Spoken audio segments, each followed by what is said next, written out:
Chapter 502. 199 Aliens Calligraphy Under 3. Although he had suffered internal injuries, with his experience in the Sioux family, dealing with an ordinary border town person was not a problem. Hall Master Jean tightened his belt and with great elegance, raised his hand and flashed a grin at him. Xueqi's expression was solemn as he stepped back with his left foot and took out his signature guardian boxing technique, charging straight for Jean Kai's face. Jean Kai blocked his right hand and reversed the move to pin him down. He was strong bang. Xueqi was thrown to the ground. Ah! Bai Lian stood up, closely observing Xueqi's condition, then turned to Jean Kai and said, "He's a bit weak. Give him a medicinal bath tomorrow and see if he can adapt to it first." Jean Kai nodded and went outside to prepare the medicinal herbs. Only Xueqi lay on the ground, lost in confusion, staring up at the starry sky. Wasn't it said that there weren't even 6th-level practitioners here? Shouldn't he be the only 6th-level master? Why couldn't he even beat an ordinary hall master? The script was not playing out as he had expected. Only after dealing with Xueqi did Bai Lian take out her smartphone and open her conversation with Mao Kuan. Mao Kuan. 2 million. He was referring to the invitation in her possession. 2 million. 4 times higher than the starting price on the black market. Bai Lian was expressionless. When Zhang Fulai parked the car, he saw her leaning lazily against a tree with her school bag, dressed in a school uniform, her eyes languid and her face clean and simple. Behind her was the entrance to Heiress Street. These past few days, the street had surged in popularity, and the crowd streamed endlessly. Lights flickered into points, all fading into her backdrop. He rolled down the car window and honked the horn, signaling her to get in. This was not a good place to park. Bai Lian got into the car and fastened her seatbelt, her phone automatically connected to Bluetooth, and as Zhang Fulai merged with the traffic, he asked, "Why weren't you listening to your vocabulary words?" "I forgot," Bai Lian said, looking down. She leisurely opened her vocabulary application. While listening, she switched to a message from Su Nanjing. "Will you come back?"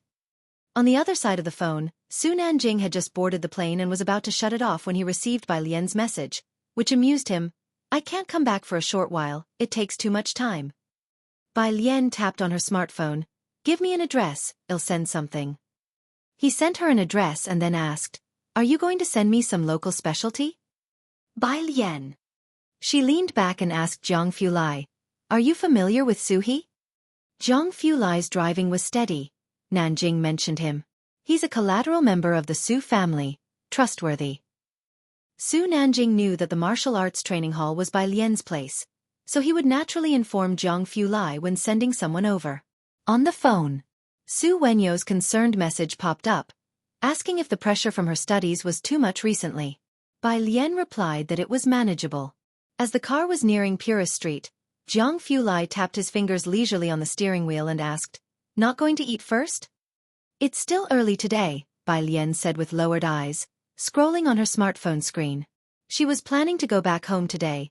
"I'm going back to have dinner with Grandpa." Zhang Fulai then fell silent.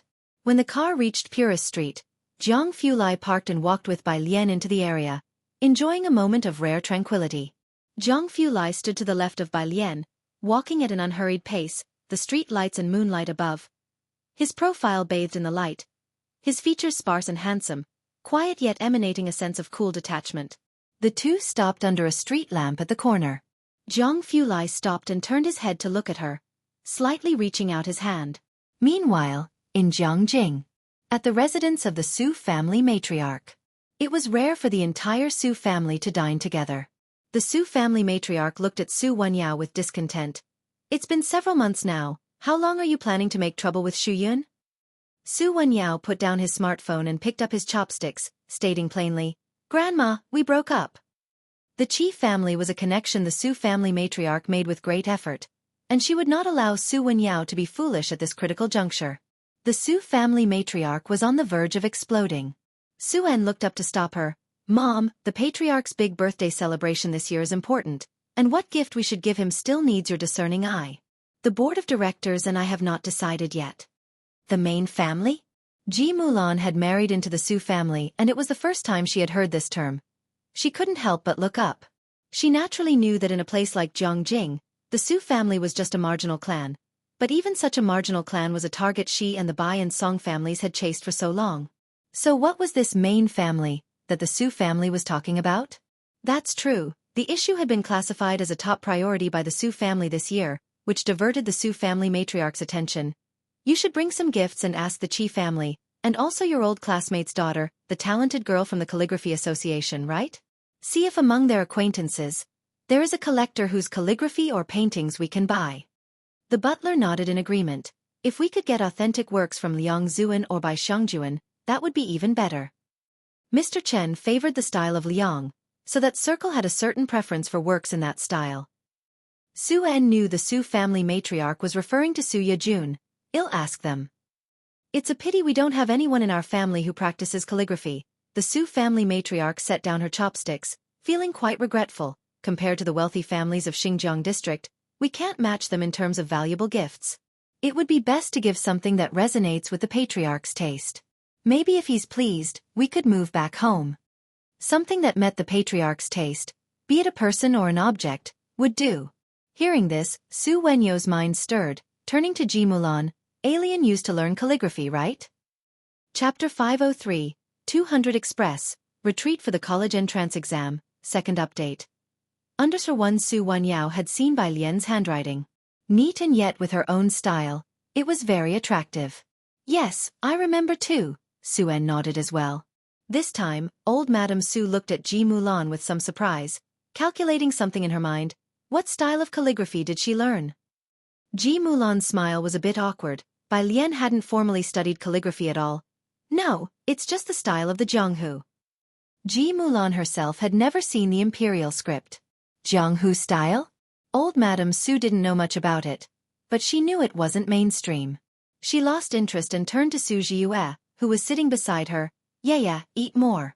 The high school exams are coming. Don't be too stressed. Do your best for our Su family, and it would be even better if the main family sees it. Old Madam, Miss Jiue came second in this month's exam, the butler boasted from the side. Ji Mulan also looked warmly and somewhat proudly at Jiue. Yaya has always had good grades. Second in the country, that is, the second top scholar. Ji Mulan couldn't help but think, if Su Jiue were her daughter, would Bai Qiming still treat them the same way? Naturally, old Madame Su was very satisfied with Su Jiue. I remember Alien is also a senior. How is she doing? Bai Lian? Ji Mulan paused momentarily. She hadn't been in contact with Bai Lian since she left Jiangjing. It was Su Wanyao who spoke up. Alien studies are steady now. He had just asked about Bai Lian the night before. High school seniors are under a lot of stress. Su Wanyao had a classmate who couldn't cope and fell into depression, so he always cared about how Bai Lian and Su Jiue were doing academically. Both of them were doing fine. That's good to hear. Old Madame Su nodded and did not ask further. She was merely making a polite inquiry and was not curious about Bai Lian's grades. They were surely not better than Su Ziyu's anyway. After the meal, old Madame Su took her Buddha beads to the temple to pray for Su Ziyu's smooth success in the high school exams. Since Su Jiue entered her senior year, she had done this every day. Su Jiue was also the hope of the new generation of the Su family. Beside her, the butler handed her an incense stick. Don't worry, Miss Jiue has been second in the recent joint examinations. This year's runner-up will definitely be Miss Jiue. Maybe the old master over there will meet Miss Jiue. May the ancestors bless her, old Madame Su quickly bowed 3 times. May Jiue do well in her exams. Outside, Ji Mulan and Su En left for home. Though they had reconciled with the old lady, they did not live in the old residence. Su En hadn't drunk today, and he settled into the driver's seat. Alien is also sitting her exams soon, right? I plan to visit her in a couple of months. It may not be feasible to take her to the exams. Do you want to go back with me? In June. Ji Mulan subconsciously covered her stomach, buckled her seatbelt, and looked up. My father is there.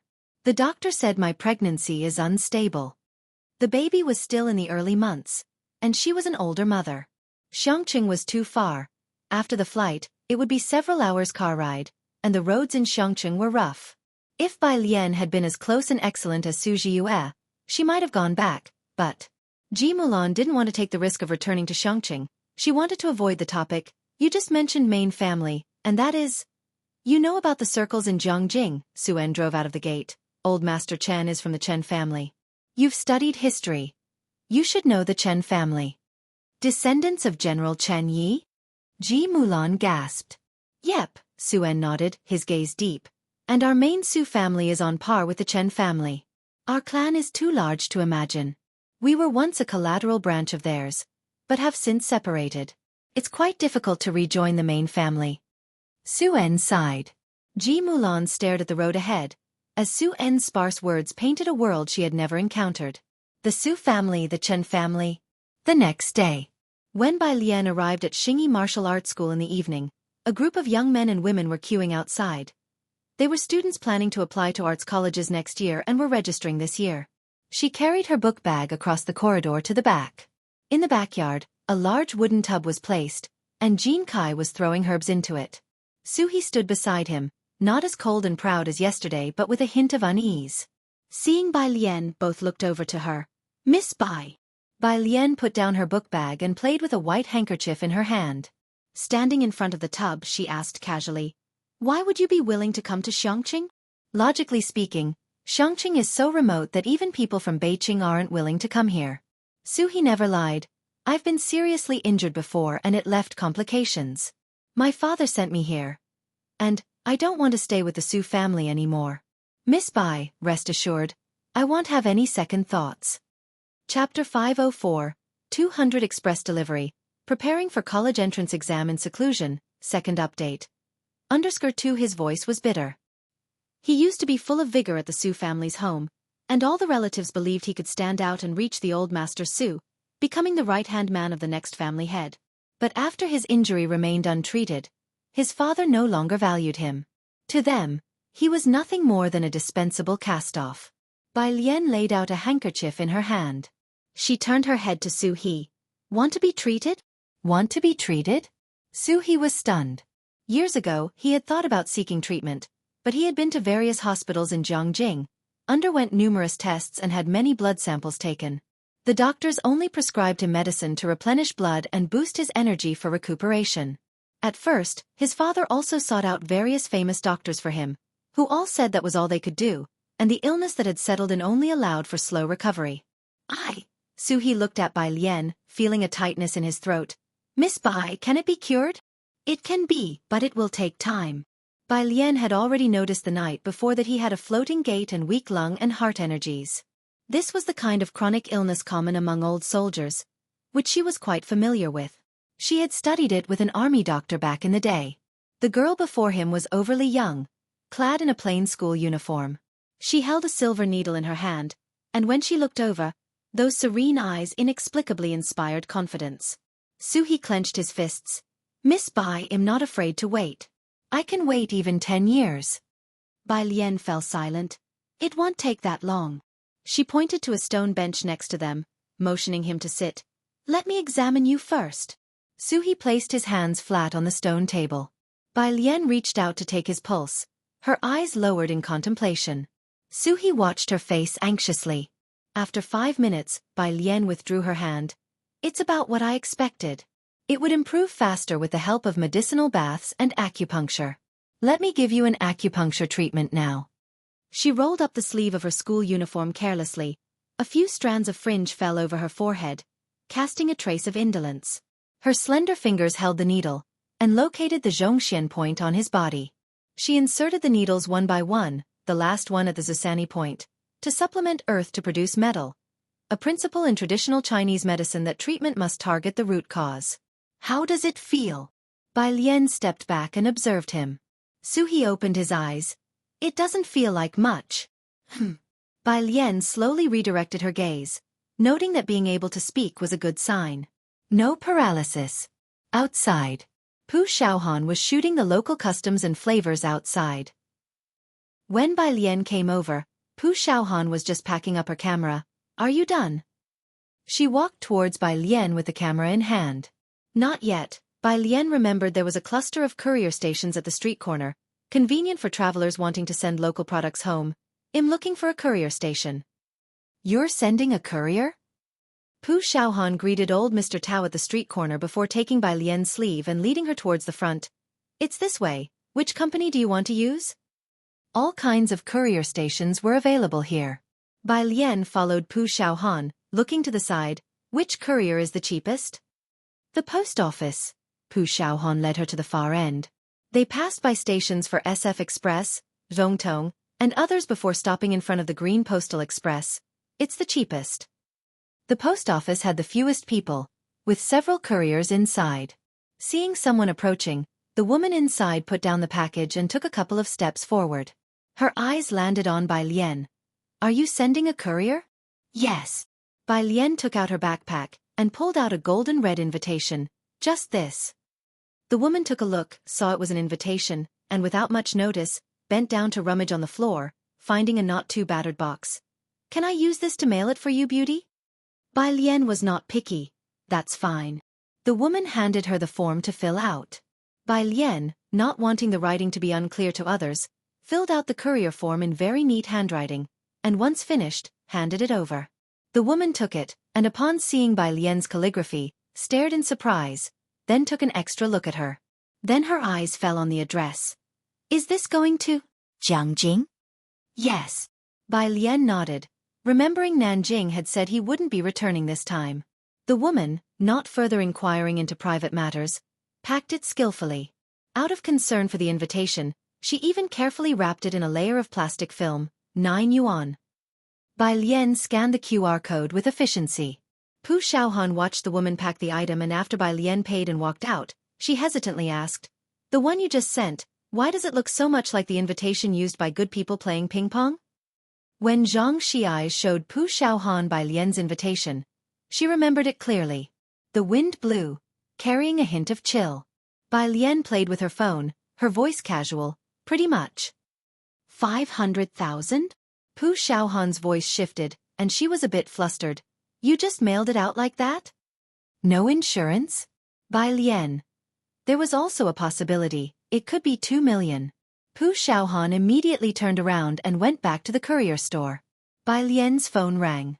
She looked down and saw it was Wang Xian calling. She answered. Wang Xian called to express her gratitude. Miss Bai, I am deeply thankful for your help this time. I am preparing to bring Yen Lu into the group, and we need to sign a confidentiality agreement, so we won't be able to contact you often. Yen Lu's popularity had remained high these past few days, and without waiting for Daong to air, Wang Xian had already selected several high-quality scripts for her. While listening, Bai Lian watched Pu Xiaohan, thinking she would cancel the courier. But what Pu Xiaohan thought of as a remedy was wrapping it with film 2 more times. Bai Lian quietly averted her gaze, looking towards the door and observing the bustling outside, her voice scattered. All right, I'll hand over the last song to Dean Jian tomorrow, and I won't release new songs for a short period. Wang Xian was taken aback. Are you? The street light beside them lit up, and Bai Lian reached out to grasp the light spilling through, her tone lazy. I'm going to prepare for the college entrance exam. Yes, Bai Lian was also a senior in high school. Wang Xian recalled the number 14 hot search item, where netizens had deified Ning Xiao, the 14th ranker in the national exam. But she remembered it clearly, that number 14 was Ning Xiao's account, and Ning Xiao, at that time, was asking Bai Lian for answers. Chapter 505. 201 Soar to the Sky. Gift under 1. Bai Lian's demeanor almost made Sister Xian think they were peers. It was only when she heard Bai Lian talk about the Gaokao that she vaguely realized Bai Lian was just a senior in high school, still needing to take the college entrance exams. After listening, Sister Xian seriously said just one sentence. You will surely ride the wind and waves, soaring straight into the clouds. She hung up the phone and stood there, dazed. Next to her, Yen Lu, who was flipping through a script, looked up. What's wrong? Yen Lu was going to a new drama crew for a period drama, and after a makeup trial, she dyed her smog blue hair back to black for convenience of wearing a wig. Miss Bai said she sent the new song to President Jian. Wang Xian snapped back to reality, put down her phone, and looked at Yen Lu. Also, she's going to seclude herself to prepare for the Gaokao. It said online that Ning Xiao has a very good chance of ranking in the national top 10. Yen Lu, do you remember? Ning Xiao often asks Miss Bai questions. Yen Lu pressed her hand on the script. Right. So that means Miss Bai might even have better grades than him. Wang Xin's gaze shifted to the window. Having spent so much time together, Sister Xian knew the attitude of Ning Xiao and his peers towards Bai Lian. Like her, it was a respect that came from the heart. Just Ning Xiao alone had sparked many online posts discussing hot topics. If Bai Lian was added to the mix, Xueqi might see 2 students ranking in the top 10 of the national exam. In Zhongjing, having 10 such students wouldn't be surprising, but this was Xueqi. The rarity was like finding 2 gold nuggets in the desert. Wang Xian felt that this year's Gaokao would definitely be much more lively than in previous years. Your Xueqi is really going to liven up, churning out prodigies, Wang Xian exclaimed sincerely and then remembered something. Do you know about strawberry ice cream? Yen Lu frowned. She knew this was the person who initially set the rhythm. She's been quite popular these days, turned into a big fan of Miss Bai after unfollowing. Wang Xian was also surprised. She established a fan club for Miss Bai, but she's still your hater. Yen Lu. This was normal. Yen Lu didn't have any representative works, and compared to professional level singers, her singing was mediocre. The song became popular entirely because of Bai Lian and President Jian. The next day, after school in the afternoon, Bai Lian and Wang Qi's group had just arrived at the Zhang family's place when they saw Zhang Dad, whom they hadn't seen for a long time, moving pots of flowers. Seeing the group of students, Zhang Dad put down the flower pot. I have had nothing to do these 2 months, resting time. You all should focus on preparing for the Gaokao. After the exams are over, I'll treat you to a big meal. Then, he took out a bunch of fruits for the students to eat. During his absence, he was thankful for these students. Otherwise, he really wouldn't have been at ease leaving Miss Zhang alone at home. Sure, uncle. Wang Qi took the watermelon and gathered beside Bai Lian, curiously watching Zhang Dad who was carrying a potted plant as tall as a person. A good person's father is really amazing, lifting such a heavy pot with one hand. He was very impressed. The others nodded in agreement, and without speaking, Bai Lian bit into a piece of watermelon as she observed the calluses on Zhang Dad's hands. With Zhang Dad's return, the students from class 15 no longer had to check in at the Zhangs every day. Bai Lian and Pu Xiaohan went back to the milk tea shop to do their homework. Someone with money had expanded the milk tea shop, and at this hour, many students were there brushing up on questions. Jian Zhe was seated next to Bai Lian, listening as she corrected his essay. It's known by its name and emulated by others. This narrative here is too shallow and empty, she outlined Jian Zhe's essay with her pen, tapping the line he wrote. Externally Confucian, internally legalistic. The Taoists aren't hollow, they maintain balance, with Confucianism in the open and Taoism in secret. In just a few months, the restlessness in Jian Zhe had faded, and he could now, not only spend all night reading a dry biography but also discuss it with Bai Lian. The two talked. At the neighboring table, Tang Ming, who studied science, finally couldn't help but whisper to Pu Xiaohan, "Isn't Jian brother planning to go into civil service in the future?" It wasn't uncommon for people from the Calligraphy Association to go into politics. Although Tang Ming studied science, his humanities were not bad either. He understood a thing or two about what the two discussed daily. Don't you think Sister Lian is even more impressive? Pu Xiaohan replied sharply. That's true. Tang Ming recalled how the literature teachers would loiter in front of class 15 for no reason, getting caught by the dean several times. After Bai Lian finished discussing with Jian Zhe remembered something and reported to her. In June, the Calligraphy Association assessment is in Beijing, around the 10th. Qiu Xuezheng was already preparing the materials, but with Bai Lian's Gaokao approaching, he didn't want to disturb her. Bai Lian estimated the timing. It would be right after the Gaokao, so she would have time. A message from President Jian had just come through. Recording. MP3. Chapter 506. 201 Soar to the Sky. Gift underscore to President Jian. In seclusion. He spoke simply and to the point, probably having heard from Sister Xian about her decision not to consider new songs before her college entrance exams. Bai Lian wrote down a line, then took out her earphones, connected them to Bluetooth, and listened to President Jian's composition. Her new song was different from her previous style, leaning towards a traditional Chinese aesthetic, cold season tassels. President Jian started with a solo pipa performance, elegant and ethereal, imbued with an ancient and stable charm yet filled with exotic sentiments. In the first second, Bai Lian envisioned a scene of yellow sand and withered bones. After listening for a while, she remembered to reply to President Jian. By Jian. 1. On the other end of the phone. Looking at this one, for the first time, President Jian felt a helplessness identical to that of Jiang Fulai. President Jian directly messaged Jian Zhe to inquire about Bai Lian. Jian Zhe candidly told him about Bai Lian's activities. Study, and then more study, and everything else would have to wait until after the college entrance exams. As for after the exams, Bai Lian would first go to Beijing. President Jian, when are you going to Beijing? Jian Jia, the Calligraphy Association's assessment, we should set off on the 9th. President Jian, got it. Jian Jia looked at President Jian's reply, scratching his head. What did he mean? Was he also planning to go to Beijing? 3 days later. Afternoon. Jiangjing. The postal worker rode his bike to a stop at the entrance to Tall Street. With one foot on the ground, he looked up at the ancient and dignified buildings on both sides, then looked down to confirm the address on the ragged box in his hands. Tall Street. Number 29. Hesitating, he rode the bike onto the main road and finally stopped in front of the grand entrance of Guangliang, where a pair of 2-meter-tall stone lions stood guard, exuding an air of deterrence. 2 security guards stood at the door. Barely stepping off his bike, the trembling postal worker was approached from a distance by one of the guards. Hello, do you have a parcel for our 3rd young master? The young man handed over the tattered box from the back of his bike. The guard hesitantly took it, looking down at the address label. The sender's handwriting was neat and tidy, and his eyes settled on the recipient's name, Su Nanjing. Indeed, it was for the 3rd young master. Looking up, the name of the sender was 2 characters, Bai Lian. Bai. The security guard couldn't bring to mind any family surnamed by that was on good terms with the Su family. He took the battered box and went back, running into Su Jueming coming out of the house. He promptly removed his cap. 2nd master. Dressed in a long gown, Su Jueming nodded slightly, his gaze falling onto the box in the guard's hand. The guard hurriedly explained, "This is a parcel for the 3rd young master. I was just about to take it to him." For Su Nanjing? Su Jueming reached out, and the guard handed over the parcel to him.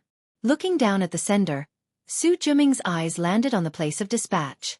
Seeing that it was sent from Xiangqing, Su Jueming casually threw the box back, not sparing it another glance. The guard let out a breath of relief, aware of the covert struggles within the Su family. Offending any of them was not an option, and if Su Jueming insisted on inspecting Su Nanjing's parcel, there would have been nothing he could do. Ahead, Su Jueming walked up the steps, speaking with someone beside him. Nothing in the black market either? CIA has already investigated. Before the invitation was sent out, it was divvied up by those people in the international circles, the man explained in a low voice. The invitations that leaked to the black market were bought up as soon as they appeared. However, you don't have to worry. I've heard that the 3rd young master hasn't received any news either. Jiangjing Sijing Club. The club was exclusive. Qi Shuyun was visiting such a place for the first time. Following Lang Shuhe into a private room, she found it spacious inside, with groups of men and women sitting together. Some were playing cards, others were discussing matters. But most heads were turned, attention drifting towards someone on a sofa in the corner.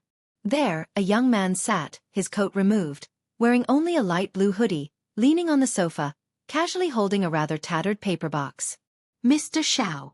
At the front, Lang Shuhe greeted Xiao Bingwen and then introduced Qi Shuyun beside him.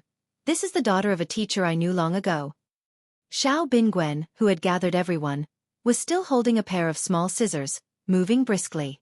Lang Shuhe spoke and Xiao Bingwen paused for a moment to nod at him. Sun Feng, make sure Lang Miss and her company enjoy themselves. Then, he immediately made his way to Su Nanjing. Sun Feng stood up from the card game, a cigarette dangling from his lips, to welcome Lang Shuhe and her companion. Seeing Qi Shuyun glance towards the corner, Sun Feng joked, "Ladies, the ancestor there has been in a foul mood recently. Don't provoke him." His words made Qi Shuyun wrap her coat tighter around herself and revert her gaze. She wondered inwardly who exactly this person was. In the corner, Su Nanjing carefully examined the paper box just delivered from the Su residence, silent and deliberate. She hasn't seen her teacher for several days. Xiao Bingwen remarked, eyeing the box in Su Nanjing's hands. Forget it, you'll find a different birthday gift for the old man. Su Nanjing clicked his tongue. The auction was in 2 days and there was not enough time now. Xiao Bingwen casually passed the scissors to Su Nanjing. What's this? He stared at the tattered parcel in Su Nanjing's hands, feeling quite out of place that such a wrapped paper box had appeared in his possession. Alien sent me a specialty. It's so light, Is there actually something inside? Su Nanjing looked at the double-wrapped paper box and took the scissors passed to him. Su Nanjing was not like Zhang Fulai. He was not one to change course easily, hence he was the one who flew away from Beijing. Su Laoyi was in a hurry, and in his rush to catch the flight, he didn't have time to say goodbye to Bai Lian or Zhang Fulai, only leaving a message for both of them on WeChat. Is this her handwriting? Xiao Bingwen leaned in to look at the neatly written address and laughed. I never thought your name looked so tidy. He had thought it was something important, but it turned out to be a parcel sent by Bai Lian. Xiao Bingwen withdrew his attention and poured himself a drink leisurely. Not so curious anymore. Su Nanjing cut along the edge unhurriedly, creating a slit. Chapter 507, 202 Jiang Guest's birthday, playing against the wind to turn the tables, second update. _1 Pu Xiaohan had tightly wrapped the outside of the box, and Su Nanjing had to exert some effort to cut it open. Inside, there was something that resembled a book, which was also wrapped in a protective film. One could not see clearly through the protective film. Xiao Bingwen greeted Sun Feng on the other side. Did she send you a book? This seemed like something Bai Lian could do. Su Nanjing exerted some more effort to cut open the protective film, finally revealing a red background with golden letters that read, Invitation. And below it, there was an imposing white tiger. An invitation? Xiao Bingwen picked up the red wine that was put aside, stood up to prepare to attend to the group that had come today, and glanced at it casually.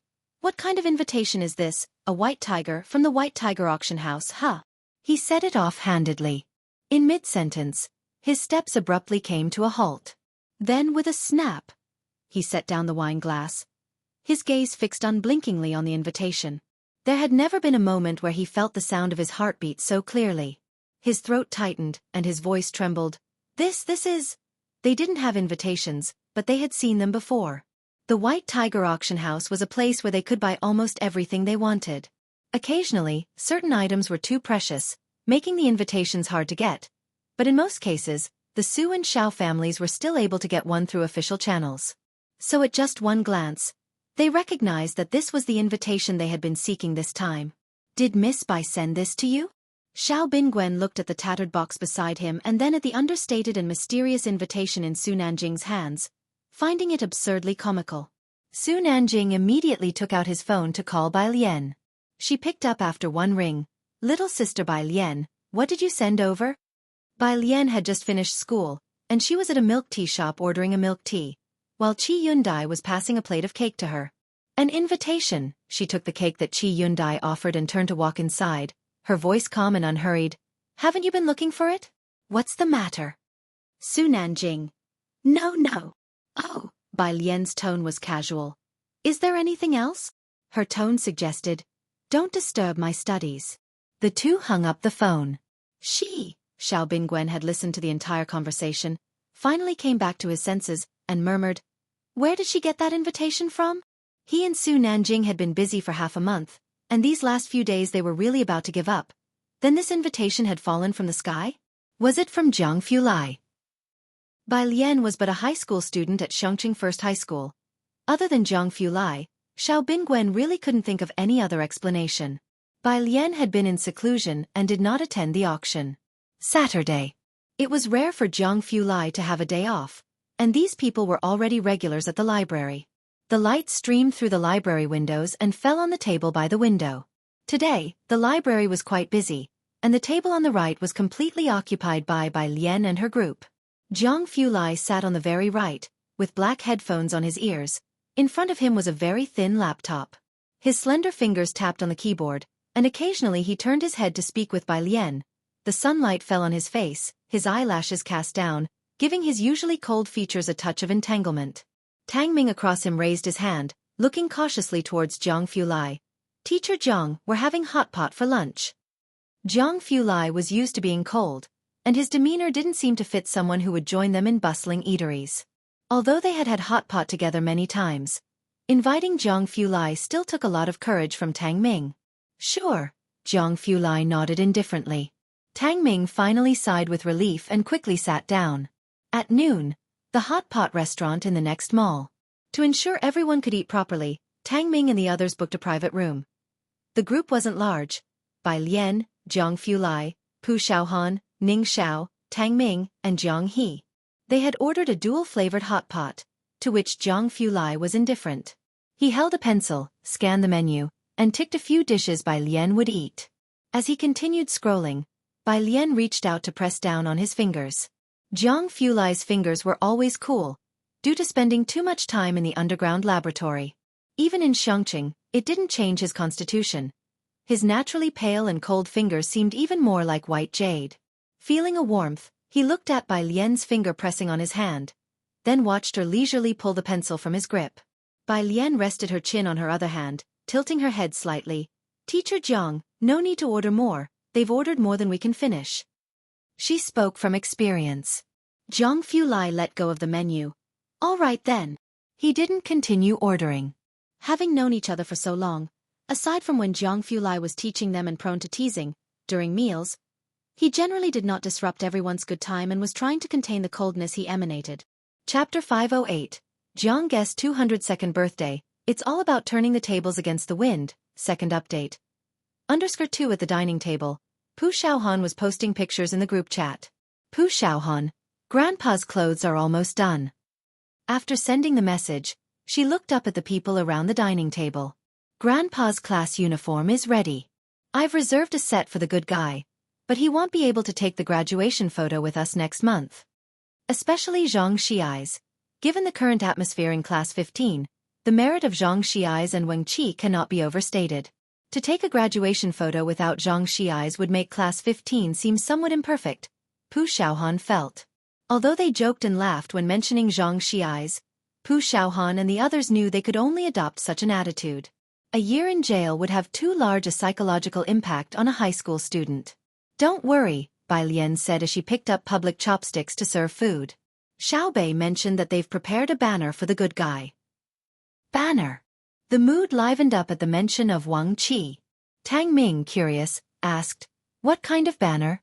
What good deed could Beibei have done?" "Hey, I was even thinking that at the time, I could wear his clothes and take a photo with you all in his stead." Pu Xiaohan clapped the table. "Right, you could print out a large picture of the good guy and paste it over your face." A group of teenagers were eating hot pot. Worries came suddenly and left just as quickly. Zhang Fulai quietly listened to their conversation, occasionally helping Zhang He reach for dishes he couldn't, without interrupting their chat. Bai Lian also listened in, lazily. After finishing the meal, Pu Xiaohan called the waiter over to clean up the table. Zhang Fulai was sitting on the same side as Bai Lian. To his left was Bai Lian, to his right was Zhang He. After the meal, the waiter had also cleared away the excess bowls and chopsticks from the table. He thought Bai Lian would be in a hurry to return to the library to do homework. But Bai Lian didn't leave. The others at the table were still discussing post-graduation matters, with Tang Ming expressing a desire to take a photo with Class 15. Since Bai Lian was there, Zhang Fulai wasn't in a rush either. He leaned back slightly and spoke to Bai Lian. "They're talking about a graduation trip. Have you thought about it?" "A graduation trip? Have you ever traveled?" Bai Lian asked as she heard the term for the first time. She opened a can of cola with one hand for Zhang He and turned to look at Zhang Fulai. No, Zhang Fulai hadn't gone traveling either. His life consisted of nothing but research. "Then you still talk about taking me to the snow mountains." Bai Lian remembered this. The private room was warm. Zhang Fulai had already taken off his coat. He was wearing a white shirt with the collar slightly open. He hadn't expected Bai Lian to remember that, and he softly replied, "You could go during the summer break as well, but the snow won't be as thick then." "No rush," Bai Lian suddenly said, recalling something. "But I kind of want to go to the grasslands." She flipped through history. There lay the tomb of the third princess. The grasslands. Zhang Fulai tapped his fingertips on the table, picturing the map in his mind, planning the route. "That works too." As he was speaking, the private room's door was pushed open, and the waiter brought in the disassembled cake. Creamy white frosting, red roses spreading along the center all the way to the base of the cake. Clusters of roses, nestled against the green vines, were blooming together. It was like a passionate oil painting, irresistible to the eyes. Ning Xiao stood up to receive the cake, and after thanking the waiter, he placed it on the table.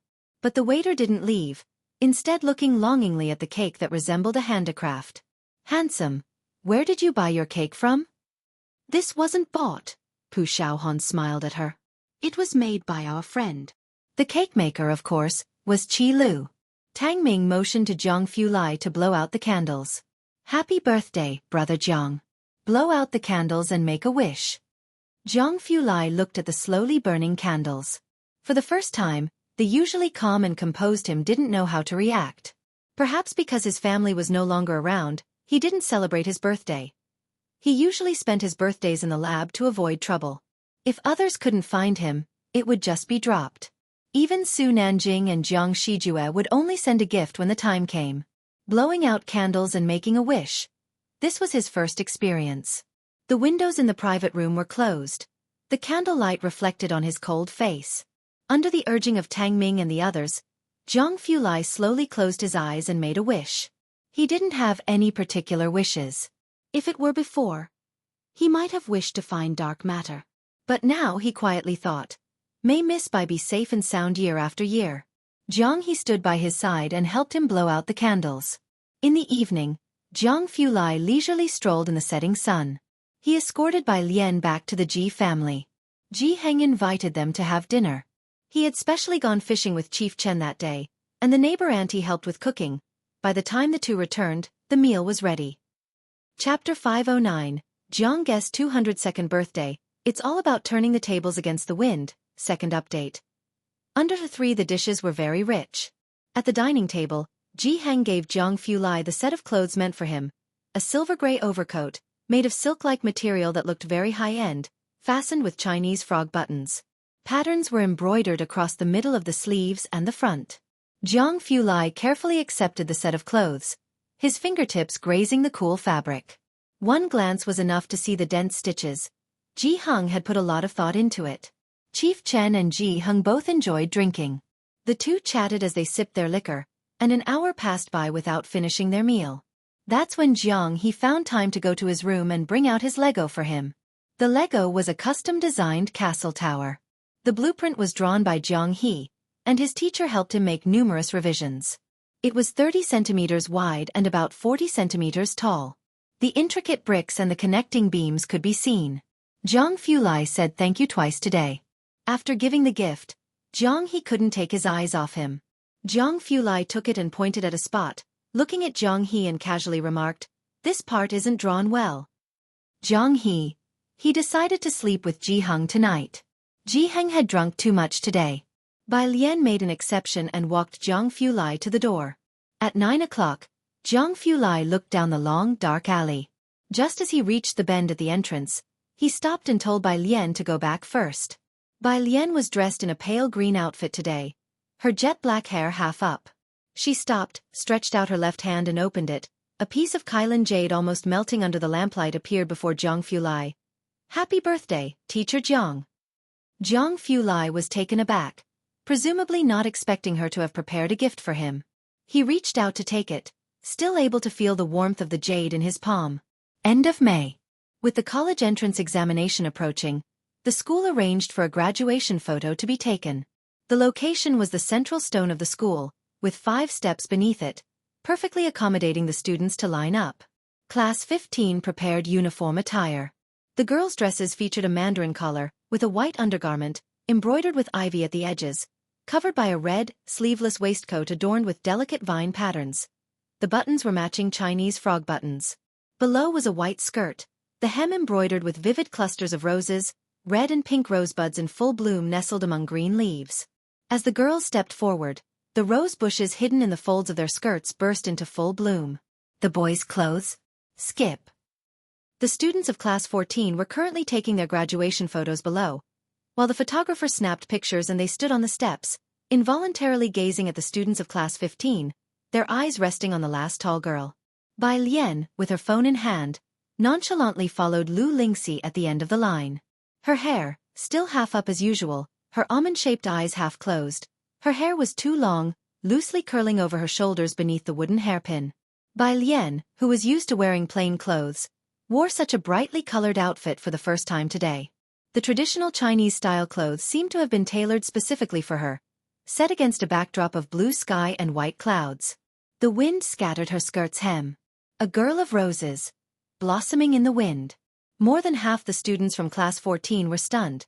and the photographer had to remind them to come back to their senses. They all say I look stupid like this.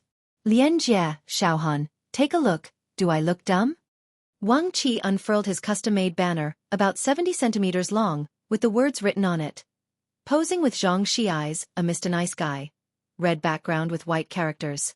Pu Xiaohan looked up, imagining her gorgeous graduation photo marred by this thing. No wonder the cultural committee member had been complaining non-stop. She refused. Bai Lian looked at the line of text and nodded. I think it's fine, the color matches our clothes well. Wang Qi's eyes lit up. Right? I knew you'd get it, Sister Lian. You really think so? Pu Xiaohan asked incredulously, clutching at Bai Lian's arm. Bai Lian was puzzled. Yeah. Pu Xiaohan. It was the first time Pu Xiaohan realized that Bai Lian was actually quite straightforward. The graduation photo for Class 14 was taken, and the principal, vice principals, and teachers from various subjects stood up from the front row. The principal couldn't leave since he had to take photos all day. Wang Qi, Lu Lingxi called for Wang Qi, her gaze briefly pausing on Wang Qi's banner before she said, the chemistry teacher hasn't arrived yet, he's teaching in Class 9. Go call him, will you? Wang Qi put away the banner and went to summon the chemistry teacher. The principal and vice principals came over looking for Lu Lingxi and Bai Lian. The end of the college entrance exams was finally approaching, and the principal looked at Bai Lian with mixed emotions. Bai student, relax. No matter how the tests go, just do your best. Okay, consented Bai Lian with a nod. Time flies. Lu Lingxi adjusted Bai Lian's clothes, looking at the girl in front of her.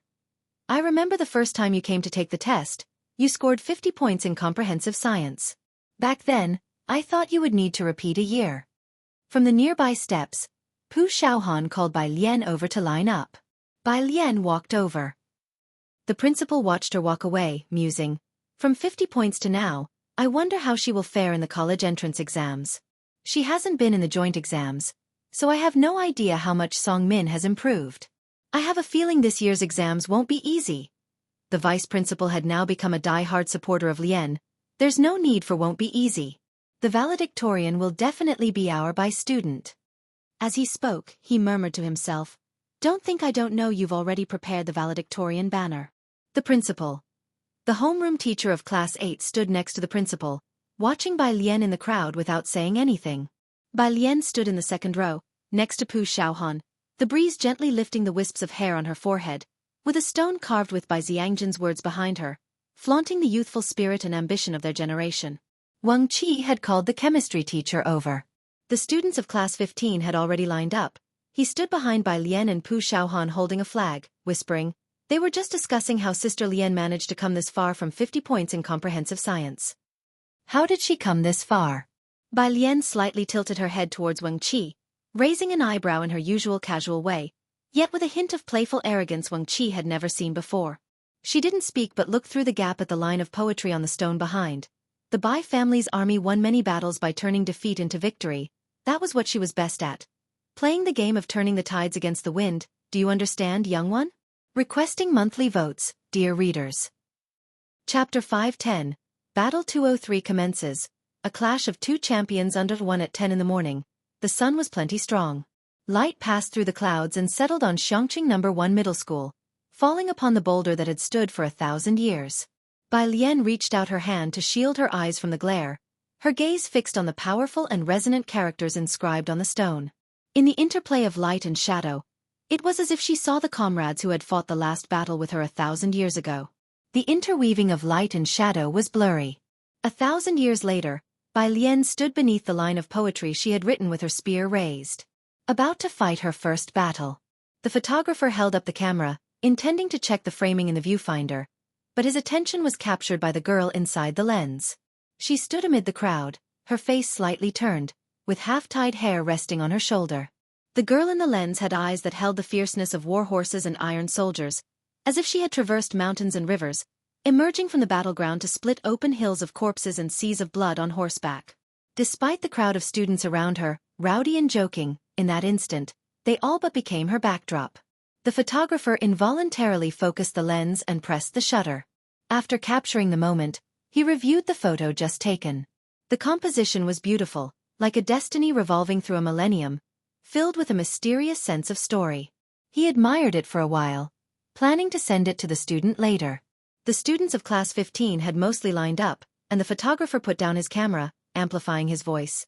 "Students, quickly get into place, the teachers can take their positions now too." The disciplinary teacher, who was negotiating with the principal about exactly how many banners were ordered, stopped upon hearing this. He adjusted his shirt and walked forward solemnly. In the crowd, Pu Xiaohan was holding her video camera, filming the making of footage. When everyone was almost ready, she put down her camera and stood up. Seeing Wang Qi actually pulling up the banner, she said, "Wait a moment, let the photographer take a picture of us without the banner first, then we can take one with the banner later." This was the result of Pu Xiaohan's discussion with Lu Lingxi. Take one without the banner first? Wang Qi folded the banner, stuffed it into his pocket, and patted it. "Fine, I'll bring it out again later." "Wang Qi, lower your head a bit. Don't squeeze me, Xiaohan, I'll stand on your right. Can I stand in front of Sister Lian, please? You go to the front, even on tiptoes you aren't taller than me." The students of this class, dressed in uniform traditional clothes, chatted noisily. Beneath the lens, they were green and vivid. The photographer, looking at these bright and youthful students under the sun, unexpectedly recalled his own school days, that bygone youth which would never return, wondering how many of these students would still be in contact with each other in a few years. He sighed. Click. The photo was taken at that instant. For the second shot, Wang Qi asked a classmate to move aside, leaving a space, then he turned to Ning Xiao on his left, mustering his courage. "Top student, can you cooperate with me?" Ning Xiao looked down, his fringe hiding his dark eyes. He coldly eyed the absurd banner in Wang Qi's hands without saying a word. Having interacted with Zhang Fulai for so long, Wang Qi no longer found Ning Xiao as unapproachable as before.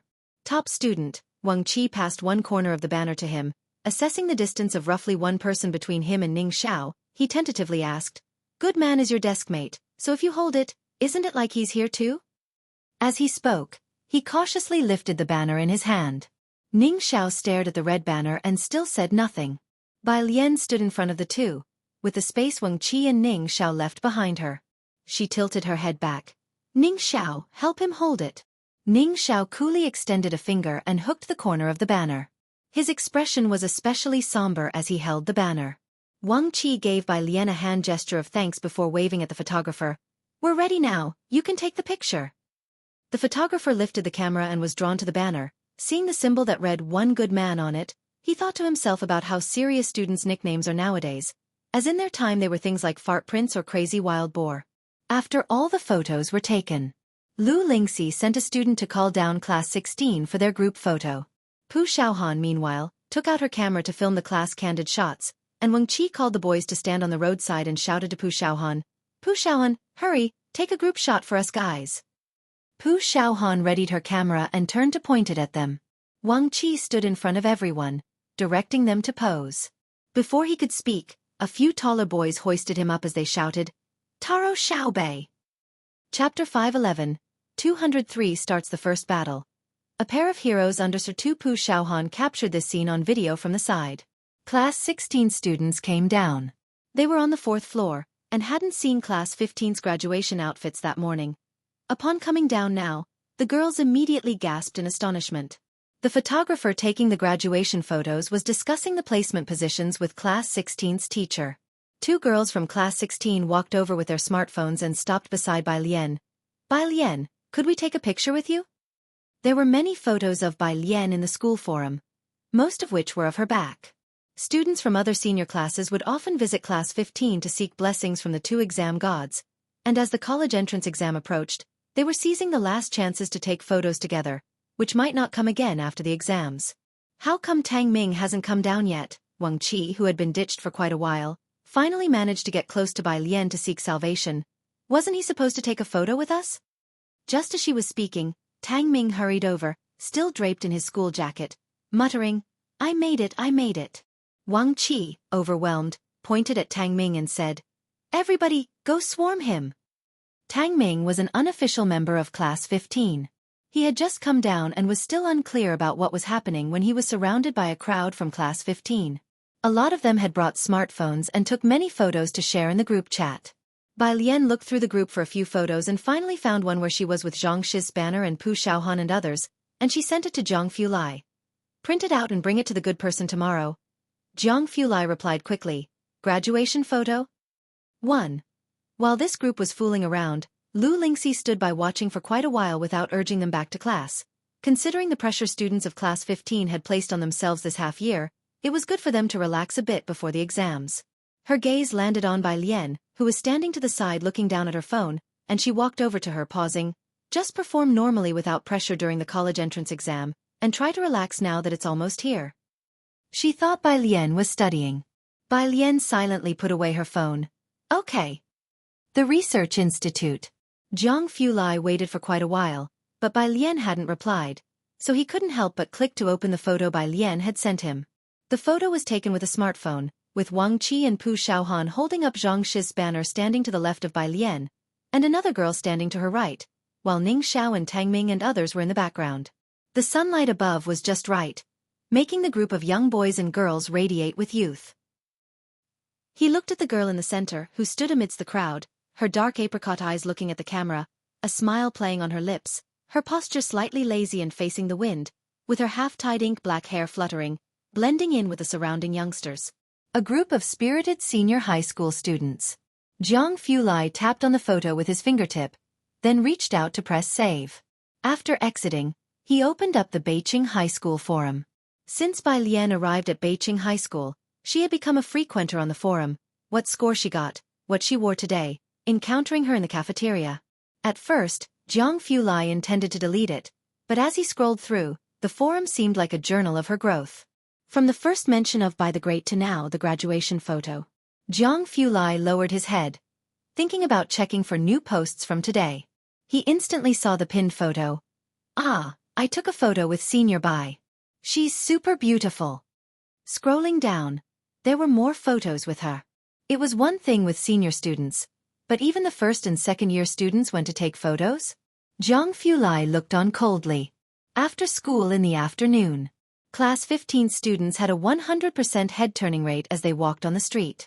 Bai Lian carried her backpack in her hand, walking on the very edge of the group, with Pu Xiaohan by her side, while people from Class 15 were urging Pu Xiaohan to hurry home and post the video she had taken to the group chat. The milk tea shop was still packed as ever. Zhang Fulai was speaking to Qi Yundai across from the milk tea shop, wearing a garment made for him by Ji Heng today. A silver-gray silk shirt, elegant and cool, subtly shimmering with a cold light in the sunlight. He listened quietly to Qi Yundai, his eyes occasionally sweeping over the school gate in a somewhat absent-minded manner. It was only when he saw Bai Lian and her group, dressed in rose-colored graduation robes, did he pause for a moment. Mr. Su has already spoken to Zhang's butler. Qi Yundai was saying something to Zhang Fulai when he noticed Zhang's gaze shift and belatedly looked behind him. Upon seeing Bai Lian emerging from the school gate, Qi Yundai stopped. They're taking their graduation photos today. As the college entrance examination approached, the school was plastered with banners. When Bai Lian approached, Wang Qi and Tang Ming quieted their roughhousing and respectfully greeted Zhang Fulai before heading off to the milk tea shop together. Qi Yundai remembered his cake and dashed back to attend to it without delay. Zhang Fulai stood still, appearing aloof, his gaze fixed only on Bai Lian. Bai Lian, holding the banner from Zhang Shi's, paused slightly and said, "What's up?" Zhang Fulai leisurely took out his phone, opened the camera app, and casually asked, "Bai Lian, can I take a picture with you?" Bai Lian. Where had he heard that again? Zhang Fulai seldom took photos. He turned on the front camera, which had no beauty filter, but with their superior bone structure, even just showing above the chest, the two were dressed in ancient-styled clothes in the camera. The two looked like they were part of a painting set in ink and wash, with a wisp of sunset in the background, exquisitely beautiful. There were no compositional techniques in use. Their good looks alone carried the photo. After Zhang Fulai finished taking the photo, he checked it, was satisfied with it, and remembering that Bai Lian had once criticized his photography skills, showed it to her. "Bai Lian, what do you think?" Bai Lian looked down at the photo and let out a sigh. Across at the milk tea shop, Pu Xiaohan, holding an order, stood by the counter and whispered to Yang Lin, "Teacher Zhang's angle is so fatal, his photography is really not up to par." Yang Lin looked up and glanced across through the glass. Qi Yundai, having donned his chef's hat, felt like giving Pu Xiaohan a thumbs up. Meanwhile, in Beijing, approaching the college entrance exam, Bai Qiming had specially invited the principal of Beijing High School and the head teacher of the international class to a meal at a hotel to inquire about Bai Xueqi's situation for the exam. The principal of Beijing High School spoke highly of both Bai Xueqi and Song Min. Both students have made rapid progress this semester, and there's no need for concern. President Bai, President Song. Always serious, Bai Qiming couldn't help but smile, and he and the Song family had already booked the hotel. Do you think Xueqi stands a chance of being admitted to Zhongjing University? Of course, the principal nodded, smiling with a sense of admiration. Though she's not as good as her brother academically, she's improved significantly this semester. Without any mistakes, there's a 90% chance she can get into Zhongjing University. Bai Qiming had no clear concept of their academic achievements, but hearing the principal's affirmation that Bai Xueqi could indeed gain entry, the surprise on his face was unmistakable. His hand clenched the wine glass tightly to prevent himself from showing too much emotion. Would their Bai family really produce two champions? Two outstanding students at Zhongjing University? Even though the principal mentioned Bai Xueqi wasn't quite on par with Bai Xueqi, Bai Qiming was still pleased. Now that Bai Xueqi had begun an internship at the Zhongjing laboratory and had met many professors and doctoral students, with the addition of Bai Xueqi, they were one step closer to making their mark in Zhongjing. Behind him, the Bai family butler looked on at this scene, feeling happy for the miss. Yet, he couldn't help but remember Bai Lian, whose impression on him when she left the Bai family was unforgettable. Bai Lian was in the same grade as Bai Xueqi, but since moving to Chongqing, there had been no word from her. Bai Qiming was happy for his daughter but couldn't help feeling regretful. It's a shame she ran into Song Min. This year Song Min is probably going to be the Beijing top scorer. He had already heard from the Song family on several occasions that Song Min had been first in all the recent joint exams, far outstripping the second-place student. Bai Qiming had thought the principal would agree, but unexpectedly, both the principal and the head teacher remained silent. Bai Qiming paused, slightly puzzled. Did I say something wrong? Chapter 512, 204 Bai Lian's score, as if she wants to be the top scholar, second update. For one, Bai Qiming knew very well that Song Min was extremely outstanding. Not only was he excellent in his studies, but he was also very sensitive to finance, and with Song Min's grandfather being from Zhongjing, he had access to different resources from an early age compared to those in Beijing. He had mentioned more than once to Bai Xueqi that she was unlucky this year to be in the same cohort as Song Min. The headmaster of Beijing High School naturally thought of Bai Lian. Ever since they discontinued the joint examinations, they had no idea about Bai Lian's exact performance. Song Min had made significant progress, yet they didn't know how Bai Lian had fared. I hope our school can once again win the provincial champion. Bai Qiming felt there was an undertone in the headmaster and class teacher's words, but he didn't think much about it. As long as Bai Xueqi could get into Zhongjing University, that was enough. After dinner, he sent the two of them off and returned to the Bai family residence, where he shared the good news with the Bai family clan. I said it, these two siblings have potential, an authoritative uncle from the clan declared. I will notify the people in the village right away, and when the college entrance examination results come out, we will celebrate at the ancestral hall. Aside from the new year, the clan seldom opened the ancestral hall. Last year, they had opened it once for Bai Xueqi when he became the provincial champion, but they only opened the side door. The central door was not to be opened easily unless there was a significant contribution. This was the most exciting time for the Bai family clan in the past few years. Bai Qiming, speaking with the clan members, could not hide his pride on his usually stern face. Glorifying the ancestors was something no one could refuse. June 1st, Saturday. Bai Lian and Ning Xiao were preparing for the college entrance examination, and since Beijing High School did not close for the holiday, she did not visit Zhang Xiai's today. Zhang Fulai went with Qi Yundai instead. Without Bai Lian around, Zhang Xiai's became even more unapproachable, and the two prison guards dared not get too close to him. Qi Yundai, upon entering, immediately adopted an expression that could send someone away for 10 years. After escorting the two to the visiting room, the prison guards exchanged glances and breathed a sigh of relief. Inside the room, Zhang Xiai's had been waiting there. Seeing Zhang Fulai and Qi Yundai, he was startled for a moment before standing up and speaking in a muffled voice. Brother Zhang, teacher Qi Yundai tossed the keys to Zhang Xiai's. Zhang Xiai's bowed his head and used the keys to unlock the handcuffs. Qi Yundai glanced over and commented, "Quite skilled, aren't you?" Zhang Xiai's placed the handcuffs down, loosened his wrists, and followed Zhang Fulai's instructions for a while. Without Bai Lian there, Zhang Fulai's patience was limited. Even Hewen got scolded for making mistakes in front of Zhang Fulai. Seated across from Zhang Xiai's, his white shirt sleeves rolled up neatly, his delicate features frosted over, Hewen asked, "Are you the one applying for the University of Political Science and Law?" Qi Yundai watched for a while and his brow twitched. "Let me handle this, young Master Zhang." Zhang Fulai coldly stood up, pulling at his collar. An hour later, Qi Yundai calmly asked, "Would you mind spending another 10 years in here?" Zhang Xiai's. Without Bai Lian present, it would have been good even if Senior Hewen was there. Yet why did two King Yamas have to come today? The lengthy prison visit finally ended. Zhang Xiai's would rather go back and spend another 10 days inside.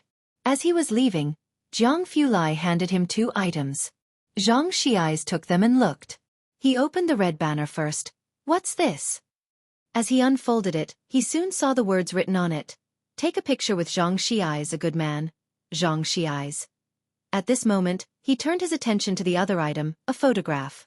It was a picture of Bai Lian and the others with this banner, and as he looked at it, he vaguely remembered, "They've all taken their graduation photos already, huh? They're graduating." He treasured the photograph, storing it as if he too had participated in the graduation photo shoot from afar. "Right, brother Zhang." Zhang Xiai's took out a letter he was holding and handed it to Zhang Fulai. "Please give this to Sister Lian to pass on to Lu's mom when the time comes." This was Zhang Shi's letter to Lu Lingxi. Evening. The courtyard at Ji Heng's. Since the graduation outfits for Class 15 were completed, he had some free time to work on his own small items. Zhang He had been with Ji Heng during this period. Like Ji Heng, he didn't talk much and was different from other kids his age. He was smart and independent, yet he wasn't a conversationalist and tended to be hard on himself. Strangely enough, he got along very well with Ji Heng. Usually one would be drawing while the other would be embroidering, passing the days quietly.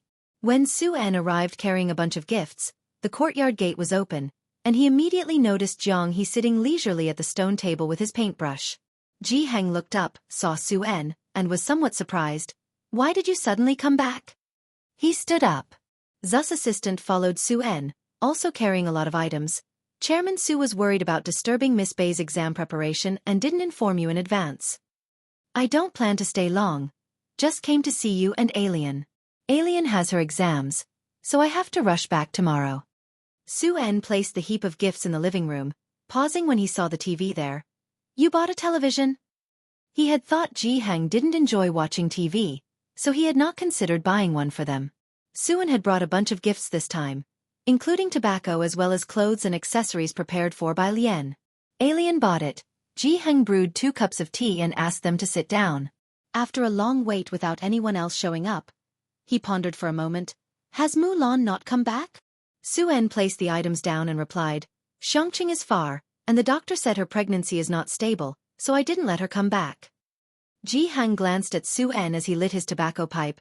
"You don't need to explain for her." What Ji Mulan was thinking, Ji Heng knew very well. Even if the journey wasn't so long, Ji Mulan hadn't even phoned to ask about Bai Lian's high school exam results. Now, as long as she didn't coerce Bai Lian, Ji Heng preferred not to get overly involved in Ji Mulan's affairs. He was aware that Ji Mulan's attention was solely on the unborn child within her. Ji Heng lowered his head and took a puff of smoke. His gaze was heavy. Bai Lian had returned with Zhang Fulai. When the two arrived, Xueqi was in the hall talking to Ji Heng. Seeing Bai Lian and her companion return, Xueqi couldn't help but stand up. He went outside to greet Bai Lian, his eyes pausing briefly on Zhang Fulai. Zhang Fulai wore a white shirt today, and under the lights, all of his usual sharpness seemed to be hidden away.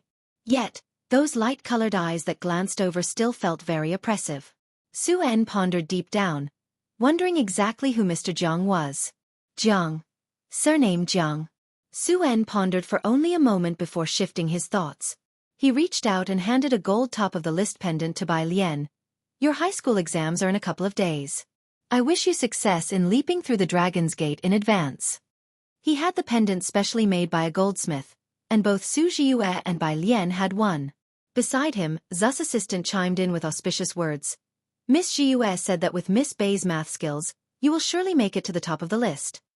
Thank you, Bai Lian said humbly, accepting the pendant. Jiangjing. Su family old house. Su Zhiyue was still at school. Only the old Madame Su Wanyao and Ji Mulan dined together.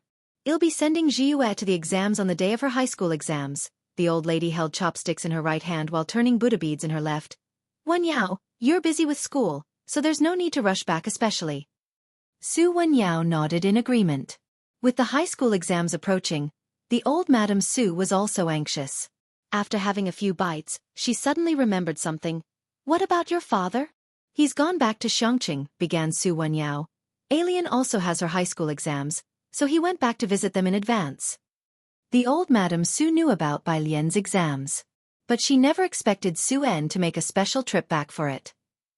She looked at Ji Mulan across from her, thinking it odd that while the child's own mother didn't return, he, on the other hand, made sure to rush back. The old Madame Su refrained from further comment.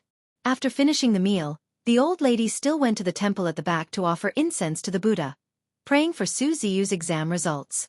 "Madam," the butler respectfully reported at her side, "according to the news, Miss Qi seems to have met the third young Master Su." The third young Master Su, a character of renown among the Su family clan. Su Jin and Su Genie were both overshadowed by the third young Master Su, and many people said that the next clan leader of the Su family should bypass the older generation and fall directly to the third young master. "Are you serious?" The old Madame Su opened her eyes wide, the murk in her eyes giving way to a sharp glint. Although she had no privilege to meet the third young master's group, it didn't stop her from always tracking their movements. The butler replied, "Most likely." The old Madame Su hung the Buddha beads on her wrist and clasped her hands together. "In a few days, I'll make a trip to the Qi family." June 4th. At Ji Shayan's place, after finishing a day's worth of classes, Ji Xiaojun and the house butler among others voiced their intention to return to Xiangqing. And they were planning to go back early tomorrow morning. "The Dragon Boat Festival is coming up," the house butler looked at Ji Xiaojun, disagreeing with his decision to go back. "I was planning to take you to meet the old master. Why are you heading back to Xiangqing at this time?" Ji Xiaojun poured himself a cup of tea without looking up and didn't hide his intentions from the house butler, speaking at a leisurely pace. "Going back to see my dad and Alien." "You can see people any time," the house butler set down his teacup, his fingers etched with deep lines. "The old master has taken time out to meet you now." House butler, Xinqing joined the conversation to explain. "It's different. Alien has her high school exams. Xiaojun and I plan to go back and send her off." She sat next to Ji Xiaojun, no longer as awkward as when she first arrived in Jiangjing. "High school exams?" The house butler paused, remembering Bai Lian indeed had her exams this year. "And send off." He knew of Bai Lian, who lived with Ji Hang and attended Beijing High School. With a stern expression, the house butler wondered, "I understand your care for her, but is a high school exam so significant that you need to go back especially to send her off?" He knew Shen Qing and Ji Xiaojun always cared for Bai Lian, but it seemed that they were placing too much importance on Bai Lian's exams. He could understand paying a bit more attention, but was it really necessary to make the long trip back to Xiangqing just for this?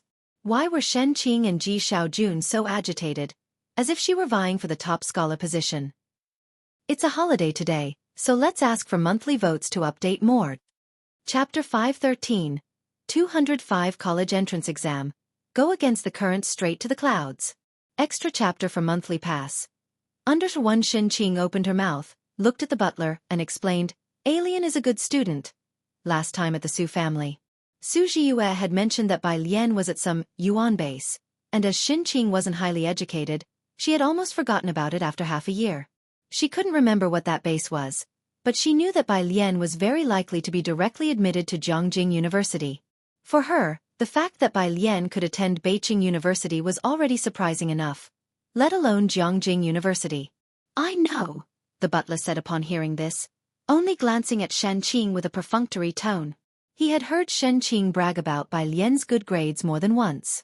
But after all, the Mu family was a prominent clan, and the butler had seen all kinds of geniuses in the family. Could Bai Lian's excellent grades really surpass those of the past prodigies of the Mu family? Alien's mother hasn't gone back. Ji Xiaojun pulled out a cigarette, pinched it between his fingers without lighting it, and simply said, "If the two of us don't go back now, it might affect her mood." Affect her mood? The butler thought to himself, does it really matter to her whether it affects or not? But having been around them for so long, the butler knew Ji Xian's character and didn't insist on keeping Ji Xiaojun and Shen Qing. He simply said, "All right, I'll have Xiaojie take you back. Make sure to return as soon as possible." He calculated the time. After the college entrance exam was over, it would be the Dragon Boat Festival. If Ji Xiaojun left right after her exams, he might be able to make it in time. June 5th. Class 15, high school's last class. Even the usually most lively Xueqi was quiet at this time. Lu Lingxi, with her hands on the lectern, swept her gaze across all the students, pausing on the seat next to Ning Xiao. "Classmates, the day after tomorrow you will be on the battlefield. It is a struggle where each of you will fight alone. I will be here waiting for your triumphant return." Outside the window, the setting sun lay on the jungle, partly hidden in the clouds, with its light refracting from all around, casting a reddish twilight. Lu Lingxi began to talk about the exam precautions again, though she had already mentioned them many times. The classroom was very quiet. All the students were listening to her. It was unclear whether they were listening to her talk about the exam details or listening to the final high school exam precautions. For quite a while, Wang Qi was the first to jest, "Lu Mom, you owe us a hot pot meal." Right, Lu Mom. The boys started to chuckle and laugh again. They seemed to be the carefree young lads they once were. "Okay," Lu Lingxi also laughed. "After the college entrance exam, I'll treat you all." Pu Xiaohan's deskmate turned back gently, and looking at Pu Xiaohan and Bai Lian she asked, "After the exams, will we be able to be in the same city? Or will we ever meet again?" Bai Lian sat quietly at her seat, with many pieces of paper on her desk. All classmate autograph books passed to her by classmates or students from other classes. She bowed her head, slowly writing and listening to the other person's words, then slowly lifted her head. The light from the outside window fell on her profile, with her eyebrows and eyes as casual as always, pressing the paper in her hands deliberately with a finger. Her voice very soft. "We will." Pu Xiaohan hugged her deskmate's shoulder. "Don't worry, no matter where you go to school, I will come to see you." After the last class ended, Lu Lingxi stood at the lectern, watching all the students pack up and leave. Bai Lian finished the autograph books and handed the stack of papers to Pu Xiaohan, all of which were entrusted by students from other classes to Pu Xiaohan. Pu Xiaohan walked ahead of her, and Bai Lian, one step behind, carrying her backpack, stopped beside Lu Lingxi. She handed Zhang Shi's letter to Lu Lingxi. Zhang Shi's handwriting was so poor that Lu Lingxi recognized it at a glance. Her students were about to take their college exams, and of all the people in the class, even Xueqi had settled down to study seriously in the latter half of the semester. The only one she hadn't let go of was Zhang Shi's. Lu Lingxi lowered her head to open the letter. "Hi, Lu Mom, it's Zhang Shi's. I never thought I'd be writing to you from a place like this. I'm sorry, Lu Mom." Zhang Shi's letter was very long. Lu Lingxi didn't know. Since the incident with Zhang Shi's, he had never apologized to anyone, nor admitted his wrongs to anyone, because he didn't feel he was wrong. The only person he had said sorry to was Lu Lingxi. He says he's seriously reforming and studying there, and that he wants to become a lawyer later. Lu Lingxi carefully put away the letter. "Then I'm also relieved." June 7th. Early in the morning, Ji Xiaojun and Shen Qing arrived at Ji Hang's yard early to accompany Bai Lian to her college exams. Bai Lian still got up very early, rising at 6 in the morning to read for a while. Shen Qing dressed in festive red for the day. Seeing Bai Lian's room door open, she brought in the food she made in the morning. "Alien, why don't you sleep a bit more?" Chapter 514. 205 College Entrance Exam. Go against the current straight to the clouds. Extra chapter for monthly pass. Tu Shi and Ji Xiaojun had arrived yesterday morning, and she had prepared quite a few supplements for Bai Lian over the past 2 days. "No need." Bai Lian turned a page of the printout unhurriedly as her phone vibrated several times beside her. "I'm accustomed to this time now." The messages were wishes of good luck from Su Nanjing, Sister Yan Luxin, and the others. They all knew she had the college entrance exam today. Except for one person. Hewen. Document. WOC, Hewen, take a look at this today first. Bai Lian, while having breakfast, glanced at it and replied in a leisurely manner, "I can't today." Hewen, what's wrong? Have you changed your focus recently? Bai Lian. No, Bai Lian. These 2 days are the college entrance exam. On the other side of the phone, Hewen, absorbed in his research and oblivious to the passage of time, checked the date and realized it was indeed the 7th of June. He was somewhat taken aback. Although Bai Lian had mentioned to him that she was a senior in high school, her effortless communication with him often made him forget that she was a high school senior. Who else is taking the college entrance exam this year? Hewen asked a team member beside him, tilting his head. The person didn't know either. No idea, why do you ask? Nothing, Hewen sent Bai Lian a message saying, good luck on the college entrance exam, before he muttered to himself, I just feel a bit sympathetic towards them. How would this year's college entrance exam candidates fare against Bai Lian? Experimental High School. Lu Lingxi stood at the main entrance. The traffic police were already in place and some students had arrived at the exam site. She had been there since 8 o'clock, watching the road intently. At 8:20, she saw a black electric scooter with the emblem of a Xueqi local restaurant on it. Lu Lingxi's steps faltered for a moment as she recognized it as the restaurant where Yang Lin worked part-time. Yang Lin was riding the scooter. Lu Lingxi saw her stop and quickly walked over to her. Yang Lin. Yang Lin parked the scooter. Her home was far from here and the restaurant owner, knowing she had the exam today, had let her take the restaurant's delivery scooter home last night. Teacher, Yang Lin removed her helmet and pulled out her bag from the side. Today, she had no one to escort her, but Lu Lingxi had been waiting for her. Lu Lingxi made an sound, touching the patch of hair that Yang Lin had grown out. Did you bring everything? The national paper might be a bit difficult, but don't be nervous. Your teacher will wait for you here until you come out. Yang Lin wanted to say something, her gaze drifting through her bangs towards Lu Lingxi, but she refrained in the end. It seemed that ever since Bai Lian had come, she had rejected others less and less. After what seemed like a long silence, Yang Lin handed her phone to Lu Lingxi. Teacher, could you please look after this for me? Her grandparents were still in the countryside, and she was alone. If Lu Lingxi hadn't come, she probably would have left her phone in the security room. Never in the history of Xueqi was the college entrance exam as lively as it was this year. The main roads in Xueqi, particularly those leading to major exam venues, were manned by traffic police, and signs reading "No honking" were put up. Bai Lian's exam venue was at Experimental High School, which she had visited the previous day with Zhang Fulai. Bai Lian and Shen Qing rode in a taxi for examinees from Xueqi, distinguished by the sign, student taking the college entrance exam inside. And almost all the vehicles made way for this taxi. She and Shen Qing sat in the back, while Ji Xiaojun was in the passenger seat.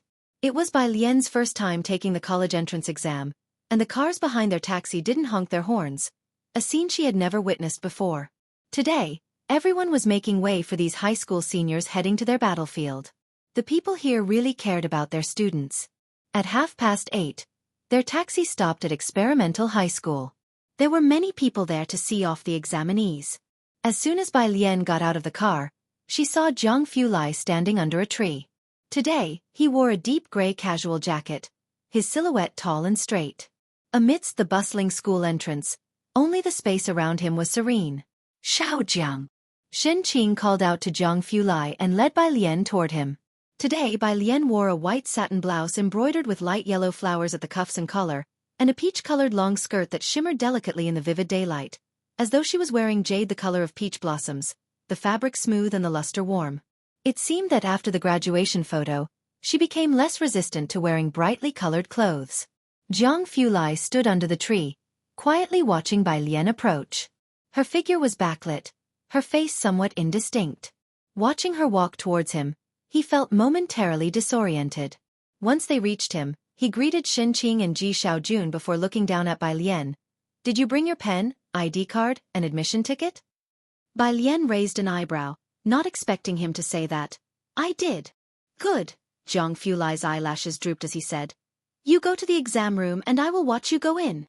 No one else was allowed to enter the exam site. Xiaojiang, we can wait here. Do you want to head back? Shen Qing glanced around, remembering that Zhang Fulai was usually very busy. It's fine, Zhang Fulai replied softly. Ji Xiaojun looked at Zhang Fulai and then took out a pack of cigarettes from his pocket, but he said nothing.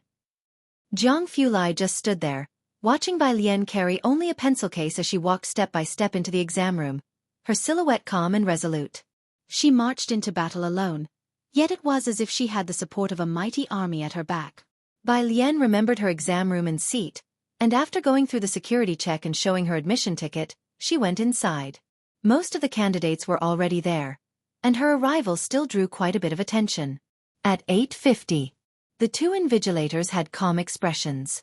After the preparation bell, they distributed the test papers and instructed the examinees. Everyone, please write your name and admission number first. Don't forget. Bai Lian looked down at the handed-out test paper. National College Entrance Examination Paper. A. Chinese. She glanced at the paper, unzipped her pencil case, and took out the black pen she was used to. At 9 o'clock, the sunlight outside the classroom was just right. Bai Lian looked down at her pen and pulled off the cap. Lu Lingxi had said they were going into this day alone, but Bai Lian felt she wasn't alone.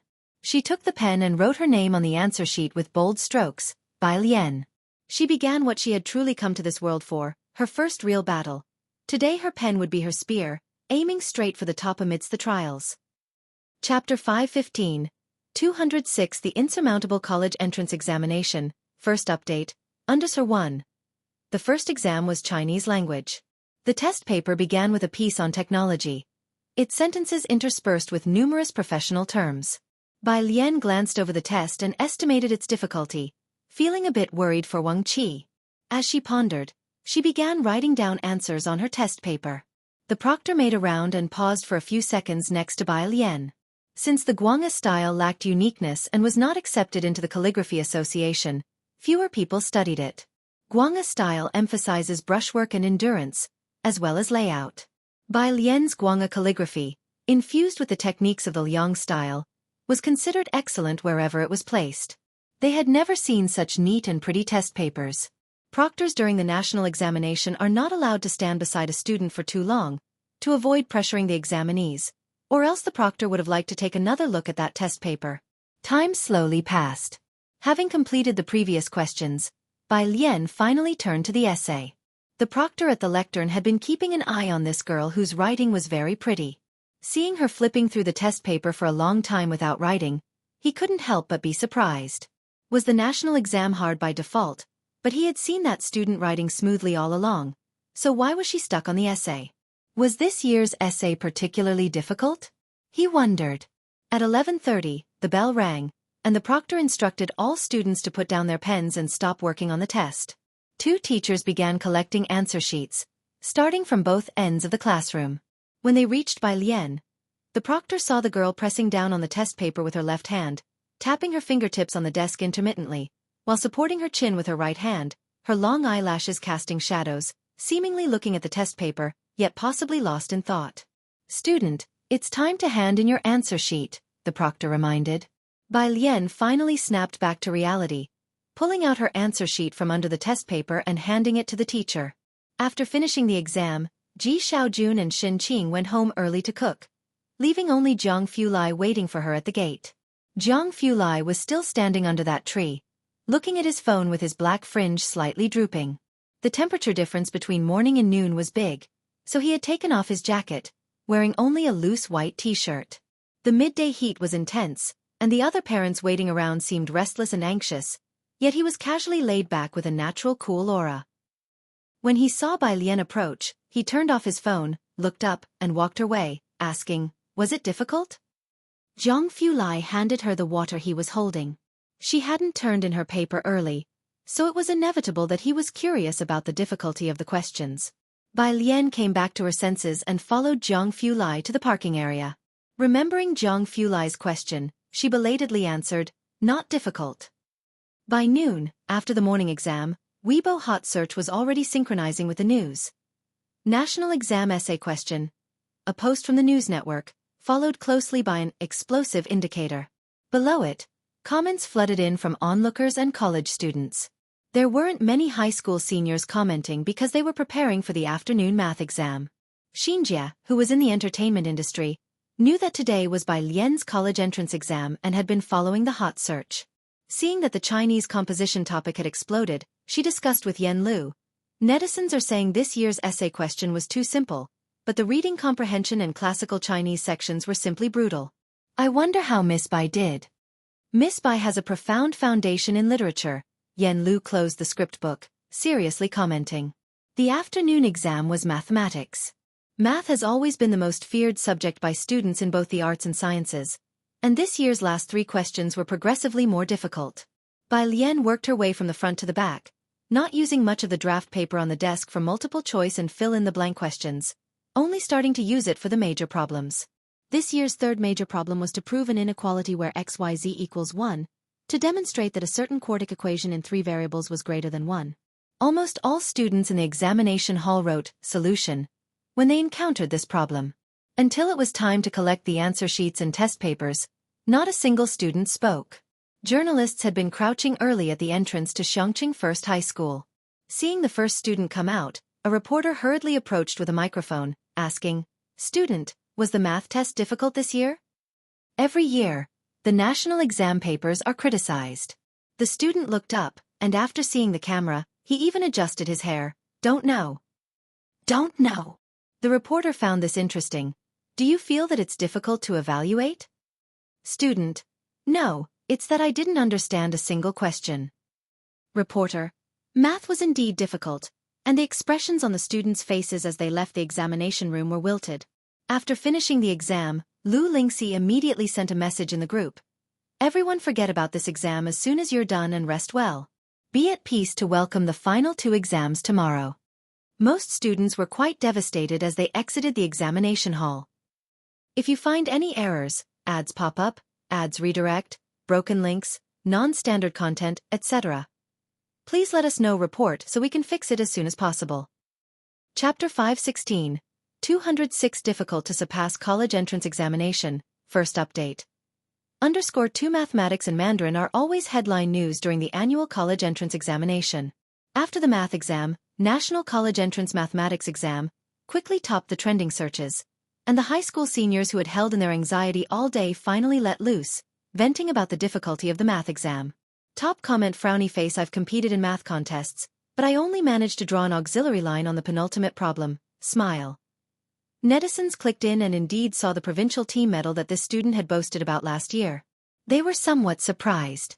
It was one thing for the average person to find it difficult, but why was it hard even for a prodigy who made it into the provincial team? In the afternoon, Xin Qing and Ji Xiaojun both waited for Bai Lian at the school gate. Seeing the collapsed state of a group of students, they didn't dare to ask Bai Lian a single question. Jiang Fulai stood beside Bai Lian, looking down and about to ask how Bai Lian did on the math test. Shen Qing cleared her throat lightly. "Xiaojiang, come have dinner with us tonight." She interrupted Jiang Fulai. Jiang Fulai just glanced at Bai Lian and didn't ask any more questions. The group returned to Ji Heng's courtyard, where Ji Heng was playing Go with Jiang He. When they arrived, Ji Heng saw Jiang Fulai, let out a sigh of relief, and quickly stood up with his smoking pipe in hand. "Xiaojiang, come here." Jiang He slowly looked up, saw Jiang Fulai, and his casually swinging legs slowly came to a halt. Jiang Fulai sat casually opposite Jiang He and picked up a white stone at random. 2 minutes later, Jiang Fulai glanced at Jiang He and stood up unhurriedly. "We must respect our elders." Jiang He, Ji Xiaojun and Shen Qing were busy in the kitchen when he received a call from the butler. On the other end of the phone, the butler was standing in the courtyard. "What time are you leaving tomorrow?" "I'll arrange for a car to take you to Beijing." They were going to fly to Jiangjing from Beijing. The college entrance examination would end tomorrow. "I can't come back tomorrow," Ji Xiaojun pondered slightly. "Let's leave on the 9th in the afternoon." The 9th was the Dragon Boat Festival, and Ji Xiaojun wanted to have a meal with Ji Heng before he left. The butler was silent for a long time. He pressed against his brow, his eyebrows soaked in numerous weathered experiences now revealing his age. "That's fine. How did your niece do on the exam?" "I don't know." Ji Xiaojun rinsed vegetables with one hand, his voice lightening a bit. "We heard the math problems were too difficult, so we didn't ask her about it." The butler was merely making a polite inquiry, and he was not surprised to hear Ji Xiaojun respond in that way. "If possible, I still hope you can return before the Dragon Boat Festival." The following day, the last 2 exams. Comprehensive Science and English. There was no hardest, only harder. In the afternoon, the last exam, English. In the examination room, after Bai Lian finished writing the last word of her English essay, after double-checking the questions, and after confirming her multiple-choice answers on the answer sheet were correct, she just looked at the black pen in her hand. She didn't have many fancy pens. This was the pen she had been using since her senior year of high school, The refill changed countless times. Its black casing had already lost its shine. Bai Lian set aside her answer sheet and capped her pen. At the same time, in the examination room at school number 3, Yang Lin also finished the last sentence. She drew a period at the end of her essay, and as the sunlight from outside fell on her exam paper, Yang Lin appeared somewhat dazed. She had struggled for 12 years, studied hard for 12 years, seemingly all for this very moment. 5 o'clock. The bell rang, symbolizing the end of the most important exam of the senior students' lives. But their journey in life was only just beginning. After handing in her exam paper and answer sheet, Bai Lian followed the flow of people out. It was earlier than the usual end of class, and the sunlight was slightly glaring. Bai Lian carried her pencil case lazily through the crowd. Under the tree at the school gate, Jiang Fulai wore a loose short-sleeve shirt and stood casually under the tree, looking somewhat relaxed. There were many parents waiting for students at the school gate, most of them holding bouquets of sunflowers, but Jiang Fulai was different. What he held in his hand was a bouquet of flowers most people wouldn't recognize. Single-layered petals, each as light as a cloud and swaying gently with the wind, stood tall and delicate. They were red and radiant, pink as peach blossoms, white as snow, and blue like mist, simultaneously elegant and magnificent, dazzling in their brilliance. Many around him glanced in his direction with sidelong looks. There were just a few parents waiting for their children's exams, which is why quite a few people recognized Jiang Fulai over the past couple of days. His demeanor was excessively cold. His presence, even when subdued, was still so daunting that it kept people at bay, making him seem like an unattainable flower on a high cliff. Now, seeing him with flowers, most were surprised. Jiang Fulai's light-colored eyes casually scanned the crowd. When he saw Bai Lian, he stood up straight. As she approached him, he didn't speak but instead handed her the bouquet of flowers. Bai Lian took them, raised her eyebrows at Jiang Fulai, and he also handed her phone back to her. Right after the test, the Class 15 group chat was buzzing non-stop. Wang Qi was stirring things up again. Wang Qi. Others lined up to chime in below. Bai Lian put her phone back into her pocket and began gently fidgeting with the petals again before looking up at Jiang Fulai. Let's go to the hot pot restaurant near the school. Jiang Fulai knew they had a gathering today and led Bai Lian toward the car. As they passed through the crowd, many watched their retreating figures, speculating in whispers whether they were celebrities from somewhere else. Shangqing remained the same. The girl was still the same girl. The poppies bloomed year after year without fail. Jiang Jing. On the last day of the exams, Madame Su took Su Zhiyue to the test center. After which, she stayed in the prayer hall the whole time. When the exams ended, she finally came out of the prayer hall, anxiously waiting in the hall for Su Zhiyue to return. In the hall, Su En sent a text to ask how Bai Lian had done on the exam. Since she hadn't replied, he worried the child might not have done well. Seeing Madame Su frequently stand up to look towards the main door, he said, "Mom, don't worry. Sit down and wait patiently. The exams are over." How could Madame Su not be anxious? She sat back down and asked the people in the hall, "Do you think Zhiyue did well this time?" "Of course," nodded Ji Mulan, who always had great faith in Su Zhiyue. "Zhiyue is the smartest child I've ever met." The butler even laughed. Just get ready to celebrate being the top scholar's grandmother. The old lady felt reassured. It was at this moment that a car horn sounded outside. The driver had come to pick up Su Zhiyue. Madame Su quickly got up, leaning on her cane, and as soon as Su Zhiyue got out of the car, she went over to ask, "Zhiyue, how did it go? What do you estimate your score to be?" A student prodigy like Su Zhiyue usually had a good idea of their score right after the test. This time, however, Su Zhiyue shook her head. "I'm not sure." Su Wanyao, who was looking at his phone, was surprised. Was this year's college entrance exam that difficult? Was it so hard that even Su Zhiyue couldn't be sure? "Extremely difficult," said Su Zhiyue with her glasses on, speaking politely. "The last problem in both math and physics were types I had never seen before. On my way back, I asked Liang Dog, and he was uncertain too."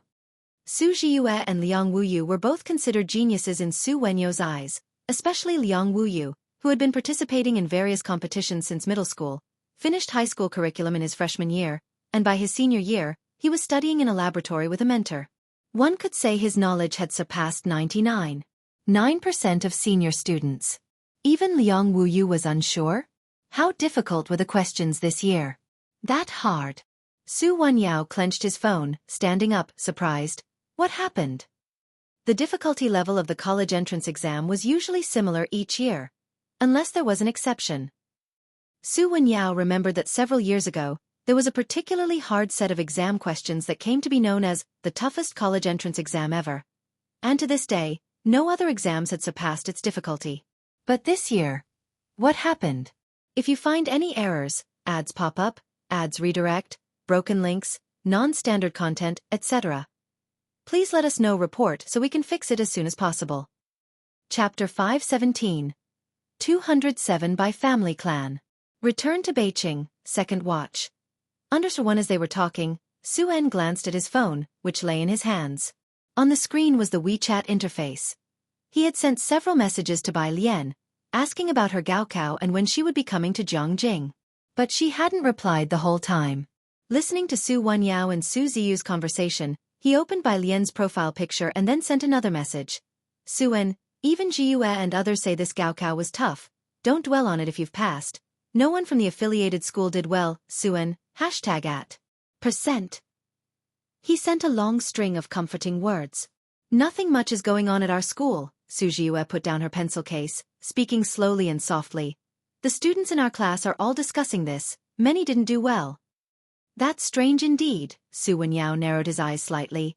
How come the questions were so far beyond the norm this year? If the difficulty of the questions was beyond the norm, the gaokao organizers must have consulted experts. So, why did the expert panel go to such lengths? At first, when Su Jiyue mentioned the difficulty of the questions, old Mrs. Su felt a thump in her heart. Later, when she heard that everyone else also found it difficult, the old lady was relieved. Don't worry about whether the questions were beyond the norm, Jiyue just has to perform as usual. To perform as usual meant ranking in at least the top 3. In Xiangqing, at a hot pot restaurant, Bai Lian saw Su-en's messages just as Pu Xiaohan was ordering food. Ning Xiao and Tang Ming had just been discussing the last math problem with her, so she hadn't had time to check her phone. Now that she looked, there were a stack of messages on her phone. She scrolled from top to bottom through Su-en's texts. Bai Lian. Tough. Bai Lian. Bai Lian. I'll go to Zhongjing in July, she replied to Su-en one message at a time. Bai, stop looking at your phone all the time. Wang Qi, sitting opposite Bai Lian, tossed a bottle of liquor to her. Come on, drink up. Bai Lian, holding her phone, didn't even lift her head, and caught the beer with precision. Wang Qi, who often brought mineral water to Bai Lian, Pu Xiaohan, Ning Xiao, and the others during breaks, had become quite close with them. Ning Xiao's outsider friend, Tang Ming, witnessing this for the first time, murmured to himself, so cool. Lu Lingxi had booked 2 private rooms. Most of the people in the class were of legal age now, and with the gaokao over, she had exceptionally ordered alcohol for the class. Nobody should drink too much, safety is the most important thing. As she spoke, her gaze fell upon Bai Lian. Seeing Wang Qi hand Bai Lian the drink, Lu Lingxi was about to stop them but saw Bai Lian take the bottle and nonchalantly pull open the tab with one hand. Bai Lian put down her phone, rested her wrist on the table, and casually leaned back in her chair, tapping her slender legs lightly. She was wearing a long dress in ancient Chinese style, but at that moment she was slouching with her leg propped up, sipping her beer with deliberate slowness. With her fine features and a countenance that suggested she had walked out of an ink and wash painting, she appeared elegant and mysterious, yet there was a hint of unruliness about her that made her enigmatic. Every move she made was elegant and charming. The lights in the private room were on, with the harsh glare of the crystal chandelier, which made Lu Lingxi feel somewhat dazzled. It always felt like she was looking at the Bai Lian she knew, yet not the Bai Lian she understood. Lu Mom. Bai Lian turned her head slightly upon noticing the stare, and lazily curved her lips. Lu Mom, what's the matter? Nothing, Lu Lingxi said with a smile and a shake of her head. The gaokao was over, and she really shouldn't be putting pressure on the students, but she still couldn't help but ask, how did you do in the Chinese exam? Lu Lingxi finished speaking and focused on Bai Lian's expression. Bai Lian swirled her beer glass. Not too bad. As casual as ever, Lu Lingxi couldn't discern anything from her eyes and didn't ask further. All of you have fun, everything else can wait until the gaokao results come out. The 9th. Dragon Boat Festival. Bai Lian had just finished lunch with Ji Xiaojun and others at Ji Heng's place. After lunch, Ji Xiaojun had to hurry to Beijing. His plane was in the evening. The person coming to take Ji Xiaojun to Beijing was Xiaojie. Seeing Bai Lian also sitting in the car, Xiaojie recognized her, and after a pause, he asked softly, "Mr. Ji, is Miss Bai also going to Zhongjing?" The plane tickets were arranged by the family butler. Only 3 were bought, for Ji Xiaojun, Shen Qing, and Xiaojie. No, Ji Xiaojun sat in the passenger seat, pulling out a cigarette, his gaze still on Purist Street. He said casually, "She's coming with us to Beijing." To Beijing? Xiaojie breathed a sigh of relief. If Bai Lian was going to Zhongjing with them at this time, he wouldn't know how to arrange things. However, Beijing. He started the car and looked into the rearview mirror, wondering what Bai Lian was going to do in Beijing. In the back seat, Bai Lian opened her zither case, pulled out the guzheng, and casually plucked it a couple of times, the strings resonating with a zang-zang sound. If you find any errors, ads pop up, ads redirect, broken links, non-standard content, etc., please let us know. Report so we can fix it as soon as possible. Chapter 518. 207 by Family Clan. Return to Beijing, Second Watch. Tu Jianzhe and Qiu Xueqi had led several teachers from the Shangqing Calligraphy Association, along with the official instructors, to Beijing before the college entrance examination. She would arrive later due to the exam. Jiang He stayed at Ji Hang's place in Shangqing, while Zhang Fulai was delayed accompanying someone at the research institute and was still there. The highway from Shangqing to Beijing had been rebuilt, and as Xiaojie drove onto the highway while chatting with Ji Xiaojun, he remarked, "When was this road finished? It's a lot smoother to drive on than before." In just 4 months, the changes in Shangqing were noticeable to him on this visit. The roads were wider, shopping centers and residential developments were thriving, and the flow of people was comparable to that of a second-tier city. "Good policy," Ji Xiaojun said as he watched Purist Street recede into the distance, then withdrew his gaze with a grave tone. Xiaojie had nothing more to say after that. This stretch of highway led straight to Beijing. In less than 7 hours, Xiaojie's car arrived in Beijing. "Miss Bai, where would you like to go?" he asked. Bai Lian gave him an address, the name of a hotel. Xiaojie drove to the destination. Beijing Jiahao Hotel. The car stopped, and Bai Lian's phone rang. Looking down, Bai Lian saw it was Dean Zhen calling. She began to pack her violin while answering the call. "Have you arrived in Beijing?" Dean Zhen was well informed. "Yes," Bai Lian said, taking her violin case and getting out of the car with a casual tone.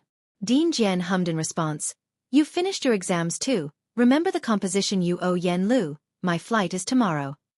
"I have some ideas. I'll tell you more when you arrive," Bai Lian said, brimming with inspiration after just finishing her exams. As she spoke with Dean Zhen, Xiaojie opened the trunk behind her and handed her the little suitcase, which was quite heavy as he lifted it with both hands. "Thank you," Bai Lian said, reaching out to take it. Shen Qing bid farewell to Bai Lian reluctantly, and after getting into the car, she rolled down the window for a last look at Bai Lian standing at the hotel entrance. Seeing Bai Lian disappear from the rearview mirror, Xiaojie grew curious. "Miss Bai, are you writing a song for someone?" He had heard Bai Lian mention composing. "I don't know," Shen Qing was not sure, "but Mr. Jian says she's very talented."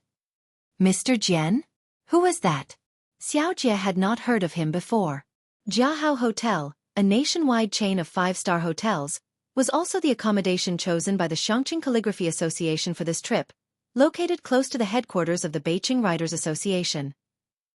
Bai Lian carried her violin with one hand while a hotel attendant pushed her luggage cart and led her to her room. They were waiting for the elevator. The nearest elevator was coming down from the 2nd floor, which housed a restaurant and banquet hall.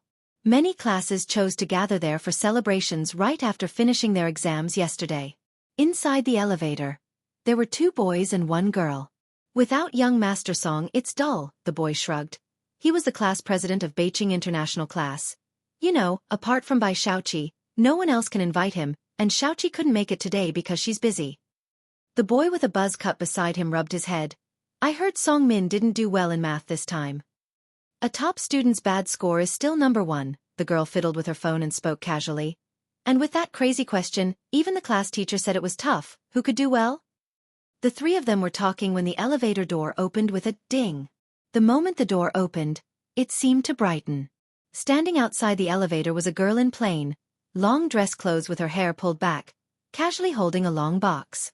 Her other hand played with her phone, seemingly texting someone. Seeing people inside, the girl moved aside, and as she did so, the loose strands of her hair fell down. The 3 students inside the elevator were momentarily stunned by her appearance. The girl in the middle exclaimed in disbelief, "Bai Lian." Hearing her name, Bai Lian looked up. She squinted her eyes as she recognized the student committee member from Beijing High's 12th grade 2nd class, Xueqi. Class 2 of grade 11 at Beijing High School was a liberal arts class, which was also the class Bai Lian, a former student, had attended for 2 years. Bai Lian glanced at them, didn't speak, but simply stepped aside to bypass them and walked into the elevator. After the elevator doors closed, the 2 boys next to Xueqi finally realized what had happened. They were in the international class and had only interacted with Bai Lian for 1 day, but because Bai Lian often went to the international class to find Song Min, they were quite familiar with her. The class president of the international class, Kong Yifan, came back to his senses. "Was that Bai Lian who just passed by? I feel like she's changed a lot. I heard she was in Xueqi, so how come she's back?" snorted the boy with the crew cut, upon learning it was Bai Lian. "Who knows if she can even make it into Beijing. It's a good thing she left our class, otherwise our class 100% undergraduate rate would have been dragged down by her." Word of Bai Lian's return spread in the Class 2 and international class group chats. The Bai family. Bai Xueqi had just finished her college entrance examination the day before, and the patriarch of the Bai family clan came early to discuss the opening of the family shrine with Bai Qiming. If Bai Xueqi were the only one entering Jiangjing University, perhaps the clan wouldn't make such a fuss, but having 2 talents in one family was indeed rare, and the patriarch valued Bai Xueqi very highly. The Bai family originated from scholars and always prioritized those who had achieved scholarly honor or made contributions to the state. Since Bai Qiming was a businessman, there wasn't much reaction to him within the Bai family clan. It was only after Bai Xueqi that the clan began to pay attention to Bai Qiming's lineage. Today, with the patriarch's visit, Bai Qiming also threw a banquet. He even specially invited Song Min and his parents. At the table, the clan patriarch discussed Bai Xueqi and Bai Xueqi with Bai Qiming. "Dean Jian, is it the senior from the Jian family?" Hearing Bai Qiming mention Dean Jian, the Bai patriarch was surprised. The Jian family also had a long-standing history in Beijing, being a genuine family of scholarly reputation. Having some acquaintance with the patriarch, he knew Jian Zhongyo was an important national cultural heritage figure, who held the positions of both the director of Jiangjing Culture Bureau and the president of Jiangjing Music Academy. He represented the national cultural heritage. In the past, he would have been a royal or a high-ranking official, worthy of worship in the royal temple. Unfortunately, the Jian family had not yet been able to bring him back. If such a person were to appear in the Bai family, the patriarch would enshrine him. Yes, Bai Qiming looked at Bai Xueqi beside him. Not only is Xueqi excellent in her academic studies, but she is also quite accomplished on the guzheng. Xueqi mentioned that Dean Jian might come to Beijing soon, and I want Xueqi to push herself even harder to seize the opportunity. The patriarch's gaze towards Bai Xueqi grew more astonished. Indeed, she must strive. "These kids are good, Mr. Song. Your Song family will also produce a top scholar." The Bai patriarch then looked towards Song Min, who was next to Bai Xueqi. Mr. Song raised his glass to the patriarch with a smile. "Not necessarily. This child said he didn't do well in math. The math this time was difficult. No one could do well." Bai Xueqi looked at Song Min, consoling. "My brother even said it was tough." Bai Xueqi was at Jiangjing University and, being last year's top scholar, had authoritative opinions. Just then, Song Min, looking at his phone, suddenly hesitated, and his soup spoon struck his bowl, making a loud noise. Everyone at the table looked over at him, and Mrs. Song lowered her voice. "What's wrong?" Song Min looked up, seemingly in a trance. Bai Lian has returned to Beijing. He alone knew that Bai Lian had worked with Yiwan on a mathematical modeling project. How well had she done on this math exam? A touch of stiffness appeared on Xueqi's smiling face. Bai Qiming frowned at the mention of Bai Lian. The patriarch was yet unaware that, for the sake of Bai Xueqi and her brother, Bai Qiming had unilaterally removed Bai Lian's name from the family register without consulting the great-uncle. Upon hearing the name Bai, the patriarch was puzzled. "Who is Bai Lian? A member of our Bai family?" The butler, topping off the patriarch's drink, explained, "She is the eldest daughter born to the former madam. The master previously placed her in the international class." Bai Qiming's face darkened once again upon hearing these things. The butler spoke vaguely. The patriarch understood that Bai Lian, due to her poor performance in the sciences, had been moved by the exasperated international class teacher to the liberal arts class. If you find any errors, ads pop up, ads redirect, broken links, non-standard content, etc., please let us know report so we can fix it as soon as possible. Chapter 519, Special Treatment 208. Bai Qiming collides with Bai Lian under 1. Let's not talk about such matters today. Bai Qiming raised his glass to the Bai clan leader and the Song family members. You already have 2 outstanding family members, so you should at least allow your ancestors to rest for a while. The Bai clan leader wasn't very interested in her either and didn't ask further. How did you learn about the news from Dean Jian? Are you familiar with the Jian family? The young lady was, after all, a girl. Generally, girls were not allowed on the family genealogy, but Bai Lian had made it onto the genealogy because Bai Qiming had specifically asked the clan elders for permission. It wasn't us, it was Xueqi. Bai Qiming mentioned Bai Xueqi with a clear smile on his face. He and young master Jian Rong of the Jian family are good friends. The Jian family in Beiqing always kept a distance from merchants. Bai Qiming had made a considerable amount of money, but his Bai family's legacy was not long, and although well known in Beiqing, they couldn't compare with those clans with deep historical roots, let alone the fact that Jian Zhonghai had an extraordinary brother. I knew Xueqi was no ordinary person. The Bai clan leader's eyes sparkled as he spoke, pausing for a moment. After the scores are released, set a time to go back to our clan, and let's add Xueqi to the genealogy too. Latterly, Bai Xueqi was directly added to the family genealogy, but Bai Xueqi had not been. Even though Xueqi had made it to Zhongjing University, she was still a bit short of making it onto the genealogy. But now her brother had made his mark at Zhongjing University. Initially, Bai Xueqi had grown up with his mother and not had many resources. Still, he managed to become the top scholar of Beiqing, and at a resource mecca like Zhongjing University, he could only do better and better. Guaranteed postgraduate recommendation and a doctorate were just a matter of time. Upon hearing the Bai clan leader's words, Bai Qiming finally showed a smile on his face. Xueqi, aren't you going to offer a toast to the elder clan leader? With the Bai clan leader's words, Bai Qiming felt that the position of the next clan leader of the Bai family would very likely be conferred on him. By his side, Bai Xueqi also let out a sigh of relief and stood up. No one else at the dining table spoke. Lady Song just gave Song Min a glance. Bai Lian had left the Bai family for nearly a year now, and it was just after the college entrance examination. Why did she choose to return during this time? After dinner, Bai Qiming saw the clan leader out, then turned to the butler. Has she returned? The butler knew exactly who she was. No. Bai Qiming frowned but didn't mention Bai Lian again.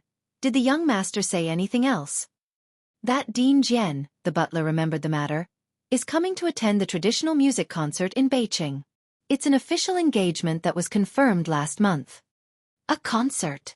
Bai Qiming was surprised, somewhat unexpected that Dean Jian would specially come to Beiqing for it. Go book several tickets. Since everyone knows that Dean Jian is coming, it's not certain that there will be tickets available, but I will try my best to find some. The butler flipped through his schedule. Should I book Ming Tai Villa for the young lattice party as usual? Many of the Bai family's banquets were held at Ming Tai Villa. Bai Lian and Bai Xueqi's previous birthday parties were also held there, which isn't considered the most luxurious place in Beiqing. Bai Qiming paused for a moment before saying, this time, it will be at Jiahao. I will go there tomorrow. Jiahao Hotel, a global chain of hotels, was Beiqing's most luxurious venue for hosting banquets, frequented by political and business dignitaries for their soirees. Securing the banquet floor would cost 6 times more than Ming Tai Villa. Even Bai Xueqi's scholar celebration banquet was held there.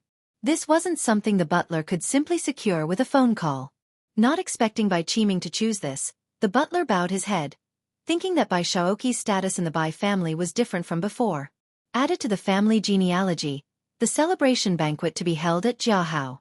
Even if Bai Lian returned to Beiqing, Bai Qiming had no intention of meeting her. Letting out a long sigh, the butler felt reassured that his previous choice was correct. He had picked the right side to stand on. He then went to the kitchen to prepare a plate of fruit and dessert for Bai Xueqi and sent it upstairs. The hotel. The room was booked by Xueqi, a small suite with a little sitting area and a bedroom, not very spacious. Bai Lian had taken a bath after she arrived. The cell phone on the table in the living area started ringing. She tied the sash of her robe and, holding a towel, went out to answer the call.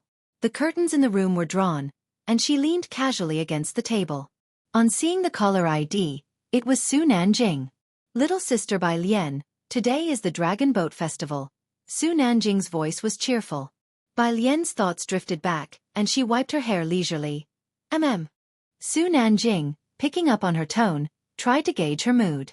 Though he was usually skilled at reading people, he felt somewhat uncertain with Bai Lian, so he probed, "The college entrance exams have just finished." He wasn't a recent school leaver and hadn't paid much attention to the exams, but he remembered that this year was Bai Lian's. If you find any errors, ads pop up, ads redirect, broken links, non-standard content, etc., please let us know. Report so we can fix it as soon as possible. Chapter 520, Special Treatment 208. Bai Qiming collides with Bai Lian _2. Those who pay attention to the college entrance exams generally have children or relatives participating. Most adults already in the workforce only briefly notice when some related videos pop up. Su Nanjing timed her call to wish Bai Lian good luck with the exams and also reached out to her after the exams to see how she did. But no matter how she tried to ask indirectly, she couldn't get anything out of Bai Lian, who always seemed nonchalant with a rather restrained emotion. Right. Bai Lian casually wiped her hair a few times before grabbing a remote and turning on the TV. Hearing the sound of the television, Su Nanjing figured Bai Lian must have done okay and laughed. "So when are you coming to Zhongjing?" Recently, everyone who contacted Bai Lian asked her this question. Bai Lian switched channels. "In July, not sure exactly when." The hotel's TV seemed different from the one at home, requiring membership for everything. Bai Lian flipped through several channels to find the same situation. She threw the remote aside. July. Su Nanjing calculated the time. The old man's birthday was in July, and if Bai Lian came early enough, she should be able to make it. "Okay, then I'll wait for you in Zhongjing." After hanging up the phone, Bai Lian opened WeChat to message Zhang Fulai. "By classmate. Image. By classmate frowny face?" She was now adept at typing with the 26-key input method, but still preferred to be concise. On the other side of the phone. Today was the Dragon Boat Festival, and half the research team had gone home. Zhang Fulai was still occupied, and when he saw the message, 10 minutes had already passed. He cradled a record book in his left hand while writing lines of text with his right. The handwriting flowed like moving clouds and flowing water. As he walked to the office, the arc of his anti-radiation coat fluttered. Reaching his desk, he casually placed the record book on the table. With a detached demeanor, he didn't bother to look at the middle-aged man following him, simply picking up his phone to say, "No quota." The Zhang family's eldest son couldn't be bothered to appease anyone, whether in the lab or at home with the Zhangs. He held the power of decision, and trying to sneak any additional people onto his team was nearly impossible. Even the Gao family had to back down. The middle-aged man, having lost face, had to offer a forced smile. There was no helping it. He couldn't influence this man who, though absorbed in research, had long before his official admission to Zhongjing University tightly organized the Zhangs to the point where everyone in the Zhang family feared Zhang Shijue. But in that circle of old foxes, who didn't know whom Zhang Shijue belonged to? Both the Chen family and the Su family were desperate for a marriage alliance with the Zhangs but could never even get a meeting. The middle-aged man stepped out, closing the door behind him, and cast a last glance inside before leaving. At the desk, the man glanced at his phone, tapping his fingertips on the table. Although his expression was hidden by downcast eyes, something about him seemed more approachable than before. Zhang Fulai was unusually silent. He looked at Bai Lian's message, tapping the screen to force calm. "It's the hotel's issue, don't worry about it." He waited a while, but Bai Lian didn't reply, and the young master of the Zhangs switched out of the app somewhat sullenly, only to see several messages below, 2 of which were from Su Nanjing, asking if he would return for the summer break. Zhang Fulai. Yes, this one-word reply made Su Nanjing, who was at a club in Zhongjing, stand up abruptly. "What's the matter, third young master?" Xia Shiming by his side was quite surprised since it took something significant to astonish Su Nanjing like this. Su Nanjing only glanced at him. "Nothing special." After a moment he clicked his tongue. "I knew it." Zhang Fulai had been engrossed in scientific research for years, rarely getting involved with external affairs. Everyone in Jiangjing circles knew of him, but few had ever seen him. Over the years, only old Master Chen had managed to meet him a few times. This was a national treasure, holding the keys to several critical projects. This summer, his grandfather's birthday was coming up, and Su Nanjing had not expected Jiang Fulai to show up, but knowing that Bai Lian was coming to Jiangjing, perhaps afterward, Su Nanjing thought that the young master Jiang might start living in Jiangjing more permanently. The next day, Bai Lian got up before 6 in the morning. The hotel was soundproofed, so after getting ready, she first opened the curtains. She took out a printed research paper from her suitcase and started reading it on the balcony. The paper was by academician Ma himself, a recent analytical literature piece in English, which included many new terms. Bai Lian laid the document on the glass table of the balcony, her wrist holding it down, occasionally underlining something of note. After the college entrance exams, she had stopped working on chemistry and biology. She understood English but had mostly been exploring new problems in physics and math. At 7, someone rang the doorbell. Bai Lian, holding the document, answered the door to find a middle-aged man and a hotel service employee. The middle-aged man smiled at the sight of Bai Lian. "Good morning, Miss Bai. I'm Xueqi Fei, here to deliver your breakfast. If you find any errors, ads pop up, ads redirect, broken links, non-standard content, etc., please let us know report so we can fix it as soon as possible." Chapter 521, Special Treatment 208. Bai Qiming collides with Bai Lian under the 3. The hotel offers a buffet breakfast, and last night Jian Zhongyou mentioned to Bai Lian that they would have breakfast on the 22nd floor at 7. Bai Lian responded with a simple, "Okay," then lowered her head to look at the breakfast cart. Aside from breakfast, there was a purple clay teapot on the cart. Bai Lian reached out to pour a cup from the white porcelain teapot next to it, recognized what tea it was, and asked the server to go in and set up the plates. "Thank you." "Don't mention it, Miss Bai," Xueqi Fei handed Bai Lian a business card. "Since you checked in late last night, I didn't want to disturb you. Please feel free to call me if you need anything." "Sure," Bai Lian accepted politely. She glanced down at the card. Xueqi Fei, General Manager. Inside, the floor supervisor placed breakfast on the table on the balcony, being very respectful towards Bai Lian. "Miss Bai, if you need anything, just dial the internal line and press the number 1 button." After the supervisor left, he noted down the room number, 1108, and finally instructed the service department that calls from the guest in room 1108 needed to be answered immediately, and they were to notify her. 1108 isn't even the presidential suite, several of the receptionists commented in surprise. The supervisor only gave them a stern look, without explaining the reason. Even for the presidential suite, the general manager had never handled it personally. 8 o'clock. Jiahao Hotel lobby. Vice President Zhou was speaking with Qiu Xuezhing. "Do you really have a special class member this time?" The Shangqing Calligraphy Association came for an evaluation, and Vice President Zhou knew Qiu Xuezhing well. As a candidate for the next president, Vice President Zhou had heard some news. "You'll find out when the time comes," Qiu Xuezhing said coolly. As they were talking, a black Cayenne stopped at the hotel entrance, and a hotel concierge immediately went to open the door. From the back seat, Bai Qiming got out. The assistant from the front passenger seat also got out and followed closely behind Bai Qiming. "Manager Liu said that the 28th has been booked, but everything is still subject to your discussion with him." Bai Qiming nodded. He entered the hotel, planning to go to the hotel office to find Manager Liu when he spotted a familiar figure in the center of the hotel lobby. He hesitated for a moment, then took a few steps forward. "President Zhou." Vice President Zhou, of the Beijing Writers Association and also a public official of Beijing. Bai Qiming had seen Vice President Zhou at government tender meetings, the son of Zhou Wannan, the highest ruling authority in Beijing. "Mr. Bai." Vice President Zhou stopped mid-sentence, looking at Bai Qiming politely yet distantly. Bai Qiming knew Vice President Zhou was as unapproachable as the members of the Jian family. He noticed there was an elderly man beside Vice President Zhou, but Vice President Zhou didn't introduce him. He just smiled, extending an olive branch. "I wonder if President Zhou would have the time to attend the party I'm hosting for my daughter at the end of the month." Vice President Zhou smiled but didn't immediately respond. He wasn't close with the Bai family. Bai Qiming still needed to arrange a venue at the hotel, so he planned to exchange a few words with Vice President Zhou before leaving. At that moment, the lift nearby opened and Bai Lian stepped out. Bai Qiming, catching sight of the figure from the corner of his eye, paused mid-sentence. He squinted at Bai Lian's figure. Today she was wearing a white, loose-fitting t-shirt with 2 diagonally crossed green bamboos embroidered on it, simple and elegant. Her demeanor was restrained.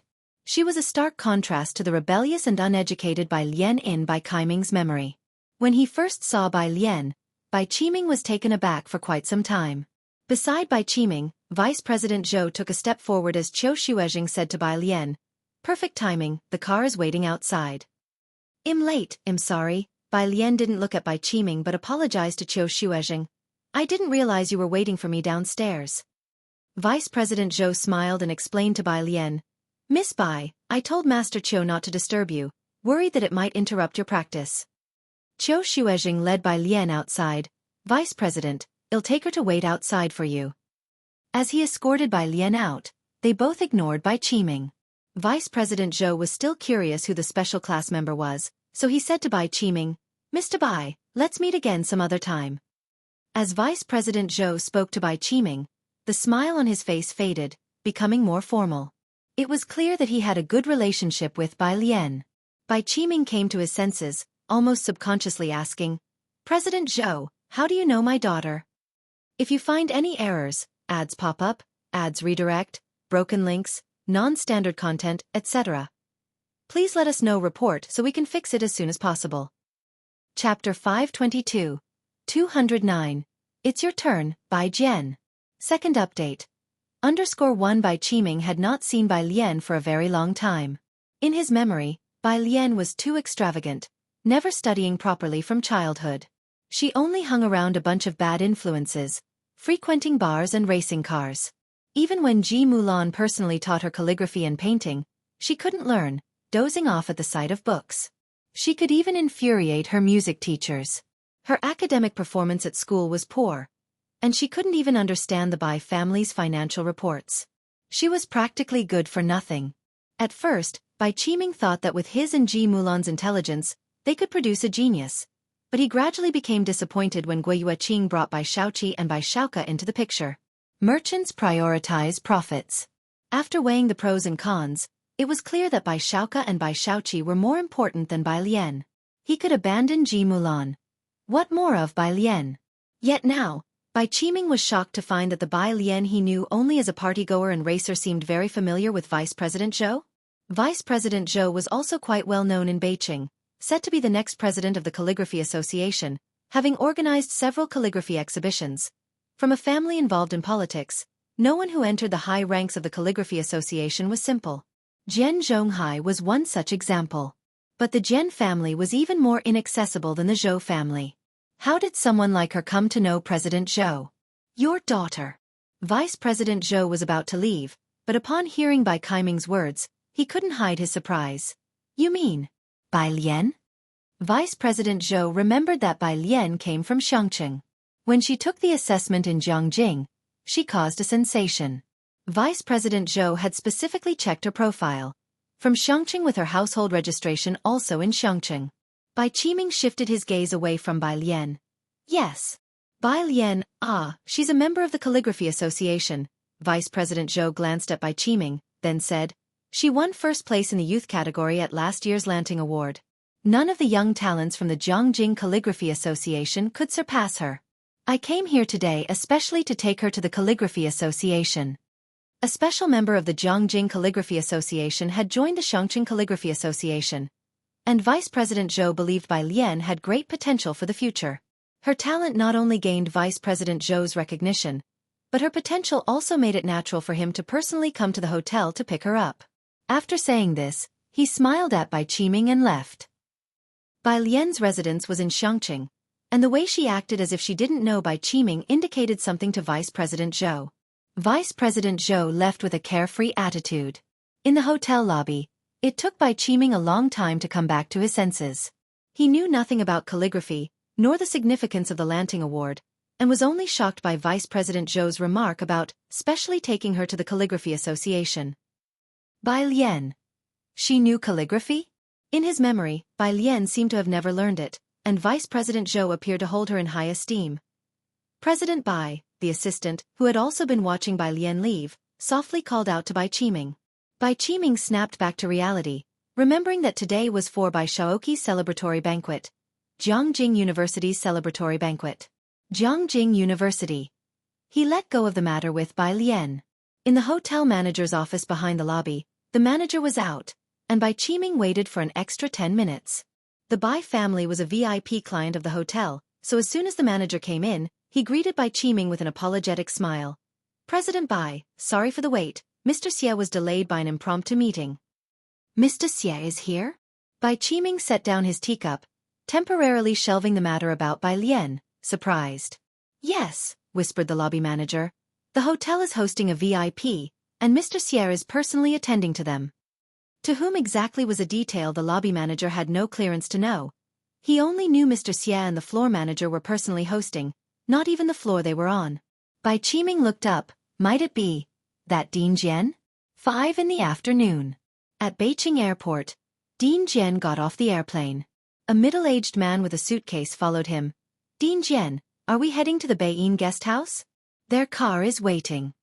As soon as Beijing Conservatory of Music heard that Dean Jian was coming, they quickly got in touch with old Hu was accompanying the dean. Not yet. Dean Jian stopped and took out his phone to make a call. The call was to Bai Lian. It was picked up after just 2 rings. Dean Jian. It's me, Dean Jian casually remarked as he watched the cars outside. How is your writing coming along? He was referring to composing.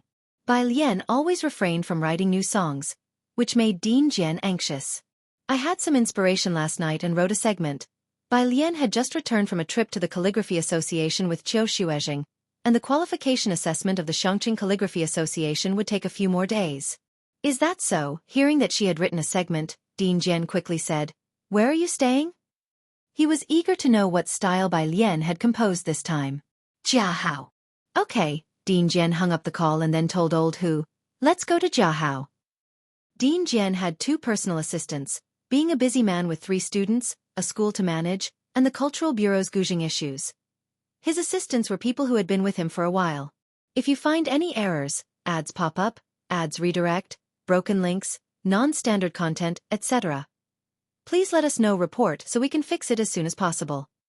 Chapter 523, 209. It's your turn, by Jian. Second update. _2 After his last trip to Shangqing, he let go of an assistant, leaving only his confidant, Lao Hu. But even Lao Hu didn't know whom Dean Jian was on the phone with. Judging by the dean's tone, it must be someone out of the ordinary. Jiahao Hotel. By the time Dean Jian had checked in, it was already 6 o'clock. His room was on the 56th floor, but he didn't go there first. Instead, he headed straight to the 11th floor to find Bai Lian. Why are you staying on a lower floor? Dean Jian asked casually after he walked in. The lower the floor, the worse the view. Bai Lian commented, I'm a bit afraid of heights. Lao Hu followed Dean Jian into the room and saw Bai Lian's stunning look. Even more beautiful than the celebrity Yan Lu who went to the school to record songs. Could this be another star? Lao Hu thought to himself. Dean Jian was here for her compositions. He sat down at the table in the lobby, urging Bai Lian, show me your composition. Bai Lian casually tossed her backpack to Dean Jian. The content of the backpack was simple. Lao Hu looked on as Dean Jian pulled out a bunch of English documents. He had learned English, but didn't understand what they were. He felt a little puzzled. Dean Jian only found 2 sheets of music written in Jianpu notation at the very bottom of the pile. Bai Lian poured tea for the 2 of them, and Lao Hu quickly said thank you, his eyes drawn to the Jianpu notation in Dean Jian's hands. As his confidant, Lao Hu was familiar with it, as Dean Jian had been studying Jianpu notation for the last 6 months. He recognized it as a melody at first glance. Putting together the fact that Dean Jian went straight to Bai Lian without even going to his room, Lao Hu suddenly remembered something and looked at Bai Lian. Dean Jian, who had spent a lot of time in Jiangjing, was unassuming. He used to like playing The White Robe Journey, and later became obsessed only with the compositions of a very famous online composer named Bai Jian. Bai Jian's compositions could stand up to scrutiny. The first piece, Gambling with Liquor, had the style of The White Robe Journey, and the latest piece even surpassed Gambling with Liquor in how well it melded with the gouging, even more so than The White Robe Journey. Yan Lu's songs had been arranged for various instruments at the Jiangjing Music Academy. The gouging, bamboo flute, pipa, harp. Many speculated about Bai Jian's identity, most believing it was one of the few musical giants who were on a par with Dean Jian. Lao Hu had also speculated this before. But now as he looked at Bai Lian, a preposterous idea surged in his mind. Dean Jian took note of the Jianpu notation and, having grasped Bai Lian's current style, he began to rush her to continue writing, "Hurry up and write." Bai Lian sat across from Dean Jian and leisurely poured herself a cup of tea. It takes time. Oh, when Dean Jian arrived, he saw high school graduates taking group photos downstairs and thought of Bai Lian. How did the exams go for you? What he really wanted to ask was, can you really make it to Zhang University? Bai Lian's eyes drifted toward the window, and she just smiled. Not bad. She replied. College entrance exam? Lao Hu's face was expressionless. Was she a college entrance exam candidate? So, was she going to Jiangyin next? Lao Hu could already predict how lively it would be at Jiangyin once Dean Jian's favorite person arrived. There's a national style music festival in Beijing in a few days. I have a program. Why don't you go look for some inspiration? Dean Jian remembered this and drank some tea, then looked down at the teapot, surprised. When had this damned hotel's tea gotten so good? National style music consisted of instruments like guzheng, pipa, bamboo flute. Bai Lian also took a sip of tea, her eyes narrowing slightly, lazily saying, "It depends." Her dog friend was still waiting for her. She had a bit of a headache. This trip to Beijing was not only for the Calligraphy Association, but also to check on that person for the original owner of her body. Next to Dean Jian, Lao Hu, with an impassive face, was thinking. A program by Dean Jian was something others would vie for intensely. Dean Jian personally invited her, and she could still say, "It depends." It must be you, Bai Jian. It wasn't just Dean Jian who was concerned about how Bai Lian did on her exams. Beijing High School. In the principal's office, he spoke to Gua Yueqing. "Mrs. Gua, I'm well acquainted with the principal of Beiying, but I'm not sure I can get the tickets. You also know who is going to be there. Students from Jiangyin will all rush over." "I understand." Gua Yueqing set down her gift, her smile gentle. "Xueqi and Xueqi have troubled you with so many things. Next month, Xueqi is going to have dinner with Professor Zhang. I wonder if you might be available?" Professor Zhang. A professor at Zhongjing University. Also the teacher of Bai Shu's lab, the principal replied gravely. "Mrs. Gua, don't worry." Gua Yueqing nodded at him, then left. After she left, the homeroom teacher of the international class came in from outside. Looking at the gift Gua Yueqing had left, he told the principal, "Bai Lian has returned." "Bai Lian? What has she come back for?" The principal was stunned. "I saw it in the class group." The homeroom teacher thought of the last scores he saw. Bai Lian was weak in the sciences, but her mathematics were always perfect. Math is so difficult. Do you think she can still get a perfect score this time? The principal wasn't sure what to think either, and Gua Yuqing's intentions were easy to guess. But he couldn't see through Bai Lian.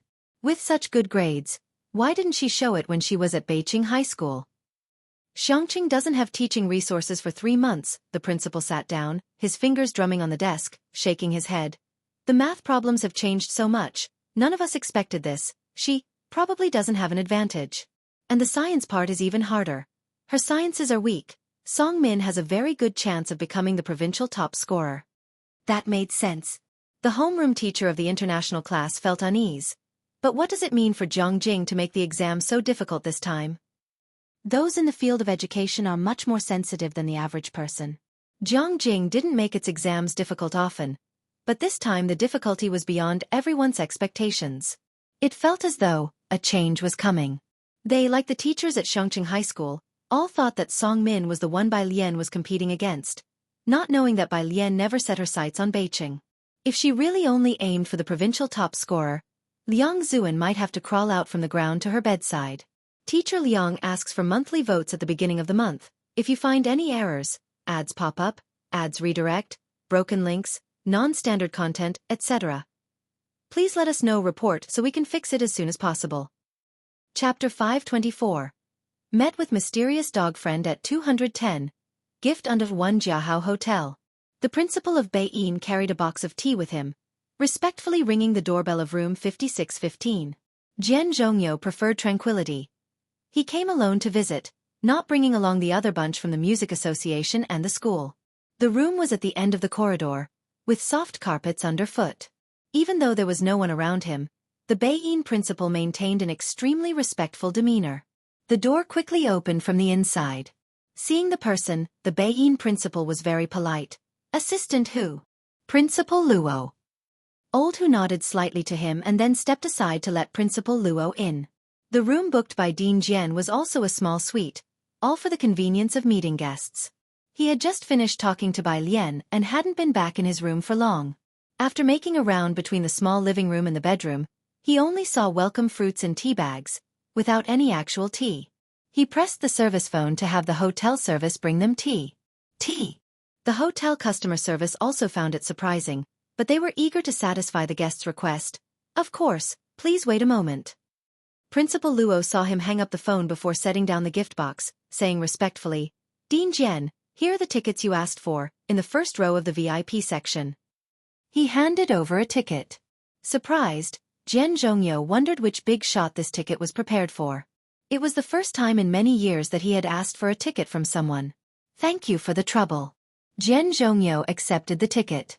It's Beijing's fortune that you come here to perform voluntarily every year, Principal Luo said earnestly. Aside from this ticket, is there anything else you need? Although Jian Zhongyo didn't like the Jian family, he still harbored love for his hometown. He came here once a year, the last time being in October of the previous year. That's all, don't be nervous, I still don't know if she will go. Dean Jian was feeling frustrated. Bai Lian might not even attend at all. He felt somewhat depressed. Principal Luo cast his eyes downward, inwardly astonished. Who was this she? That Dean Jian was actually worried about whether she would go or not. But he did not dare to ask more. Just then the waiter brought in a pot of tea, and Dean Jian took it to look. Good lord, it was also tea made from tea bags. Dean Jian expressionlessly set down the teapot. Next to him, Principal Luo took a sip of the tea the waiter poured for him. The tea bags used by the hotel were also top quality, but Dean Jian seemed somewhat dissatisfied. Downstairs, Bai Lian's dinner was still specially delivered by the server, along with a pot of tea. The amount of food on the dining cart wasn't a lot.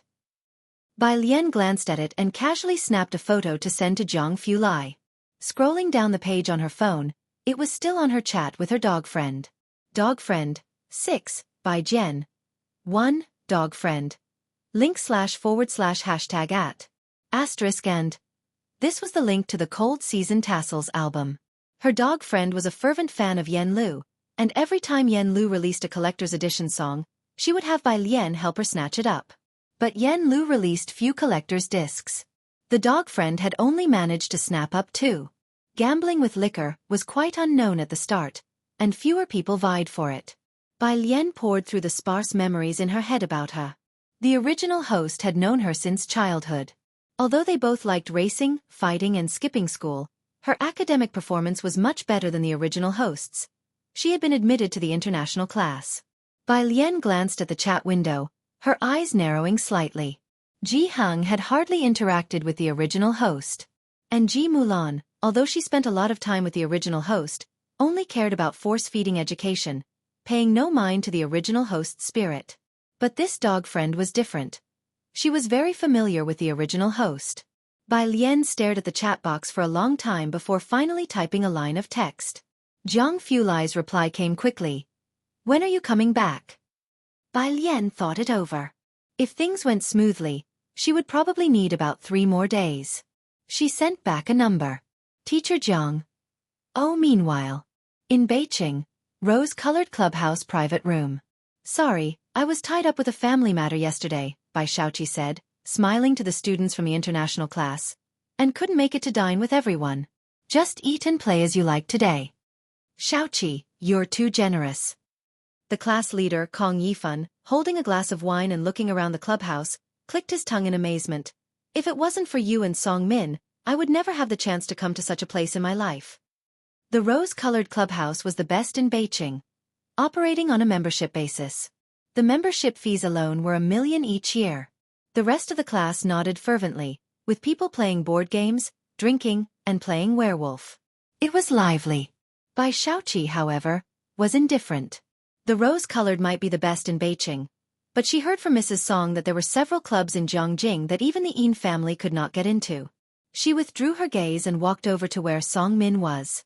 Song Min was talking to the class teacher. Seeing Bai Shaoqi arrive, his expression brightened slightly. You've come at just the right time. Have you discussed any difficult math problems with your brother these past 2 days? If you find any errors, ads pop up, ads redirect, broken links, non-standard content, etc., please let us know report so we can fix it as soon as possible. Chapter 525. Met with mysterious dog friend at 210. Gift under to everyone seated at Song Min's table was among the top 10 students in their class. Upon hearing this, they all turned to look at Bai Shaoqi, aware that her brother had been the top scholar the previous year. Only Song Min's gaze was fixed on the table across from him, where a girl in a black skull shirt adorned with a black chain around her chest was playing cards with someone. Wen Jixia, he knew she was Bai Lian's only friend at the school. No, our family is busy trying to get us tickets to a concert, Bai Shaoqi said as she elegantly poured herself a glass of wine. Kong Yifan exclaimed in shock. Jianjian's concert? Right, I remember Shaoqi, you're excellent at the guzheng, damn. Isn't Dean Jian also there? I recall he's Yen Lu's arranger. For those who weren't students of music, Dean Jian's name wasn't as useful as Yen Lu's. Song Min came back to his senses, glanced at Bai Shaoqi with surprise, and asked, You got tickets already? Bai Shaoqi gave a slight nod. Yes. Remember to take pictures, we've never been to such a place, Kong Yifan said excitedly to Bai Shaoqi. I wonder if Yen Lu's compositions will be there.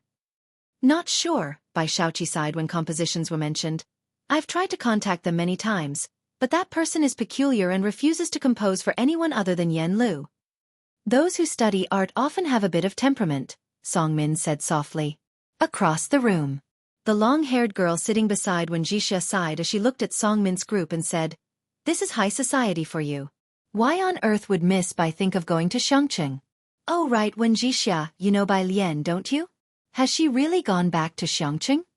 I don't know, boss, Wen Jixia responded indifferently. Come on, I'm playing a 9, and you're playing the king? You're not letting us win even the small hands? The long-haired girl couldn't believe it. Wen Jixia remained silent and slowly played her hand. Why hasn't Yen Lu released a new song? Someone asked suddenly. The long-haired girl said, Damn, even if she did, we couldn't snatch up her collector's hit. Wen Jixia had 10 people trying and still didn't get Han Shirshu. Too many rivals, Wen Jixia remarked. Her phone lit up. Silly dog, location. Silly dog, I'm in Beijing, Wen Jixia paused for a moment, playing her cards more carelessly now as she raised an eyebrow. Doggy friend, I thought Miss Bai had forgotten that I'm in Beijing. Wen Jixia glanced at the location Bai Lian had sent, which was at a hotel, swiftly finished a round of cards, and then excused herself from the table before leaving the clubhouse. The long-haired girl looked up. Leaving so soon? The rose-colored clubhouse, eh? You're not going to play a bit longer? You might not have the chance to come here again. Wen Jixia shook her head. She had been indifferent to the place from the moment she walked in. After she left, the voices in the private room grew louder. Wen Jixia left?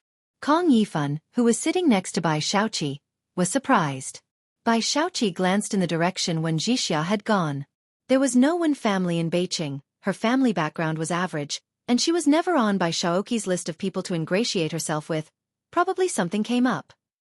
Sun Guan from the humanities class next door was known for his ability to put some people down while praising others. Remembering seeing Bai Lian at the hotel the day before, she laughed. I wonder if she's going to see Bai Lian? Shaoqi, do you think Bai Lian will manage to test back into Beijing? The others at the table laughed. Haha, who knows, but certainly not as high as our Song Min and Shaoqi. Room 1108. Bai Lian had intended to find a time to meet with Wen Jixia somewhere else. But before she could decide, Wen Jixia called her, Which room are you in?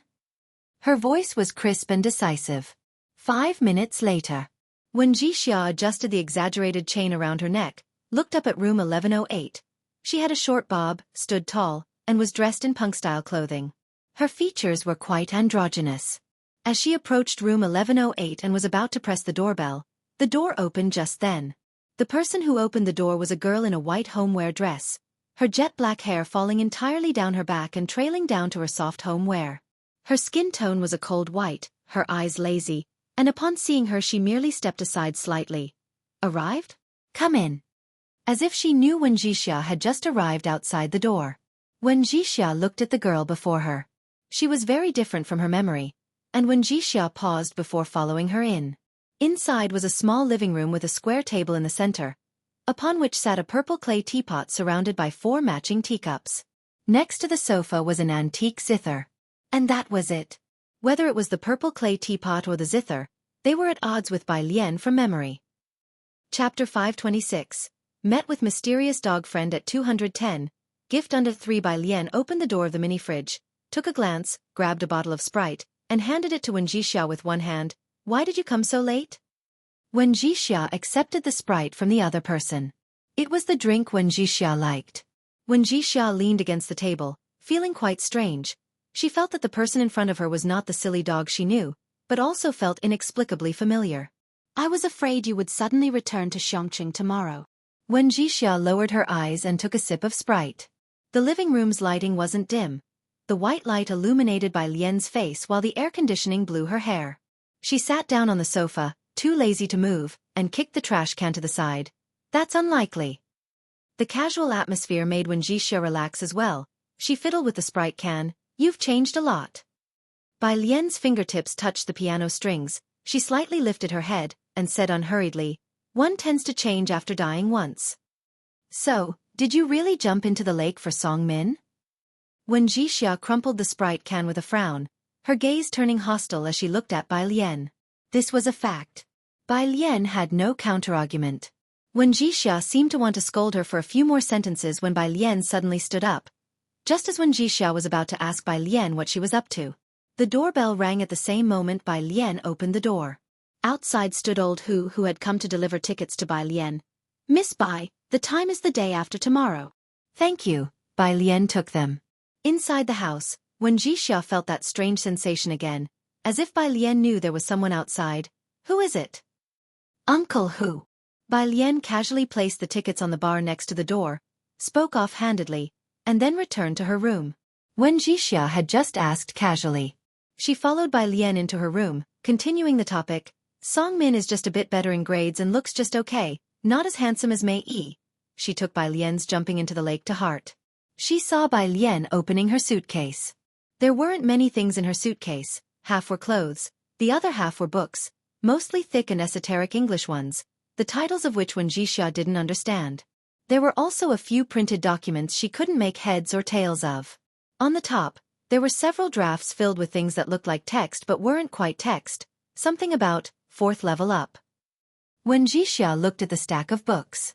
She furrowed her brows, thinking the silly dog was truly distressed by Xueqi and Song Min. Why else would she carry so many books in her suitcase?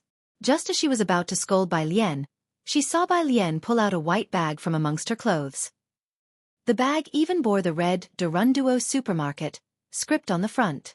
Most students in the international class came from well-off families, especially Xueqi and Song Min, who frequented import supermarkets and rarely went to Durunduo. Bai Lian had never been there before either. Seeing the plastic bag, Wen Jixia immediately conjured up an image of what life must have been like for her in Xueqi. You! Before she could say anything, Bai Lian handed her the bag. What? Wen Jixia looked down. Bai Lian. A gift. Wen Jixia.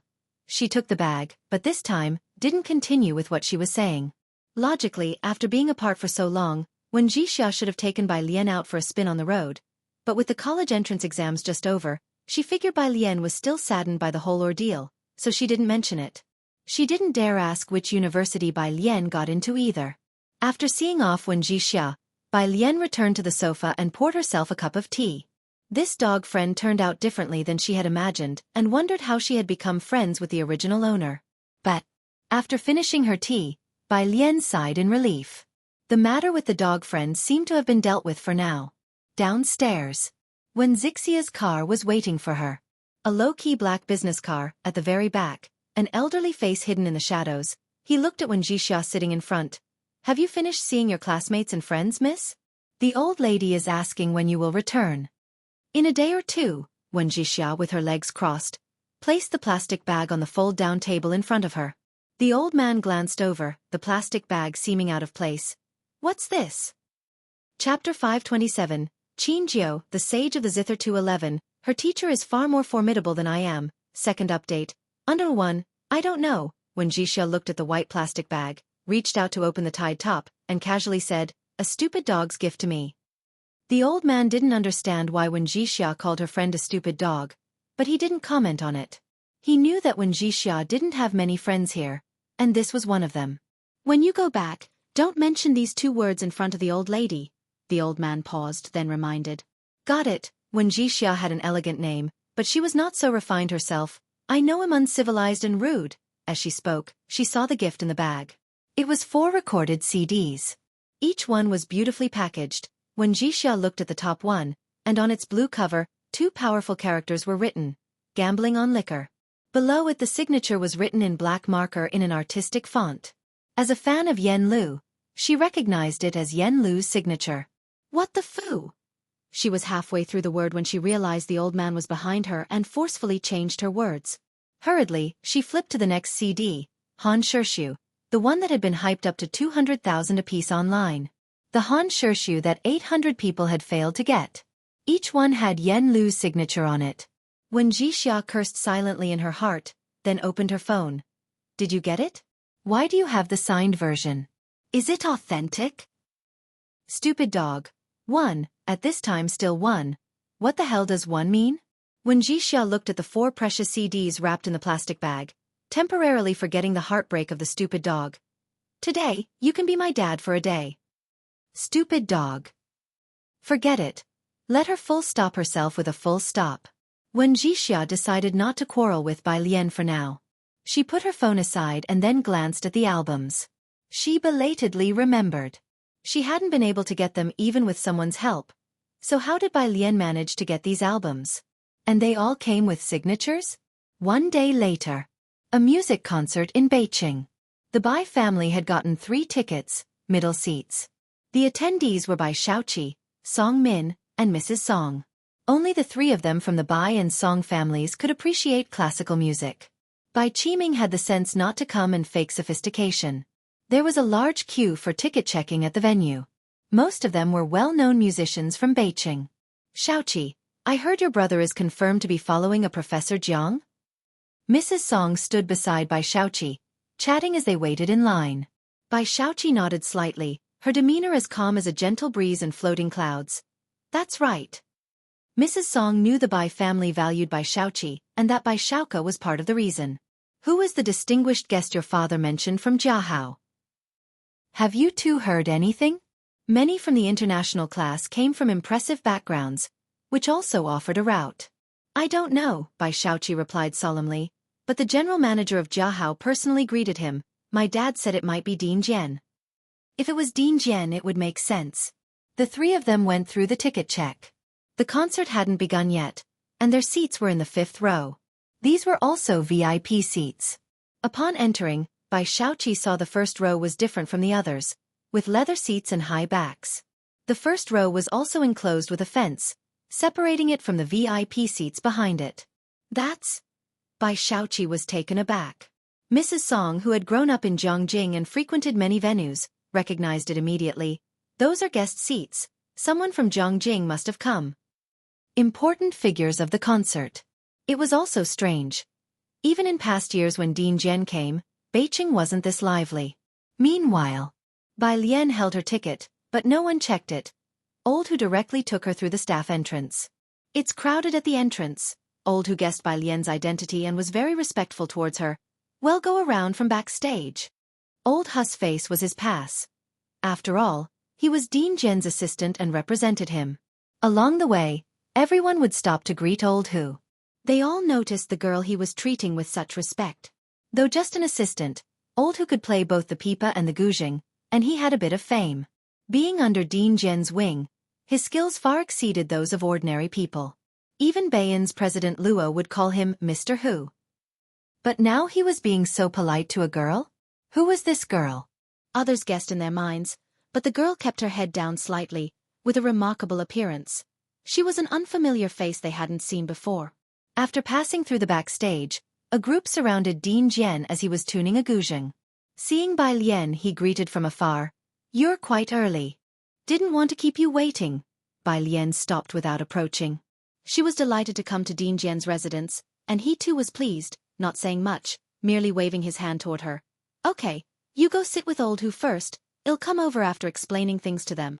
After Bai Lian had left, A group of people around Dean Jian looked at each other, all renowned teachers from Beijing, seeing Bai Lian for the first time and unable to hide their surprise. Dean Jian, that person is your student? Principal Luo asked. He knew that Jian Zhongyou had disciples, among them a girl with exceptional talent, but she was only in Jiangjing, seen by few. My student. Jian Zhongyou looked at Principal Luo and shook his head with a chuckle. You think too much, I am not capable of being her teacher. At this point he sighed. Her teacher is far more formidable than I am. Although Bai Lian had not mentioned who her teacher was, after so long, Jian Zhongyou also knew that her teacher must be an exceptional master. Why did he always want Bai Lian to lead in playing the guzheng? Because he could see that she carried something within her, an ancient heritage. It is very likely that she was a direct disciple of a guzheng master from a reclusive and prestigious family.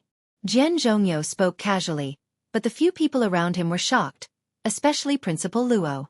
Just the classical Chinese music alone, Jian Zhongyi's influence was significant. A modern guzheng master, his written works such as South-North Guzheng Tunes and other series were in museums. At national banquets, he served as a guiding teacher, and his contributions were already written in the history of music. Now he actually said, her teacher is far more formidable than I am? Then who exactly is this girl's guzheng teacher? Outside, Bai Xueqi was sitting in the middle, beside her was Madame Song, and next to Madame Song was Song Min, and the performance was about to begin. The lights in the hall dimmed, leaving only one beam on the stage. In the front row, a tall figure in a long dress appeared, and Song Min, upon seeing that figure, suddenly sat up straight, his gaze intense as he looked toward the front row. What is it? Madame Song noticed something unusual about him. Song Min watched the blur of a figure walk to the first row, his voice deep. I think I saw Bai Lian. Bai Lian. Madame Song paused. Bai Xueqi's fingers also tightened, she turned her head. Where? First row. Song Min saw her sit down in the first row, his gaze not moving away. In the center seat. First row? Then you must be mistaken. Upon hearing this, Madame Song shook her head. We barely managed to get VIP seats through connections. The first row, that's a place for someone like Dean Jian to sit, guests of honor at the concert. Even if Bai Lian is from the Su family, it's not possible for her to get a ticket for the first row. That was true indeed. Song Min hesitated and withdrew his gaze. The figure he just saw was very similar to Bai Lian whom he had seen in Jiangjing. But it was different from the Bai Lian he remembered. Bai Xueqi lost interest and turned her gaze back to her cell phone, continuing to look down and send a photo to the class group. First row. Bai Lian settled into her seat, quietly waiting for the performance to begin. From time to time, people took their seats in the first row, each of them greeting Bai Lian before sitting down. After Dean Jian made the necessary arrangements, he came and sat down beside her. Listen carefully and see if you have any new insights. The opening music was a joint performance by Baiyan students and teachers. 4 guzheng masters, plus 2 interspersed performances by pipa and jade flute teachers. It was The White Robe Journey, a piece Bai Lian knew well. During the climax of the piece, the 4 guzheng masters played in concert, plucking the red strings with a feather's touch, and in an instant, war horses and iron armor, bones covered by yellow sand, mourned and sobbed within the strings, touching everyone's soul. When the opening performance concluded, the applause lasted a long time. People nearby whispered, "It really is one of the 10 great guzheng masterpieces." Mentioning The White Robe Journey inevitably reminded people of Bai Xiangjuan. Dean Jian also came out of his reverie and evaluated the performance with Bai Lian. This piece is too domineering. Their individual expressive power falls short, unable to convey the right feeling. So it takes a quartet to produce such momentum. The Miss Bai who composed this piece is truly a once-in-generation talent. So when Bai Lian single-handedly performed that resounding momentum at the school anniversary, Dean Jian knew she was no ordinary person. Bai Lian. She tilted her head slightly, not speaking. Dean Jian was used to her silence, then remembering something, you also have the surname Bai. Right. Bai Lian nodded. Who exactly is your teacher? Prompted by Principal Luo's inquiry, Dean Jian also was curious about Bai Lian's mentor, as he still hadn't figured out who taught her. Bai Lian bowed her head slightly, seemingly lost in thought. After a long while, just when Dean Jian thought Bai Lian would still not respond, Bai Lian suddenly spoke, "Qin Jiu." What? Dean Jian paused. Didn't you ask who my teacher is? Mr. Qin Jiu. Bai Lian's wrist rested on the adjacent armrest, her fingertips lightly tapping it. She turned her head, this time very seriously. "My teacher, the one who instructed me, is teacher Qin Jiu." Qin Jiu, now respectfully known as the Master of the Qins. The Zhongjing Music Academy still maintains offerings for him. Those who study the Guzheng, who have studied history, all know that Qin Jiu had two disciples. One was Princess Huayan, Zhang Xueqi, who had gone far to marry and become eternally famous, leaving behind imperial scenery map of Zhongjing. The other was the stunningly talented young mistress of the Bai family, Bai Shengjuan. In turbulent times, heroes emerge. Of the 10 great Guzheng masterpieces, Qin Jiu himself composed 3, and together with his 2 disciples, Desert Melody and The White Robe Journey, they boldly claimed half of the realm of Guzheng music. Chapter 528. Zhang Gu came to pick up Alien, the successor of director Jian from 212, Desert Melody, and The White Robe Journey, are of different styles, a composed and elegant minor tune. Due to the domineering style of The White Robe Journey, reminiscent of a piano demon, it has a broader audience than Desert Melody. Recently, the television just happens to be broadcasting Great Yong. The TV series has made this part of the story very clear, and many viewers who don't understand traditional Chinese music have learned that among the 10 famous Guzheng songs, 5 are credited to this mentor and his 2 disciples alone. As the young Miss Bai already comes with her own fan base, by the time the TV series had not yet finished airing, the actress playing her, Yen Lu, had already amassed a terrifying fan count of over 30 million. Bai Lian spoke seriously. However, President Jian felt like hitting her. "You're so serious when you're telling jokes. I don't know whether to believe you're Mr. Qin Jiu's disciple or to believe that I'm Emperor Qin Shi Huang myself." "What do you think?" he asked Bai Lian again. "Is he really being brushed off like this? Was the old man that easy to deceive?" Bai Lian retracted her gaze and looked at the stage expressionlessly, her profile contoured by the interplay of light and shadow, her facial arc icy cold, as was her voice. "The next performance is about to begin." "Shut up, President Jian. Young people can't take a joke." By President Jian's side, Principal Luo, who had been sitting quietly, didn't dare move an inch. If someone had told Principal Luo a few days ago that there was someone in this world who dared to talk to their traditional music authority, President Jian, in such a manner, he would have thought they were crazy. Now, he thought he was the one going crazy. Principal Luo gently pinched his own leg. It hurt quite a bit. After the opening, the second performance was a solo pipa recital. Only a beam of cold light shone on stage, highlighting the teacher in a gray Chong Sam. With her hair up, the soothing sounds of the pipa began, like babbling brooks, graceful and lingering. There was no dissonant style, just a violin blending in, a stunning cold moon overhead, as a beautiful woman slowly narrated the old dreams of a lost country. Bai Lian listened to this piece even more attentively than the ones before. After the song ended, President Jian observed her still watching the stage.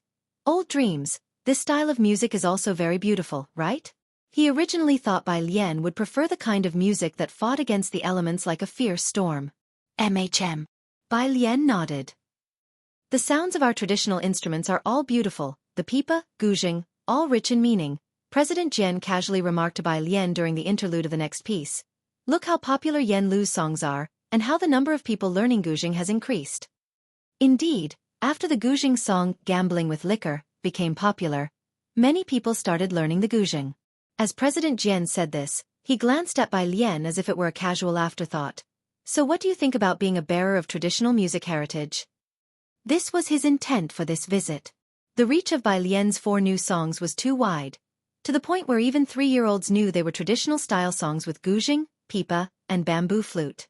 With Yen Lu now famous across the nation because of Great Yong, President Jian had some concerns that Bai Lian might not compose for Yen Lu in the future. A representative for traditional music might be completely buried in Zhongjing University. Culture needs to be passed on and promoted. She almost had a natural aura for it. If he missed out on her, President Jian felt he might never encounter such a person again. In fact, President Jian was aware that culture needs to change its means of expression in order to become widespread and evolve. The traditional music scene had already started plans to turn Yen Lu into such a representative figure. Bai Lian was the most important link in this chain. President Jian, that's too much of a burden for me. Bai Lian merely leaned back, her body relaxing, lashes drooping lazily. A refusal. Another refusal. President Jian had anticipated her response. The good news was Bai Lian wasn't so resistant. There might be a chance this time. His expression was relaxed, unhurriedly saying, "It's not heavy. Actually, you don't need to do much. Just continue writing songs for Yen Lu and spare some time to arrange music for the traditional orchestra." The performance came to a close. "How do you feel tonight? Any inspiration?" President Jian led Bai Lian out from backstage. "I'll head back to Zhongjing in a couple of days. I have some new ideas. I'll go back to Shangqing and think it over tomorrow," Bai Lian said, looking down at her phone. Her dog friends had already sent her messages, and it seemed she also had urgent matters back home. The evening performance was incredibly moving.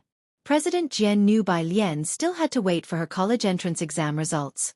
Principal Luo stood respectfully behind the two, and upon hearing that Bai Lian was actually from Shangqing, he was very surprised. "Miss Bai, you are welcome to visit our music association more often." He had already started calling her Miss Bai, and knew that Bai Lian did not belong to any music association or music college. "I will, thank you for your hospitality today." Bai Lian thanked Principal Luo. Chapter 529, Disciple of Director Jian 212. Brother Zhang is coming to pick up Alien Undersir 2. It means she doesn't want to join their music association. Principal Luo was somewhat disappointed, but not surprised after all. Dean Jian had been rejected in front of her. Principal Luo irreverently thought to himself. Afterwards, Bai Shaoqi stood up with Song Min and the others, and Mrs. Song looked at Bai Shaoqi in surprise. "Are you going to the backstage?" The Bai and Song families had no one formally educated in music. In this area, they barely had any social connections. "Yes," Bai Shaoqi followed the flow of people out, took out her phone, and looked for a number. "My mom found Jianjian's Principal Luo, and he helped us get these tickets." This was the first time Bai Shaoqi calmly brought up Xueqi. Mrs. Song followed behind Bai Shaoqi. She had always known Xueqi was capable, otherwise she wouldn't have lurked for so many years, trampled Ji Mulan underfoot, and helped her two illegitimate children rise to the top. However, Mrs. Song had not expected Xueqi could find Principal Luo. She followed Bai Shaoqi in amazement, with a crowd of staff backstage, who naturally did not recognize the trio. Minutes later, a staff member came to take the three to the lounge. "Please wait a moment. President Luo and Dean Jian have gone to see off some guests." "He's going with Dean Jian to see off guests?" All three found it odd. What guests would require Dean Jian to see them off? Even though they asked, the staff member did not answer, only gave them a polite smile before leaving the lounge. Song Min put down his water glass and stood up to open the lounge door, his cool gaze sweeping over the backstage. The first row of people were retreating from backstage. Curtains, instruments, and silhouettes were in disarray. His gaze landed ahead to the left front, where the black curtain stirred, seemingly revealing a cyan silhouette exiting. Song Min walked forward a few steps, and bumped straight into someone. "Excuse me." He retracted his gaze and spoke. "No problem. Principal Luo had just sent off Dean Jian and Bai Lian." He recognized Song Min, as the principal of No. 1 middle school often recommended him. "Are you looking for someone, student?" "No." Song Min withdrew his gaze and pressed his brow. He returned to the lounge. One step behind him, Principal Luo entered. Bai Shaoqi, who was talking to Mrs. Song inside, quickly stood up to introduce herself. "I know who you are, Bai Shu's sister." Principal Luo nodded slightly towards Bai Shaoqi, thinking to himself that there sure were a lot of talented individuals with the surname Bai. This year, Dean Jian just sent off a young friend, and won't be meeting others for now. Bai Shaoqi was quite disappointed. "Then please explain to Dean Jian for me that there's been a misunderstanding between us." It seemed like she was quite familiar with Principal Luo, and Principal Luo was very familiar with Dean Jian. Bai Shaoqi now had a professor from Jiang University mentoring him, while Dean Jian was on par with the principal of Jiang University. Mrs. Song stood aside, silently observing the scene. She lowered her eyes, lost in thought. The Jian family. Jian just sat listlessly at the table, listening to Jian Rong converse with Miss Liu. This Miss Liu was his matchmaking date, but it was quite obvious she got along better with Jian Rong, whose reputation was well known and was going to apply for postgraduate studies at Beijing University. She was talented, and Jianzhe understood her well. He fiddled with his phone. Miss Bai. Tomorrow. Seeing that Bai Lian was leaving tomorrow, he hurriedly stood up. Where are you going? Jian's father had just returned when he saw Jianzhe heading out. Jianzhe changed his shoes, looked up and said, I'm going to see off Sister Lian and an old gentleman. She is returning tomorrow. Since coming back this time, Jianzhe has become much more reserved. Reading really can alter a person's temperament. The former Jianzhe was always impetuous, his thoughts barely concealed and readily apparent. Today, however, Jian's father could hardly get a clear read on his son. You!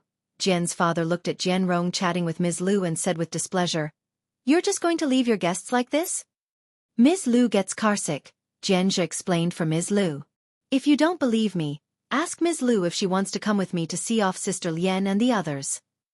Ms. Lu put down her teacup apologetically and stood up, only then addressing Jian's father. Mr. Jian, I am indeed feeling a bit unwell. Jianzhe put on his shoes, took his keys, and left the house. After he left, Ms. Lu asked Jian Rong, who is he going to see off? Sister Lian and an old gentleman? It's probably Bai Lian and Teacher Cho, Jian Rong thought for a moment and explained. They are both from Xueqi. I see, Ms. Lu did not ask further. The two of them enjoyed their conversation. Bai Lian returned to the hotel with Dean Jian. Close to 10 o'clock, Jiahao Hotel was still brightly lit. Dean Jian's car stopped at the entrance of the hotel, and Bai Lian got out of the back seat. The window of the back seat lowered, and Dean Jian looked at the road flowing with cars. Aren't you returning to the hotel? Bai Lian glanced at her phone, casually waved her hand at him, and succinctly said, Waiting for someone. Without elaborating, Dean Jian did not inquire further. In June, Beijing's nights carried a noticeable chill, with the Song family's car stopped at a nearby red light. In the back seat, Song Min immediately noticed Bai Lian by the roadside. She wasn't standing very formally, but rather seated on a nearby round road bollard, with one leg casually propped up and her blue long dress spread out over the bollard, just barely touching the ground at the edges.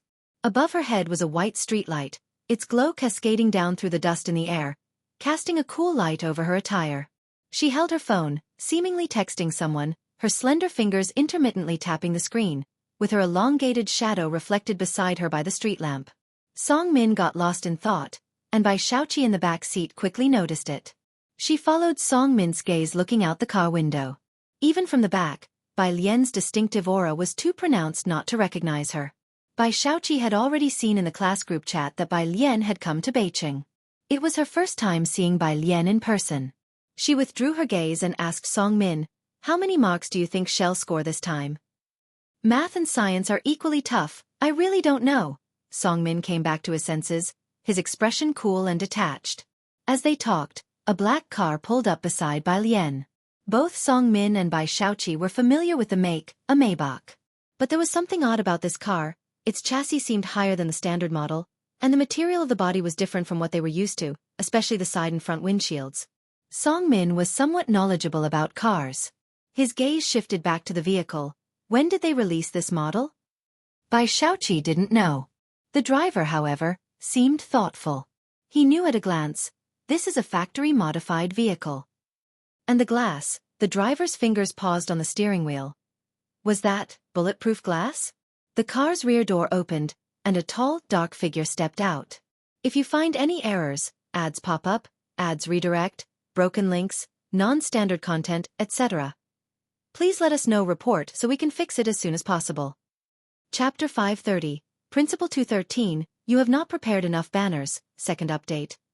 Under one the face couldn't be seen clearly, but under the shifting lights, there was an overwhelming aura about the person that felt imposing. Even from this distance, he seemed unapproachable and inviolable. It was as if he sensed the gaze from behind. The man looked over in this direction. Song Min and Bai Xueqi were worldly. They had met the Yin family and the old master Yin in Jiangjing, and Bai Xueqi had also met Principal Jian. But even so, across the traffic, they could feel the oppressive aura emanating from the man. It wasn't gentle at all, more like prey under the gaze of an alpha wolf, sending shivers down one's spine. This was a major intersection, with a long red light, finally turning green. The driver took a turn and the spine-chilling sensation that Song Min and Bai Xueqi felt finally dissipated. Who is he? By Xueqi exhaled, her eyes fixed on the rearview mirror, her pupils unreadable. Such an aura was rare to come by. Song Min pursed his lips. He must be from the Su family. He had heard that the Su family had a young master studying at Jiangjing University. The car returned to the Bai family residence, and the Song family members also got out, greeting Bai Qiming. Upon Bai Shaoqi's return, the household servants and the butler all put down what they were doing to greet her, everyone now holding her in high regard. "Dad!" Bai Shaoqi removed her coat and handed it to the butler, then slowly took a wet wipe to clean her hands, her eyes lowered. "We saw sister just now on our way back." Bai Lian? Her. Bai Qiming nodded. He was preparing the guest list and waved at Bai Shaoqi. "Come here and take a look. Is it enough to invite this many people to the celebration, or is someone missing?"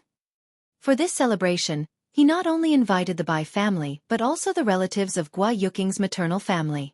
Bai Qiming didn't bring up Bai Lian again, and Bai Shaoqi smiled, not mentioning her either. After discussing with him, Bai Shaoqi returned to her room to continue her piano practice. The butler stood quietly behind Bai Qiming. "Are we not going to Jiahao?" Originally, Bai Qiming had planned to go to Jiahao Hotel to find Bai Lian and inquire about Deputy Director Zhou's affair. But now, Bai Shaoqi successfully became Professor Zhang's student, and Bai Shaoqi obtained a ticket from Principal Luo. These events had a great impact on Bai Qiming. "Forget it," Bai Qiming pondered for a long while before shaking his head. Jiahao Hotel. In Bai Lian's room, she took a bath first upon returning, and Zhang Fulai glanced at the furnishings of the small living room. He lazily touched the purple clay teapot on the table. The water was still hot. The service was satisfactory. He stood up straight, took the randomly placed music scores one by one off the table, and neatly put them away. No one realized that the 3 Chinese female soldiers had escaped from the dungeon. No one knew that one of their people had been killed by a Chinese female soldier. Xia Jinyuan, who was standing outside, calculated the time in his heart. Based on the little fox's actions, she must have already started the entire plan. She was the fuse for the 2 plans. As long as she started, the soldiers of the Xueqi unit and the Cloud Leopard Commando Brigade would immediately start moving. As for him, Xia Jinyuan stopped in his tracks and glanced at the wooden house with the lights on. His plan was about to start. At 9:10 p.m., half an hour since their retreat, the 5 of them finally entered the pitch-black mountain. The reconnaissance person of the Cloud Leopard Commando Brigade saw his comrades enter the mountain. He told all his comrades who were waiting, "They've successfully retreated to the mountain." The tense Chinese soldiers finally relaxed. They blinked and lowered their heads to wipe the sweat off their faces. At this moment, there was a faint smile in their eyes. The most dangerous part of the mission was to rescue the female soldiers. The next step was to hurry and return to China quickly. This way they would be able to complete the entire mission. The members of the Cloud Leopard Commando Brigade entered the public channel. As they panted heavily, they wiped the sweat that was about to seep into their eyes and smiled as they told their comrades, "We've entered the mountains safely. Well, wait for the rendezvous." Over. The team members looked at the female soldiers who almost fell to the ground after entering the mountain. Another female soldier was holding them, one on each side. As he spoke, he gave Yi Jian an OK sign that meant that they were temporarily safe. It was pitch black. Yi Jian didn't have any night traveling equipment, so she didn't see his hand signal. She only knew that after Zhou Yijin and Lulu entered the mountain, all their energy seemed to have been sucked dry. She needed to hold them properly. If not, the 2 of them would fall together. Take a break before leaving. Yi Jian held their hands tightly and comforted them. This was their first time experiencing a life-or-death race. It was normal for them to be nervous. Moreover, they were already very good. They had to persevere all the way for a smooth evacuation. Zhou Yijin was grabbing Yi Jian's arm tightly. This was the only way she could find the strength to support herself. She was so nervous that her throat hurt. She didn't speak and only nodded in reply to Yi Jian. Rest, she needed to rest. Her legs were so weak that she couldn't use any strength. If she was asked to leave, she wouldn't be able to take a step. The leader of the Cloud Leopard Commando Brigade put down the binoculars in his hand and replied to his comrades, "Roger that. We'll meet up in 10 minutes. The next morning, Bai Lian and Zhang Fulai returned to Xiangqing together. Principal Jian came down to see her off, talking about Yan Lu's situation, while Zhang Fulai, holding his phone, stood by the car, only occasionally looking over. He had an aloof demeanor that kept people at bay. If you find any errors, ads pop up, ads redirect, broken links, non-standard content, etc., please let us know. Report so we can fix it as soon as possible. Chapter 531, Principle 213, You have not prepared enough banners, second update. Understood to the elderly who following Dean Jian didn't look at him until the black car drove away. Only then did he turn his head back to Dean Jian. Do you know the person accompanying Miss Bai? He knew whom Dean Jian came for this time, and it seemed that Dean Jian had found what he was looking for. It was apparent from his good mood. I've never met her, but... Dean Jian watched as Zhang Fulai's car disappeared into the distance, his thoughts seemingly adrift. His last name is Zhang. Zhang is a prominent surname in Jiangjing. It was just uncertain whether this particular Zhang was the Zhang they knew of or not. 4 o'clock in the afternoon. Bai Lian arrived at Purist Street. Zhang Fulai came back with her. Chen Zhu and Ji Hang had gone fishing today and hadn't returned, while Zhang He was also behind them. Bai Lian placed her suitcase in her room and then pushed open the door of the smaller room. The Shouxin gong she prepared for Ji Hang hadn't been polished yet. Zhang Fulai took a stroll in the yard and followed her to the smaller room. He immediately saw the unpolished jade on the workbench. It was very similar to the piece he had received. This is... Zhang Fulai lowered his gaze. Bai Lian kicked a small stool over, sat down, turned on the machine, and began to polish. It's for Grandpa's Shouxin gong. As she spoke, she leisurely lifted the Shouxin gong in her hand, showing Zhang Fulai the details. Do you think there's any progress? As the last disciple of Liang Zuan, her skills in music, chess, calligraphy, and painting were exceptionally outstanding at that time. She was good at painting Shouxin gong, but her sculptures weren't as vivid. However, having already carved a jade qilin, her technique was much more practiced. The lines flowed more smoothly. Even without being polished, the immortal peaches on the yellow jade seemed to bring the piece to life. It might not compare with professional craftsmen, but among amateurs, it was a dazzling work. Not at all, expressed Master Zhang with a sharp critique. It's not as good-looking as mine. Bai Lian really wanted to smash him with the jade. Director Chen returned quickly. June 23rd. Today, national high school exam scores are released. Bai Lian got up early to see 999 plus messages in the group chat of Class 15. It was rare for the students of Class 15 to get up so early. She put her phone down and went outside to wash up. Outside, Grandpa was already sitting at the stone table with breakfast on the side, holding a mobile phone in one hand and a tobacco pipe in the other, gesturing to Bai Lian. Breakfast is ready. Grandpa, why are you up so early today? After washing up, Bai Lian also took a cup of water and sipped it slowly. Surprised. Ji Hang was on the phone with Shen Qing. When he heard Bai Lian's words and saw her totally nonchalant expression, he paused. Today, your high school exam results come out. Oh. Bai Lian sat across from him, casually picking up a bun to nibble on. She responded slowly. Her calmness implied a sense of confidence. Ji Hang. He stopped talking to Bai Lian and fished a piece of paper from his pocket, on which was noted the phone number to check exam scores. The national exam scores are checked through the same website, which would inevitably crash at the time. Even getting through by phone might not be possible. It was Ji Hang's first time checking someone's exam score, and he got the phone number from Zhang Fulai. He had memorized the number by heart over many days. The morning hours felt unbearable. Ji Hang would occasionally bring out his embroidery stand and sit on the embroidery stool to stitch a few strokes onto a cabbage.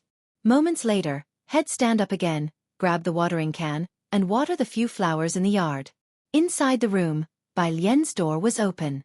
She sat in front of the guzheng with simplified sheet music beside her, pressing on the strings, her phone on the side flashing with messages, yet she appeared casual and indifferent.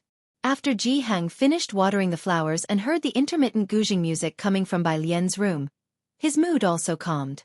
As soon as it struck 10 o'clock, Ji Hang didn't look at the series of numbers. He dialed the score inquiry number. The line was busy. He relentlessly redialed over and over, and after about 5 minutes, he finally got through. He squinted his eyes and reported Bai Lian's examination number and ID number. From the other end of the phone, an automated voice came through. Chinese, 0 mathematics, 0, total score, 0, something was off. Ji Hang frowned, hung up the phone, and checked again. The voice report was still 0. For the first time, the always languid and unhurried Ji Hung felt the urge to hit someone. Even if Bai Lian's grades were poor, they couldn't be 0, considering her previous performance, could they? The room was still filled with intermittent piano sounds. Ji Heng's phone rang. It was a call from Ji Xiaojun, likely asking about Bai Lian's exam performance. He casually hung up and then went to his own room to call Jiang Fulai. Jiang Fulai answered the phone just before it was about to hang up. He was quite surprised, casually put down the document in his hand, gestured for the person beside him to leave, and walked out of the machine room with a leisurely pace. "You were looking for me?" "Xiaojiang," Ji Heng frowned. "Why does Alien's score show as 0 points?" His voice was clearly anxious. He knew how hard Bai Lian worked. Sometimes when he got up at night to use the bathroom, the lights in Bai Lian's room were still on. Jiang Fulai realized that today was the day the college entrance examination results came out. He paused for a moment and then slowly explained to Ji Hung, "It's not 0 points. To prevent universities from competing for student resources and to avoid excessive marketing of the top scorers in the entrance exam, the scores of the top 50 in the province are hidden and will only be released on the 26th.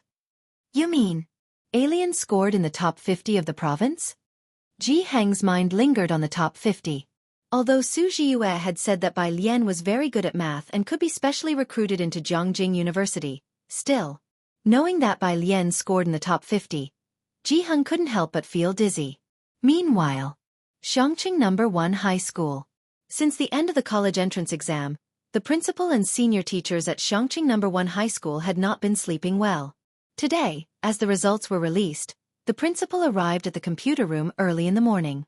Along with the results, the cutoff scores were released, and the school also needed to calculate the pass rates for the first-tier and second-tier universities.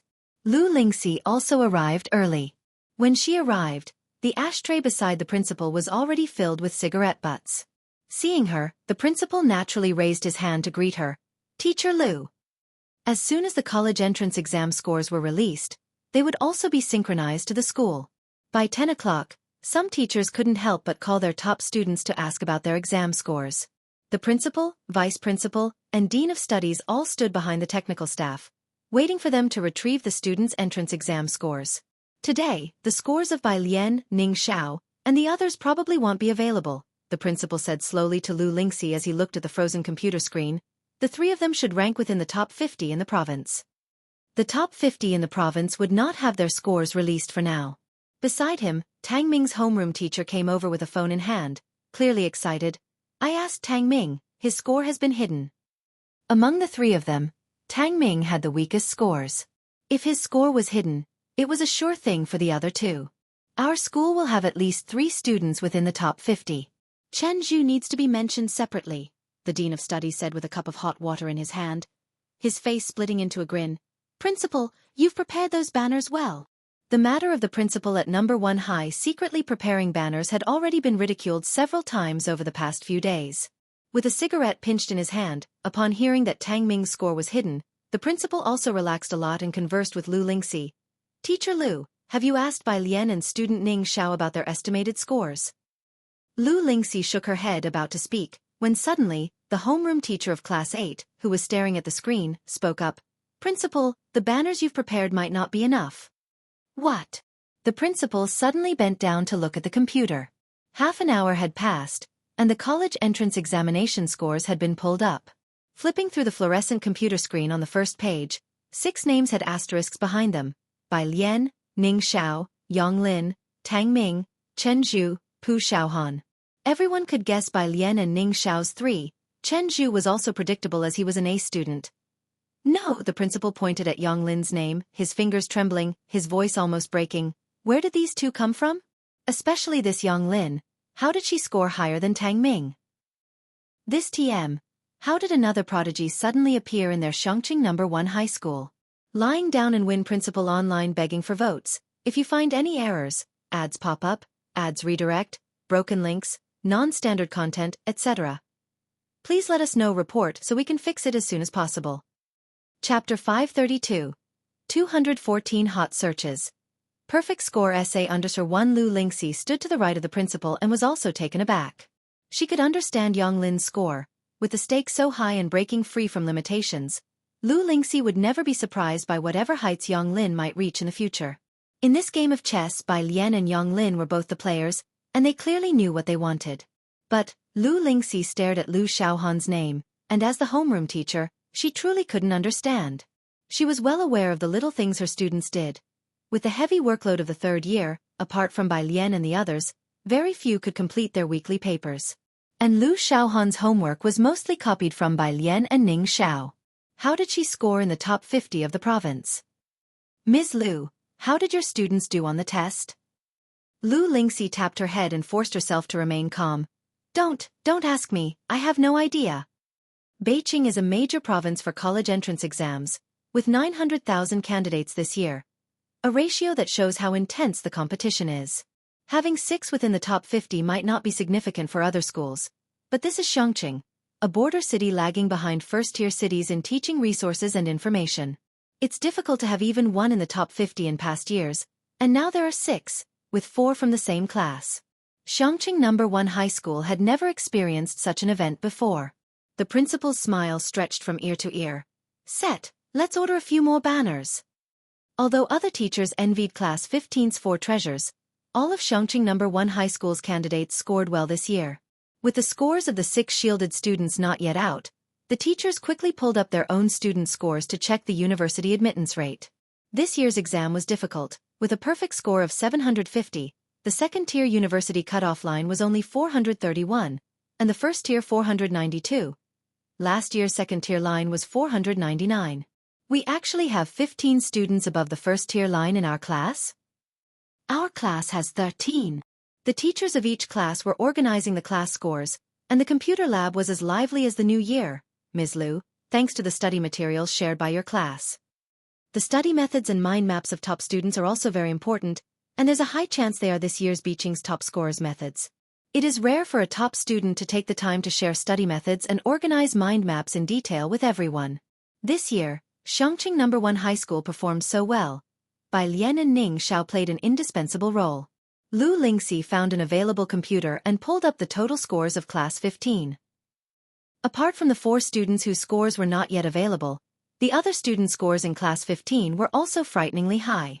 We have been researching guardian beasts' evolution routes for 2,000 years, and now we have achieved remarkable results. Many guardian beasts can be found on the Beastmasters forum for their evolution routes. You can learn how to do it yourself. There are too many types of monsters, and even the mountains, rivers, and plants can evolve. In the spatial gate, there are always a bunch of previously unseen monsters that come out every year. It's impossible to know about the evolution route of all monsters, but we are always striving. That's right, even professional beast-raising masters dare not say they know all the evolution routes of guardian beasts. In any case, human beings have been researching guardian beasts for so many years, and there are still quite a few achievements. For many known guardian beasts, we have basically found 1 or 2 evolution routes. The evolution routes of all guardian beasts are closely related to the Beastmaster space. In the Beastmaster space, the probability of guardian beasts breaking through the species level is higher, and this is the reason why many highly intelligent monsters are now willing to sign a contract with humans. Even if you know 1 or 2 evolution routes, it is extremely difficult to help guardian beasts evolve to a higher species level. Yes, it is relatively easy to increase the combat power level, but the species level is really too difficult, and it depends on opportunities, which can only be encountered but not sought. The latest reply seemed to be an advertisement. Do you want to cultivate your own guardian beast? Come to our Tricking You Beast Raising Studio. Reasonable prices, no deception to children or the elderly. If you provide the materials yourself, it only costs 150,000 Union coins to increase the combat power level of a guardian beast within level 5. Our address is... Chen Fan was furious. You even said, trick you. Do you think I am an idiot? However, soon that person sent another message. The previous one was a typo. It's Protecting You Beastmaster Studio, not Tricking You Beast Raising Studio. This damn input method. Is it really a problem with the input method? Chen Fan sneered. But the price quoted by this Tricking You Beast Raising Studio allowed him to roughly understand the current market for cultivating guardian beasts. Provide the materials yourself, and for a guardian beast within level 5, it costs 150,000 Union coins to increase a combat power level. Chen Fan opened Chengdu and searched for housing prices in East Sea City. He found that a 100 square meter house in East Sea City costs around 900,000 Union coins. Inside the city is the most expensive, outside the city is cheaper. So, including the materials, upgrading a Guardian Beast's combat power level to level 5 would cost more than a house in East Sea City's inner city? This is simply robbery. Do beast-raising studios make so much money? Chen Fan suppressed his impulse and after reading through the replies one by one, he entered Ragdoll Cat Evolution Route in the forum search box. Several posts by professional beast-raising masters immediately appeared. Awakened Ragdoll Cat Evolution Route. Ragdoll Cat Bloodthirsty Cat Star Space Shadow Cat. Below was a seemingly authenticated beast-raising master's evaluation. This is the best evolution route for an awakened Ragdoll Cat. Chen Fan couldn't help but be stunned. That's it. The best evolution route? Looking at this evolution route, when the Ragdoll Cat evolves to its final form, it becomes a Star Space Shadow Cat. This evolution route is the same as the ordinary evolution path shown in the system. However, on his system panel, there is also a hidden variant evolution path for Snowy, which is obviously much stronger than the normal evolution path.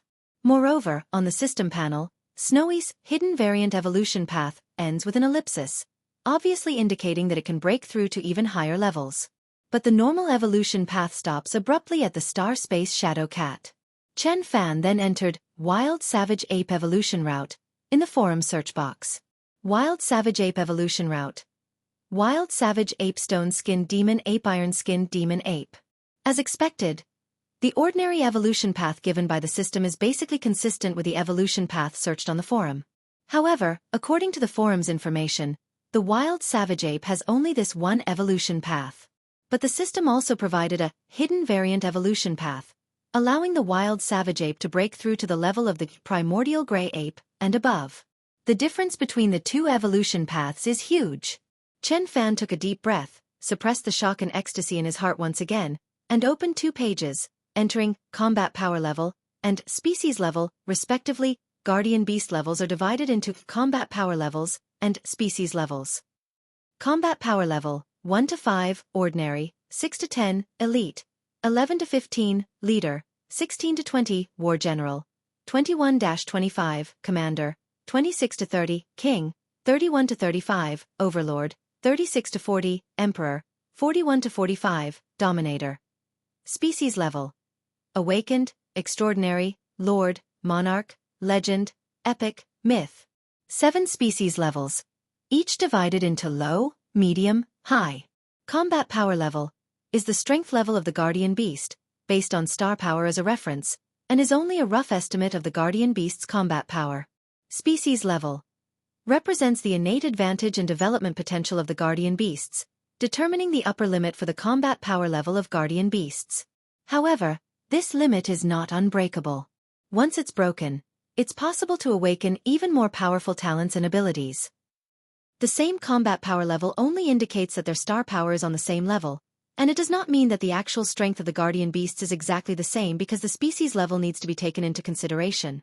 Lu Lingxi was genuinely afraid that Bai Lian would respond to that sitting there with, "Sorry, I was born defiant with no regrets." Thinking this, Lu Lingxi pressed her temples. This Bai Lian was truly capable of doing it. Until her college entrance exam scores were released, Lu Lingxi couldn't relax.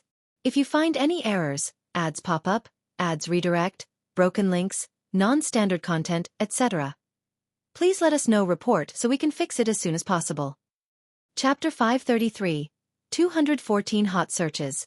Perfect score essay under 2 after all.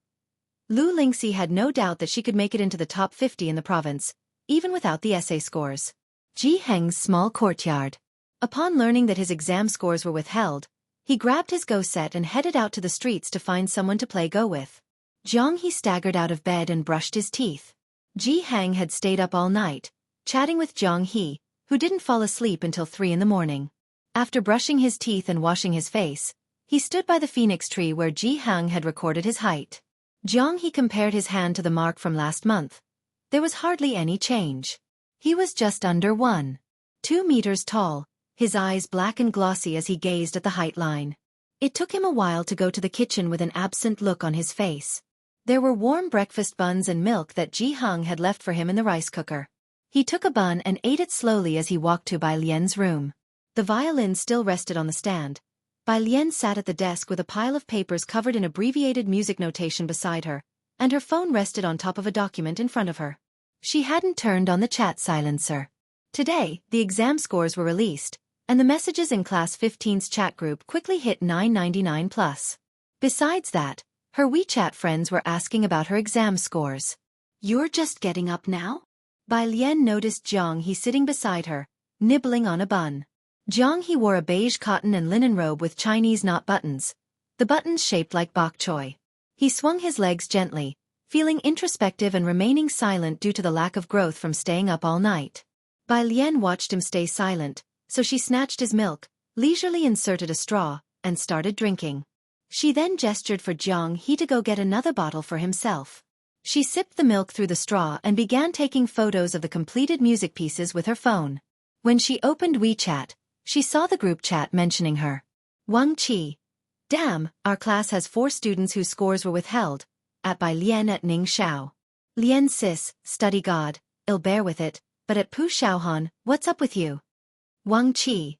"I knew it, you all have been secretly working hard behind my back, haven't you?" The chat was overwhelmed with messages about students whose scores were withheld. Bai Lian had not checked her own scores, only learning they were withheld from the group's mentions. Thus, she discovered the existence of withheld scores. She exited the chat. Her online friend talked to her yesterday but didn't bother her today. Bai Lian then clicked on Dean Jian's profile to send him her new compositions. The Beijing concert had given her plenty of inspiration. After some revisions, she finally finished the pieces today. Dean Jian. 1. Another minute passed, and then he finally realized. "Today's the exam results release, how did you do?" Dean Jian was the only one who hoped she would not be admitted to Zhongjing University and would go to Zhongyin instead. Bai Lian replied at her leisure. "Withheld student, get it." Dean Jian. He fell silent, just looking at the abbreviated music notation sent by Bai Lian. Ren family. Ran Wangshuan's exam scores had come out. Ran Qian was on the phone with Ran Jiawei, his expression filled with joy. "Yes, 641 points, 89th in the province, within the top 100. Beijing University has already called. She can choose her major freely." Ran Wanxian had never achieved such good scores before. It was rare for someone from Chongqing to make it into the provincial top 100, except for Chen Zhu. It was clear that Ran Qian was overjoyed. He made calls one by one to report Ran Wangshuan's exam scores. On the side, the house staff also offered their congratulations. "Congratulations to Master and the young miss." Ran Qian with beaming joy said, "The young miss did well, it's just a pity she's in the same year as Chen Zhu." Then he turned to Ran Wanxian beside him. "Xian, how much did Chen Zhu score?" Ran Wanxian held her phone and remained silent. Her phone displayed the chat for Class 8, and everyone from her class had done very well. Ran Wanxian also performed beyond expectations and should have been happy, but she fixated on a message in the group. Class representative. 6 students with withheld scores, 4 are from Class 15. Bai Lian, Ning Shao, they are all there. Rumor has it, it's possible that Bai Lian is the top scorer in Beijing this time. Bai Lian and Ning Shao were expected to be in the top 50. She could have predicted that. But why is Pu Shaohan, someone whose name I've never heard, also among them? And Tang Ming, at the very beginning, was just within the top 10 in school. She didn't even make the top 50, so how did he manage to get there? Ran Wanxian didn't answer Ran Qian. Clutching her phone, she ran upstairs with her head down.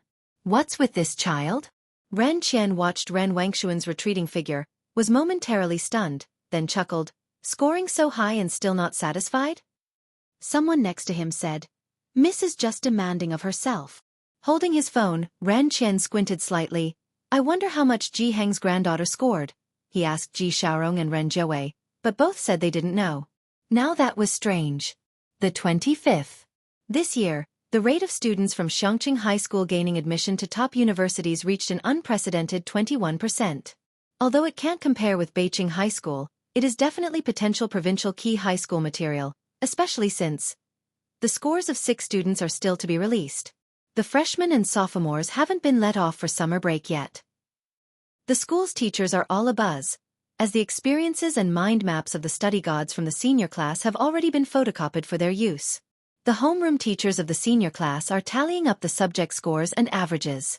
In the principal's office, he has already ordered a new banner and, at his own expense, purchased a load of fireworks and firecrackers, along with 2 big boxes of celebration candy.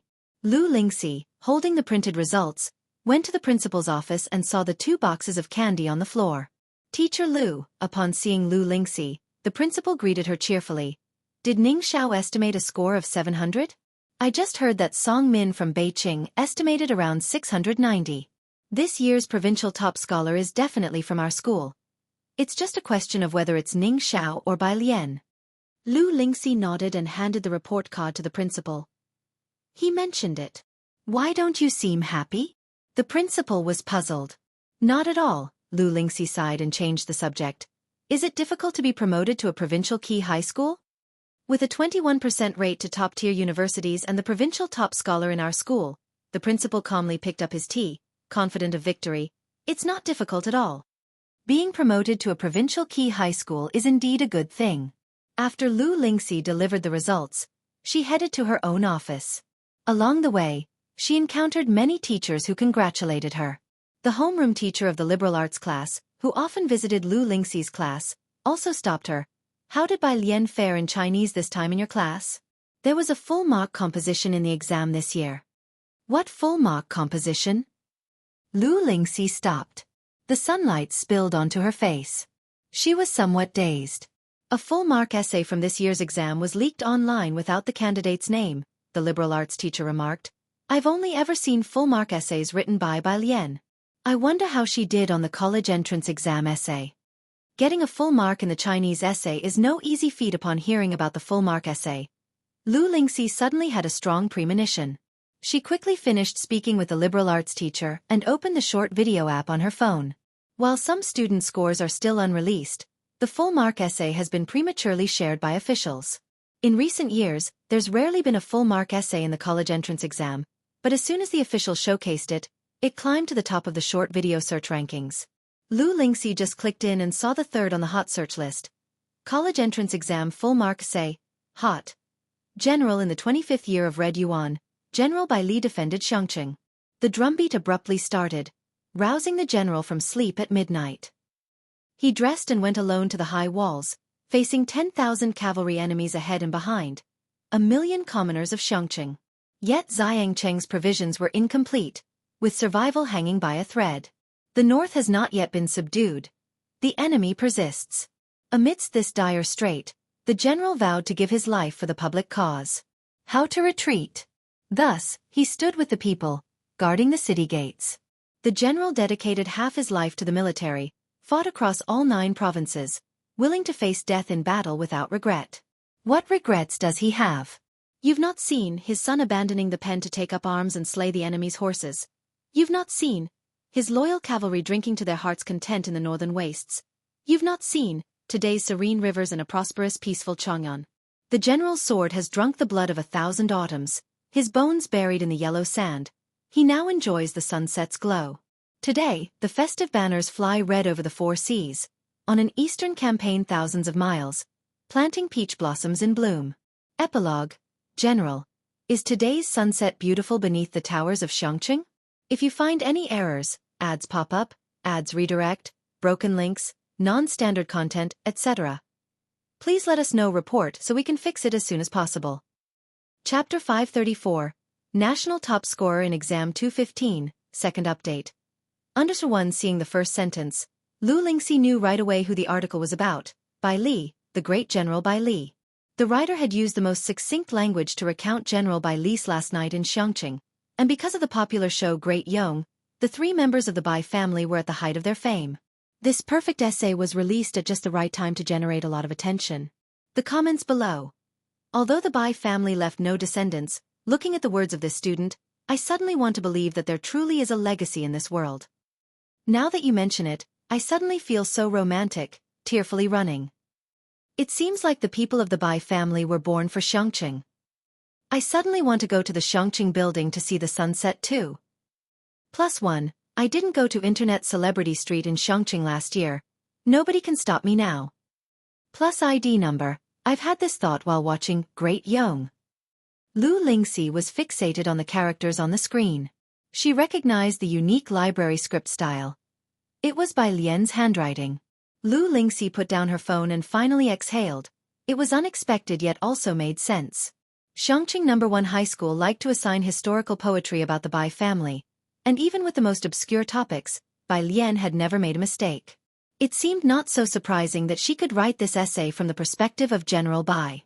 Lu Lingxi sat at her office desk, opened her water bottle to take a sip, and forced herself to calm down. Meanwhile, someone in class 15 also stumbled upon this perfect essay. Bai Lien's library script was so uniform in size and spacing that it looked like it was printed, leading netizens to unconsciously assume that the article was typed by a machine. Except for class 15. Pu Xiaohan quietly took a screenshot of the trending video and shared it to the class group. Isn't this Bai Lien's handwriting? The writing was neat and beautiful, giving a surreal feeling even through the screen. Although Bai Lien always scored full marks in Chinese, and the poem following this essay was arrogant and haughty, much like Bai Lien's unconstrained style. But, after all, it was a perfect essay, and no one in class 15 dared to be sure. Wang Qi. At Bai Lien sis, did you write this? Bai Lien was sitting under a banyan tree. The shade was just right, her dress hem touched the ground, and a banyan leaf had fallen next to her hand. She was leisurely discussing musical composition with Jian Zhongyou. Suddenly tagged, Bai Lien clicked into the class group. She had intended to respond to Wang Qi with a question mark, but when she saw the screenshot on the screen, her pale fingertips froze on the display.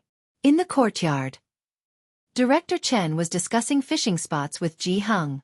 With Bai Lien's results due out tomorrow, Ji Heng wanted to go fishing today and invite a few acquaintances to eat together tomorrow. Jiang Fulai stood beside Ji Heng, helping them check out the new fishing gear. Yu Guang noticed Bai Lien seemed to be in a different mood. Jiang Fulai paused slightly. He handed the fishing rod to Director Chen, who quickly took it and continued the discussion with Ji Heng. Jiang Fulai walked over to Bai Lien. The noon sun wasn't so glaring, filtering through the leaves and falling on him. He looked down. They're going fishing, do you want to go? Bai Lien came back to her senses, looked up, her dark eyes reflecting the gentle glitter of light. I want go. I want to go see the building. She gently picked up the banyan leaf that had fallen next to her hand. The Xiangqing building had been refurbished. Thanks to the broadcast of Great Yong, Xiangqing had also become a hot tourist spot recently, with crowds flocking to the old Xiangqing building every day. Beside the huge windmill stood a Great Yong film studio, where many realistic settings had been constructed in a short time. Jiang Fulai's car was parked in the parking lot. Bai Lien got out of the passenger side, needing to walk part of the way to the building because of the large number of people. Jiang Fulai was only wearing a white t-shirt, lazily grabbed a hat and put it on himself, tilting it down slightly, the brim almost completely covering his face. The sense of aloofness about him was significantly lessened. Even so, he and Bai Lien still attracted quite a few glances from passers-by, their appearance and temperament so superior that if it weren't for his inherently unapproachable nature, they might have already been snapped up by street photographers and ended up on trending searches. Jiang Fulai and Bai Lien stood side by side at the foot of the building, looking up at the tower that was worn by time. His pale eyes rested on the Xiangqing characters that had been repaired above. Next to him, Bai Lien stood still, quietly watching. About 10 minutes later, she withdrew her gaze and led him to climb up the building. The two reached the bottom of the stairs. Suddenly reminded of something, with what looked like an endless staircase ahead, Bai Lien raised her hand to block the sunlight. The sunlight enveloped her in a glittering halo. If you find any errors, ads pop up, ads redirect, broken links, non-standard content, etc., please let us know. Report so we can fix it as soon as possible. Chapter 535, 215 National Top Scorer, Second Update. Understood too. She showed some hesitation. Maybe you shouldn't go up? Jiang Fulai pursed his lips, lowered his gaze, and his pale pupils were always cold. He looked at her without saying a word. He always had that refined but distant demeanor, yet his ink-dyed brows and eyes now seemed to carry a hint of accusation. Bai Lien paused. Never mind, if you want to come up, then come up. The Xiangqing building was very long, with countless steps. It would take 2 hours to reach the end. But for Bai Lien, it was as easy as walking on level ground. She could run it 800 times without gasping for breath. After walking a section of the stairs, Bai Lian checked on Zhang Fulai, noting that aside from slower footsteps, his breathing was almost unchanged before she eased her mind. However, she still slowed her pace, chatting with him while walking towards the middle. It was past 5 in the afternoon. The two finally reached the top of the city wall. At this time, the sun had not set, but around the bright red sun, the clouds had already been dyed in various colors. Bai Lian propped her hands on the city wall and looked up at the sunset over the mountains, her black hair somewhat disheveled by the wind. Her posture was casual and relaxed, her gaze facing the wind. "The sunset glow here is really nice," she commented. Zhang Fulai removed his cap, lazily resting one hand on the wall. His simple, clean clothes were worn with a cold elegance. Standing shoulder to shoulder with her, he looked in the direction she was looking at. His back was straight, yet his demeanor was relaxed, always exuding an effortless nobility. "Indeed, it's not bad." Bai Lian glanced at him and then smiled. Bai Li didn't leave a corpse behind. The enemy had taken his body away. Bai Zhongyu had been the top scholar in both the regional and provincial examinations. Chen Yi had jokingly asked him if he was aiming for the honor of top scholar in the national examination as well, to ride a horse down the street in celebration. Unfortunately, just before the final examination, he received news of Bai Li and rushed to Xiangqing to take over Bai Li's position. Bai Zhongyu said that the yellow sands beneath Xiangqing were where Bai Li lay buried. Bai Lian believed him. Neither of them spoke again. The sunset gradually reddened the sky, the light pouring over them, causing Bai Lian's skirt to flutter in the breeze. In front of them was the sunset, and beneath their feet the city wall. It was like a richly colored oil painting. Many people came to Xiangqing building to check in, but few ever reached the highest point. Only a few girls not far away. They were a bit tired and sat cross-legged in a skewed position, facing the direction ahead. They both looked so good. The girl sitting in the middle couldn't take her eyes off the young man and woman standing at the very edge of the city wall, sighing in admiration. On June 26, the scores for the students blocked from the college entrance examination were released. The fervor over the college entrance examination scores had already passed. The media had finished reporting everything that needed to be reported, but at this moment, the top universities around the country were tense. Especially Beijing High School. The principal hadn't even gotten out of bed when he received a call from Director Pan of the Education Bureau, who urged him on the phone, "Why are you still sleeping? I'm already at the school." The principal, having been excited all night, had just fallen asleep when the phone awoke him. He got up to check the time on his phone. It was only 5 o'clock. Understanding Director Pan's feelings, and since the principal couldn't sleep either, he simply got up, washed his face, took his keys, and went to the school. Director Pan was already waiting by the conference room door. "Where is Teacher Lu? Why hasn't she arrived yet?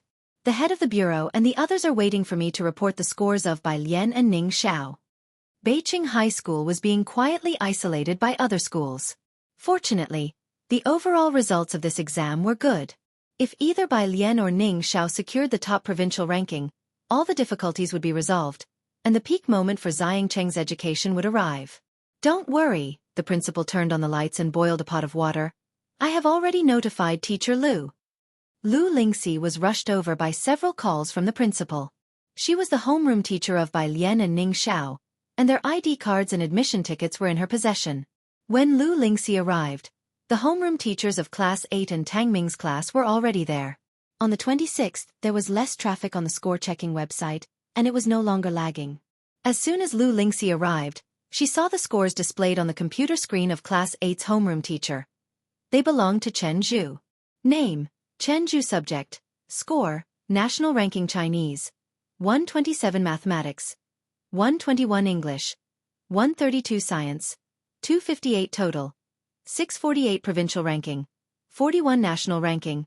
1189. As it was the college entrance examination scores, there was no school ranking. But a provincial rank of 41 and a national rank within 1,000 had already broken Ziyang Cheng's historical record. Director Pan adjusted his glasses, and his eyes brightened. "Very good. Well done. Well done. Teacher Lu, are you here?